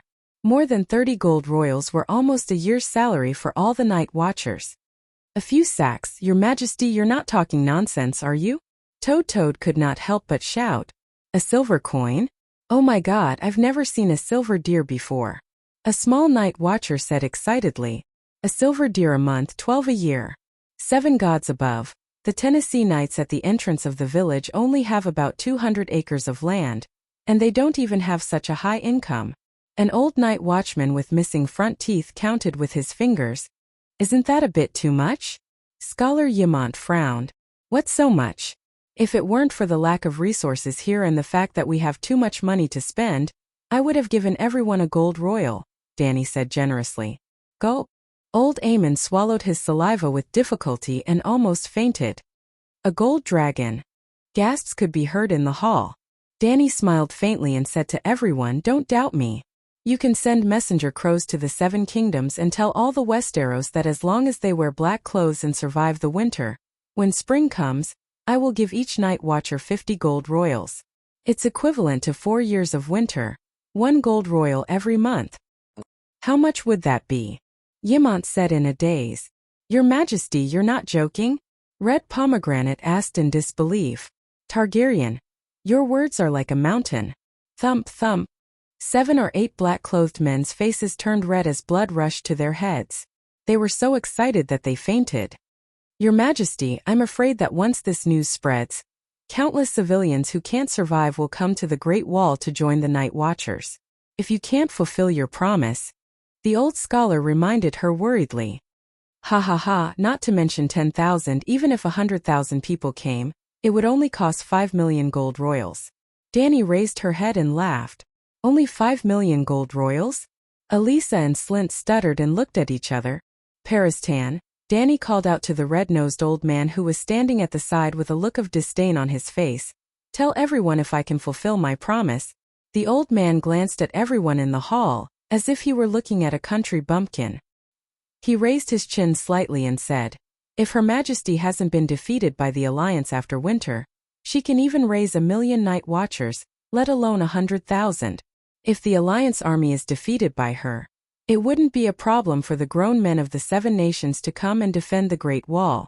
She's already the world's overlord, the greatest empress under the heavens. She has so much gold that she can build another Great Wall of gold. Thump, thump, thump. The Night Watchers in the hall felt their legs go weak. Even Jon Snow was on the verge of collapsing. He was trembling under a certain someone's heroic spirit. Danny wasn't just trying to show off. Well, she was definitely trying to show off. She wouldn't know if she didn't come to the Great Wall. There were too few Night Watchers. If she had 10,000 Night Watchers now, the 19 castles would all be filled. First of all, the barbarians would no longer be a threat. Well, with her around, Danny wasn't worried about the barbarians taking down the Great Wall. But a few hundred Night Watchers couldn't take down 100,000 barbarian captives. Secondly, as long as she didn't ride her dragon and wander around outside the Great Wall, it would be difficult for the Night King to cross the Great Wall if there were enough Night Watchers. Compared to the fate of the entire world, even if she didn't have any feelings for the Westeros, a few million gold royals was worth it. It was at least 10,000 times better than Robert spending it on wine and women. Congratulations to Her Majesty. Long live the Queen. Long live the true dragon. Long live the Megalosaurus. This time the hall was almost full. Hundreds of Night Watchers raised their cups and toasted to Queen Danny. Their shouts shook the sky and their emotions surged. Well, everyone knew about the winter benefits the Queen had given them. 50 gold royals. How could they not wish her well? After 3 rounds of wine and 5 dishes, Danny, who was sitting at the head of the table, cleared her throat and said to the Night Watchers on both sides, Commander Mormont has been dead for more than half a year. A new commander hasn't been chosen yet. What do you think? We'll be negotiating with the barbarians tomorrow. Let's not talk about whether we can succeed. You should at least send a representative, right? Your Majesty, we can't let the barbarians cross the Great Wall. Sir Alliser said hurriedly. It's true that the barbarians put down their weapons and surrender unconditionally. It's good for both sides. However, there are only 600 to 700 Night Watchers on the Great Wall. It's impossible to control so many people outside the city. The veteran commander of the Shadow Tower, Sir Dennis Mallister, also expressed his opposition. The gray-haired knight had been the commander of the Shadow Tower for 33 years. He was the uncle of the Earl of Sealand and had a high status. Danny had to take his opinion seriously. There are only 3 ways out for the hundreds of thousands of savages outside the city. 1, they can break through the Great Wall and destroy the northern region. 2, with my 2 dragons and the 600 or so Night Watchers, you can keep the savages outside the city. When winter comes, 99% of the savages will freeze and starve to death. 3, we can negotiate and decide on a plan that both sides can accept to minimize casualties. Sir Mallister, do you have a 4th plan? No, but... The gray-haired knight's expression was cold and resolute. He gritted his teeth and said, People will die in winter. Countless civilians of the 7 kingdoms will freeze and starve to death. The North has experienced turmoil and is still in turmoil. Their situation is not much better than the barbarians outside the Great Wall. However, there is limited food. Even if we capture all the barbarians, there will be no food to save them. How do we deal with the deviant ghosts? Jon couldn't help but ask. Deviant ghosts? The old knight's cold expression cracked. He shook his head helplessly and said, I don't know. I know what you're trying to say. 1 barbarian fell, and a corpse ghost stood up, but I really don't know how to solve this problem. Are there really deviant ghosts? Paristan, who was sitting opposite John, frowned. He originally believed that deviant ghosts were just a gimmick used by the Night Watchers to get sponsorship. However, after coming to the Great Wall, almost all the Night Watchers took deviant ghosts for granted. This made his belief waver. Your Majesty, you walked around the Great Wall this morning. Did you find any deviant ghosts? The old man asked. No, I didn't even see any living dead. They seem to be hiding from the sun. When we negotiate with the King of Savages tomorrow, we can ask them. Danny shook her head and said, Slavers Bay is too far away from here. Otherwise, food wouldn't be a problem at all. Paristan sighed. Well, that reminds me, sir. An idea flashed through Danny's mind, and she couldn't help but smile. How about this? Let's choose a barbarian with a family to guard the Great Wall, and his family will follow me across the narrow sea. With his family as hostages, the barbarians will have to listen to the Night Watchers no matter how rebellious they are. Their family can go to the plains of the Rhone River to farm. Such a bold plan made the Night Watchers who were listening in on their conversation confused. Your Majesty, I don't quite understand. How are the barbarians going to the Urso continent? There are more than 100,000 of them. How many ships would they need? Besides, why are the free trade city-states willing to accept them? Yimont came back to his senses and asked curiously. Old man, wherever the true dragon sees, it's the king's land. Danny's lips curled into a cold smile. What does it matter if they're willing or not? Let's not talk about the barbarians. With just a few hundred giants and my megalosaurus, who in the world can stop me? Use the barbarians to conquer the free city-states. John frowned. Attacking another country for no reason, he said unhappily. Attacking another country for no reason, okay? And how many people will die? Kid, you've got one thing wrong. The free trade city-states have already declared war on Her Majesty. The red-nosed old man shook his head and looked at Danny with a complicated expression. Her Majesty's magnanimity, vision, and wisdom are admirable. She came up with a plan to solve the barbarians, the deviant ghosts, and the allies at the same time. There's no doubt that this plan is a win-win for Her Majesty, the barbarians, and the Westeros. Maybe before winter, Her Majesty will be crowned as the first empress in the world. Silence fell in the hall. Several senior members of the Night Watchers frowned and pondered. Even the Night Watchers who were drinking and talking dirty became quiet in the strange atmosphere. The impact of this matter is too great. I can't bear the responsibility and consequences. Only the Commander-in-Chief can give you the final answer, Bowen Maxey said with a bitter face. Then let's choose the Commander-in-Chief. Danny looked around and asked curiously, who are the candidates? All the brothers of the Night Watchers are qualified to be the Commander-in-Chief and have the right to vote. As soon as Yimont finished speaking, the short man with two chins, Slint, stood up and said loudly, I used to be the Commander-in-Chief of the garrison of the capital, the commander of 3,000 golden robes, and the Count of Hellenberg. Count, your fief has changed. The red-nosed old doctor reminded him. Now, Hellenberg belongs to Duke Peter Belize. Slint's chin trembled and he forced a smile. It's good that it's changed. Everyone knows that Hellenberg is cursed. Black Hart Hall was burned to death in the city by Balerion on the day Hellenberg was built. Then the Keholis family was wiped out by Red Heart Hellenberg. The third Castellan, Haraway, was slaughtered by Cruel Meg. The fourth Castellan, Tal, had no descendants and his family was wiped out. Thinking about it, it's really scary. In just 300 years, Hellenberg had 9 Castellans and I was the 10th. But I was unlucky before I even went to the castle. Compared to the Castellan whose 9 families were wiped out, at least I was able to wear black clothes and serve the people of the 7 kingdoms. Now that Littlefinger is the 11th Castellan, I don't know how long he can last. Danny was also stunned. She didn't know if he didn't mention it. After being reminded by this guy, she realized that Hellenberg was indeed cursed. She didn't know what would happen to Slint, but Littlefinger was definitely done for. Who would become the 12th Castellan of Hellenberg? Why not let Tyrion or Jon try in the future? If they could survive the long night, Slint puffed out his chest and announced loudly, Brothers, I have the qualifications and the ability to become the Commander-in-Chief. Please believe in me and vote for me. You can't. Danny shook her head. Neither you nor Sir Alliser can become the Commander-in-Chief.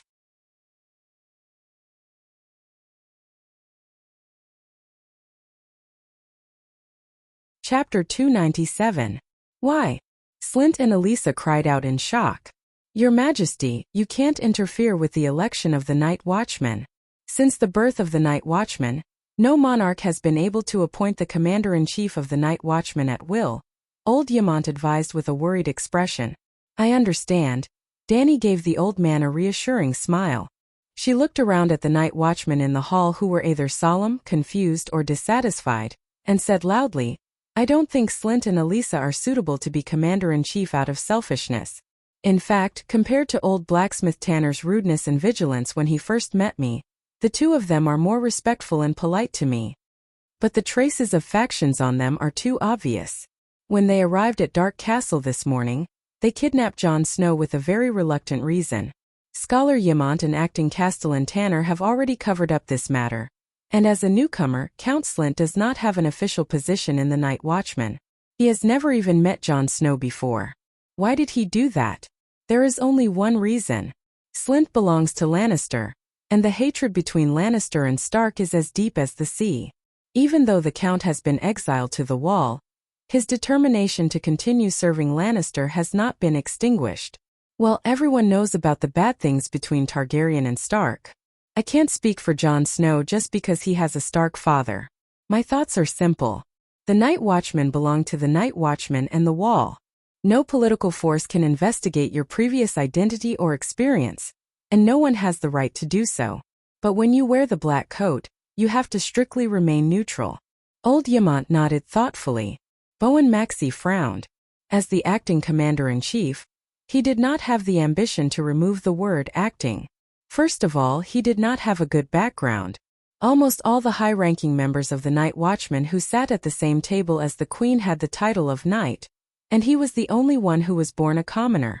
It was also because he was a commoner and had not received a systematic military education that he had been tricked by Mansrider and won a Pyrrhic victory at the Bridge of Skulls. The Night Watchers, who were already short on manpower, had lost another 100 elites. He fought bravely and was not afraid of sacrificing himself. Although he was as fat as a red pomegranate, he still charged in front of the black-clothed brothers. However, being a commander-in-chief required not only courage, but also wisdom, military experience, and temperament. Secondly, he had a sense of responsibility. He was a true man of the Night Watchman, and he believed in the profession of Night Watchman for his whole life. After understanding his shortcomings, he immediately extinguished the last hope in his heart of becoming the commander-in-chief. He was determined to spend the rest of his life assisting a wise and powerful commander-in-chief. Slint was the one he had chosen. He was brave and good at fighting, and his military skills were excellent. Otherwise, he would not have been promoted to the commander of the garrison. He had a noble status. He was now a count with real power. He had connections with the court. He was the confidant of Cersei and Tywin. He was young and promising. He was not even 40 years old. But no matter how many merits Sherlintian had, there was no way he could wash away the fact that he was a loyal follower of Lannister. Before the appearance of the Dragon Queen, being a trusted follower of Lannister would have been a plus, but now, the Night Watchmen strictly adhere to neutrality. We will never participate in the struggle for power among the Westeros, Bowen Maxey said with a firm expression. The Night Watchman in the hall nodded silently. Adhering to neutrality was one of the most important oaths of the Night Watchman. No one could refute it. Dany did not even glance at Slint and Elisa. She only stared at the Shadow Tower commander, who was deep in thought, and said, Obviously, Slint and Elisa are unable to do this. They belong to Lannister, and Lannister sits on the Iron Throne. As long as the other ghosts are proven to be real, the nobles of the Seven Kingdoms will no longer ignore the Wall. At that time, various forces will come. Not to mention how a selfish commander will convince the masses. What if the Night Watchmen side with Lannister? As Lannister's enemy, how will Targaryen deal with you? Why don't you say it out loud? I will lead by example. Dany raised her right hand. Her expression was solemn, and her voice was loud and clear. I swear in the name of the Targaryen ancestors. I swear in the name of the Mother of Dragons. No matter how much I invest in the Night Watchmen only belong to the Wall. I will never ask the Night Watchman to serve my personal interests. Good. Bowen Marcy, blacksmith Tanner, Mal Lister and the other higher-ups of the Night Watchman cheered loudly. The Night Watchman brothers in the hall clapped excitedly. Even John looked at Danny with admiration and worship. This woman. Professor Peristan had a complicated look in his eyes. His emotions were in a mess. If the other ghosts were real, if the other ghosts were as powerful as the legends said, if the other ghosts really had the intention of crossing the wall, then the nobles of the Seven Kingdoms would end their disputes and head north together to resist the enemy. However, the war of the usurpers and the rebellion of the four princes had caused the blood feud between the nobles to be as deep as the ocean. Would they be able to trust each other and deal with the common enemy peacefully? Dragon Queen's vow at this moment was undoubtedly a good start. The forces of the Seven Kingdoms would unite under the neutral Night Watchman without any selfish motives. They would only serve the Westeros. Thinking about it this way, Dragon Queen's decision to exclude Elisa and Slint as candidates for Commander-in-Chief was not only correct, it was also very wise and decisive. The Night Watchman had to be neutral. Otherwise, the plan of the Seven Kingdoms to resist the other Ghost Alliance would never be realized. Unconsciously, the red-nosed old man also began to clap. He was filled with emotions. Apart from the conflict of ideas between the true world and the magic civilization, the Dragon Queen's talent, magnanimity and wisdom were far beyond the players of the Seven Kingdoms. They were not even on the same level. She was truly a wise ruler of the Seven Kingdoms. Your Majesty, I think you misunderstood me. After the cheering stopped, Sir Elisa's thin and stern face turned red. He stuttered, I admit that I dislike Jon and Stark, but it's not to curry favor with Lannister. I'm different from Count Slint. I'm not a confidant of Cersei and Tywin. In fact, it was Duke Tywin who forced me to wear the black robe. Oh, then why did you do it? Danny asked curiously. 2 drops of sparkling tears welled up in his eyes. Elisa's tall and sturdy body swayed slightly, as if he couldn't bear some kind of huge blow. He choked with sobs and said, Your Majesty, I come from the Thorne family of the royal territory. My brother and nephew both died with Prince Rhaega at Ruby Beach. Danny was shocked and embarrassed. Damn, this is a loyal subject of the dragon family. She had accidentally hurt an ally. Scholar Yemont reminded her softly, the Thorne family is a direct vassal of the royal family. They fought for Targaryen until the last moment. After the fall of the King's Landing, Duke Tywin forced Sir Elisa to choose between wearing the black robe and being beheaded. Sir Elisa came here. Danny was even more embarrassed. Even after coming to the Great Wall, he did not forget his old master and wholeheartedly wanted to kill the son of the dragon family's sworn enemy. This kind of spirit, actually she should have thought of it. The Night Watchers came from all over the Seven Kingdoms, so there would definitely be factions. For example, when she first arrived, the one-armed blacksmith Tanner was wary of her. He came from Storm's End Castle and watched the 3 Theon brothers grow up. He was definitely a stag. And an important source of Night Watchers on the Great Wall was criminals, criminal civilians, and nobles who stood on the wrong side in the game of power. The War of the Usurpers was 16 years ago. There should have been a large number of knights loyal to the dragon family sent here. Sigh, after coming to the Westeros for so long, she had broken the heart of the only loyal subject she had met. This should not have happened. Fortunately, Danny had been a queen for a few years. Although her chest was not big, she was shrewd enough. She only glanced at Scholar Yemont and said loudly, Of course I know Thorne and Sir Elisa's loyalty to Targaryen. Before coming to the Westeros, Sir Barristan had already introduced me to countless old people of the Seven Kingdoms. Among them was the loyal Thorne family. Was there? Why don't I remember? Barristan was confused, but on the surface he nodded firmly. It must be because he was old and his memory was deteriorating. He had forgotten some of what he had said before. How could an upright, honest, noble and upright legendary White Knight lie? Everyone believed him. But as I said before, the Commander-in-Chief of the Night Watchers cannot be selfish. He must be neutral. No matter how much Targaryen has sacrificed for the Night Watchers, he will not affect the purity of the Night Watchers for his own benefit. Danny spoke righteously. Her expression was solemn, and her words were sonorous. Targaryen, you must do what you say. You must be firm in your actions. You must be firm in your actions. Your Majesty. Scholar Yimont choked on his words. Your Majesty. Bowen Marcy was so moved that his eyes turned red. Your Majesty. Sir Elisa finally shed tears. Your Majesty. Fortunately, this king was smart enough to turn the awkwardness into emotion. The men in black were moved to tears, and this set a good example for them. The Night Watchers will never participate in the politics of the Seven Kingdoms. Who knew if some future commander-in-chief would be stabbed to death by his own men in black?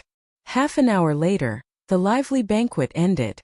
Danny, accompanied by Barristan, Old Yimont and John, left the main hall of the castle and walked towards the king's tower. Your Majesty, this afternoon's trial. John's gray eyes flashed with a mixture of gratitude, admiration and worry. Thank you. No need to thank me. The strength of an organization depends on its reward and punishment system. Those who do well will be rewarded, and those who do wrong will be punished. If justice is lost, the hearts of the people will easily scatter, and honor will naturally disappear. It is already hard to endure beyond the Great Wall. Without unity and honor, how can the Night Watchers fight? Danny shook her head.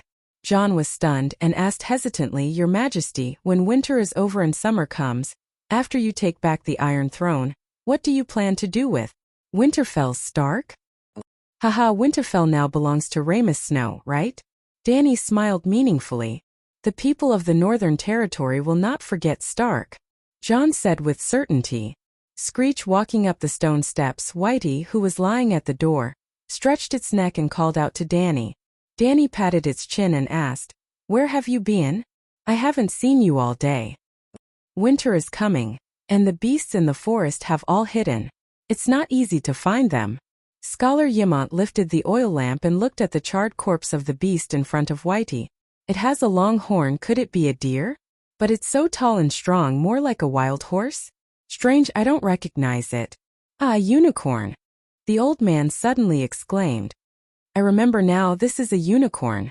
7 gods above, the white dragon killed a unicorn.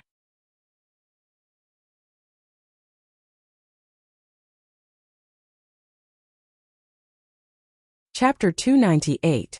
Unicorn. Danny and John exclaimed at the same time. Even Barristan, who had opened the door of the king's tower, turned around in surprise and asked, Scholar Yimont, are you sure there are unicorns beyond the Great Wall? But I don't see any unicorns in Mansford's army. No, Whitey didn't go beyond the Great Wall. I warned them not to hunt beyond the Great Wall. Danny shook her head. She walked to the beast's body and examined it carefully. 99% of its fur was burnt, and there were a few tufts of long silver hair on its hooves. The most striking feature was the long black horn that Whitey had thrown aside. It was 1.2 meters long and as thick as the rim of a cup. There were deep spiral grooves on it like a drill. I've never seen a unicorn in the north, John said. Yimont thought for a moment and said, There's a huge island called Skaggs Island in Seal Bay to the east of the East Sea. It's said that there are unicorns on it. Skaggs Island? I heard that it's full of uncivilized savages, but they're still Stark's vassals in name, John said thoughtfully. Holding the unicorn's horn in her hand, Danny stepped into the tower, took off her cloak and hung it on the wall. She said while drying the flesh and blood on the horn by the fireplace, John, let me first say that I'm actually quite happy to see Stark's family destroyed. Don't get too excited, I have a reason to be happy. Anyone who isn't happy to see their enemy in trouble must be crazy. I don't think you've forgotten the War of the Usurpers 16 years ago, have you? John's cheek muscles twitched. He pursed his lips and said, Who does His Majesty plan to take revenge on? Now only my 2 sisters and I are left alive. I met your aunt in Hudgyen, Danny said with a smile. Aunt? What auntie? John asked confused. Lady Caitlin Tully, said Barristan. Impossible. John screamed. Lady Caitlin died at the Red Wedding. It has been confirmed. Old Yimont frowned. Barristan looked at the blazing flames in the fireplace and said with a worried expression, She did die at that time, but the Red God priest from Myr can revive the dead. Even though Lady Caitlin had been dead for 3 days and her corpse was covered in maggots, she was still saved by Earl Barry. Yes, Count Bailey had been resurrected by Murtheros multiple times, and had become a believer of the Light King, Lalo. but there are too many side effects of reviving the dead. The once sweet and kind Lady Caitlin seems to have turned into a different person. The meaning of the guest's rites has completely changed. Then, the old knight told him the story of the crossroads in detail. This scholar Yimont rubbed his face and murmured, "The dead can be resurrected multiple times, and the guest's rites have become the guest's death banquet. What is wrong with this world? Even deviant ghosts have appeared. Old master, you should get over it." Danny comforted him. Glancing at John, who was frowning in deep thought, she continued the previous topic and said, "Do you understand now? I didn't even kill Caitlin. Naturally, I won't do anything to your father's children because of what he did to my father." "You're not going to avenge your father and brother?" John asked in disbelief. "There are some enemies that I will definitely not let go of, but my revenge will be righteous and justified. Before fighting for the Iron Throne, I will first convene a great council and conduct a great trial on the major events that have happened in the past 20 years, including the matter of my father burning your uncle and grandfather to death, and the matter of Rhaegar abducting your aunt. Even at the Red Wedding, I will help your brother Robb uphold justice. Freyr and Bolton, I will not let any of the guilty ones go." "Why?" John looked confused. Because Dany's lips curled up, and her fair face revealed an expression of extreme confidence and pride. "A dirty Westeros is not worthy of being conquered by me." John's eyes bulged, and his face was filled with disbelief. He never thought that there would be such a... He did not know if he should call it arrogant, because arrogant was a derogatory term, but he sincerely hoped that all monarchs could be as arrogant as her. Barristan nodded his head in relief. "This is the wise lord that I have been searching for." Old Master Yimont's blue eyes narrowed, and his lips trembled. "Dany, if you can do what you say, you will be greater than our ancestor Aegon." Dany rolled her eyes. "I have long surpassed Aegon. Aegon was only a conqueror of Westeros. Not only am I a conqueror, I am also the liberator of slaves, the mother of dragons, the source of magic, and the successor of the Great Wizard. Putting everything else aside, just based on the fact that I have inherited the legacy of the Great Wizard of Valeglia, all the Targaryen dragon kings have to bow to me, just like how they bowed to the Great Wizard back then." "The legacy of the Great Wizard?" Yimont frowned as he pondered. "Old Master, do you know of the 14 Fire Peak families?" "I do. Valeglia has 14 large active volcanoes, and each of them is under the control of a top family." Yimont nodded. "Do you know of Donna and Dreamwalker Dany?" "Of course I do. The first ancestor of the Targaryen family on Dragonstone Island." "Then do you know of Donna Targaryen's position in Valeglia?" You can use the Westeros aristocracy as an analogy." The old man said hesitantly, "The 14 Fire Peaks are equivalent to the 7 Great Dukes. Our ancestor's position in Valeglia was not high. He was probably at the level of a knight, and Valerian and Sitiga were the knights of our family." "That's right. Then do you know of the Great Wizard's position in Valeglia?" "What position?" Yimont asked curiously. "The King of the 7 Kingdoms. His legacy is equivalent to the Iron Throne. Now a small family of a fallen knight has seized the Iron Throne. Tell me, how is this achievement compared to Aegon's?" Dany said with a faint smile. "That exaggerated?" The old scholar opened his mouth wide, his face full of disbelief. "It's not exaggerated at all. In the magical civilization of Valeglia, magic power is equivalent to status." Yimont nodded and asked again, "What can the legacy of the Great Wizard do? What can it do?" Dany thought for a moment and sighed. "Give me 20 years, and I can probably bring the destroyed Valeglia back to life in this world. But what's the point? Valeglia's civilization has reached a dead end. This is too scary." John was shocked at first, then overjoyed. He asked excitedly, "I learned a meditation spell in the glass candle last night. Is it the legacy of the Great Wizard?" Looking at the flickering shadows in John's gray eyes, Dany held back her laughter and shook her head. "John, you're really talented. It's only been a day, and you haven't even learned the basic runes, but you've already successfully built the meditation rune. However, you do not have the Targaryen blood, so you cannot learn my spells." Congratulations, you have become a shadow-binding knight." Plop. Barristan and old Yimont, who understood the meaning of shadow-binding knight, were so shocked that they almost fell off their chairs. What is a shadow-binding knight? John asked blankly. It's the same as shapeshifting. It's a misunderstood profession. Your Majesty, how can you let John learn the shadow child witchcraft? Old Yamant stomped his walking stick and complained. For some reason, he always had a strange fondness for this long-faced, black-haired young man and took care of him as if he was his nephew. Now that he heard that Danny had lured him into the shadow child witchcraft, he was very angry. It's just a meditation technique. I don't know blood witchcraft, shadow secret spell, or demon sacrifice witchcraft. What? John was dumbfounded. Blood witchcraft, shadow secret spell, demon sacrifice witchcraft. It sounded evil. What had he become? Think about it. What's the difference between a spirit wolf and a shadow-binding knight in the eyes of Westeros? There is no difference, but it's too scary to be both a spirit wolf and a shadow-binding knight at the same time. Barristan frowned. Sir, there's something wrong with your words. It's both murder. Is it lighter to kill someone with a machete than to kill someone with a machete in his left hand and a sword in his right hand? As long as John sticks to his conscience, he's still a good person even if he learns a few necromancy spells. If John loses his humanity and doesn't learn any witchcraft, he can still do evil with a sword. Who do you think is more evil? Tam Queenie or Waltfred? White Knight was silent for a long time and sighed. That's true, but the common people's opinion. John is just a night watcher, not a king. Does the common people's opinion matter? Old Knight was speechless. Then Danny said to John, who was at a loss, don't blame me. I only know 2 types of meditation spells. You can't learn the Great Wizard's legacy. The incomplete Fire Wizard's meditation spell is not as good as the complete Shadow-binding Knight with great potential. As she spoke, she went back to her bedroom and brought back a book and a metal plate. She handed them to John and said, there's a Fire Wizard spell in the metal plate. Shadow-binding Knights control the power of fire, blood, and shadows. You can learn it too. There's also Tam's diary. The notes left behind by a legendary half-god wizard.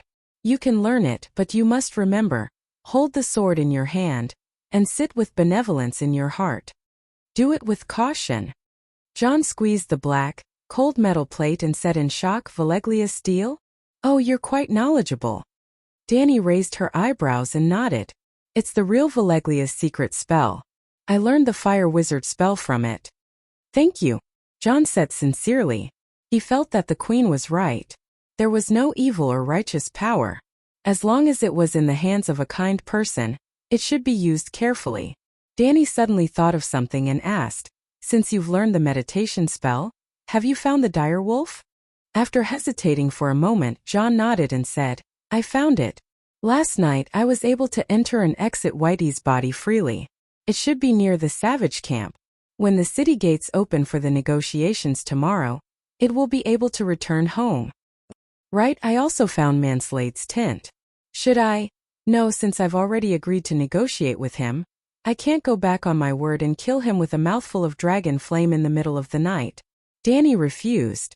Your Majesty, I studied magic when I was young. Can I learn the legacy of the Great Wizard? Yamant suddenly asked. Did you light the glass candle?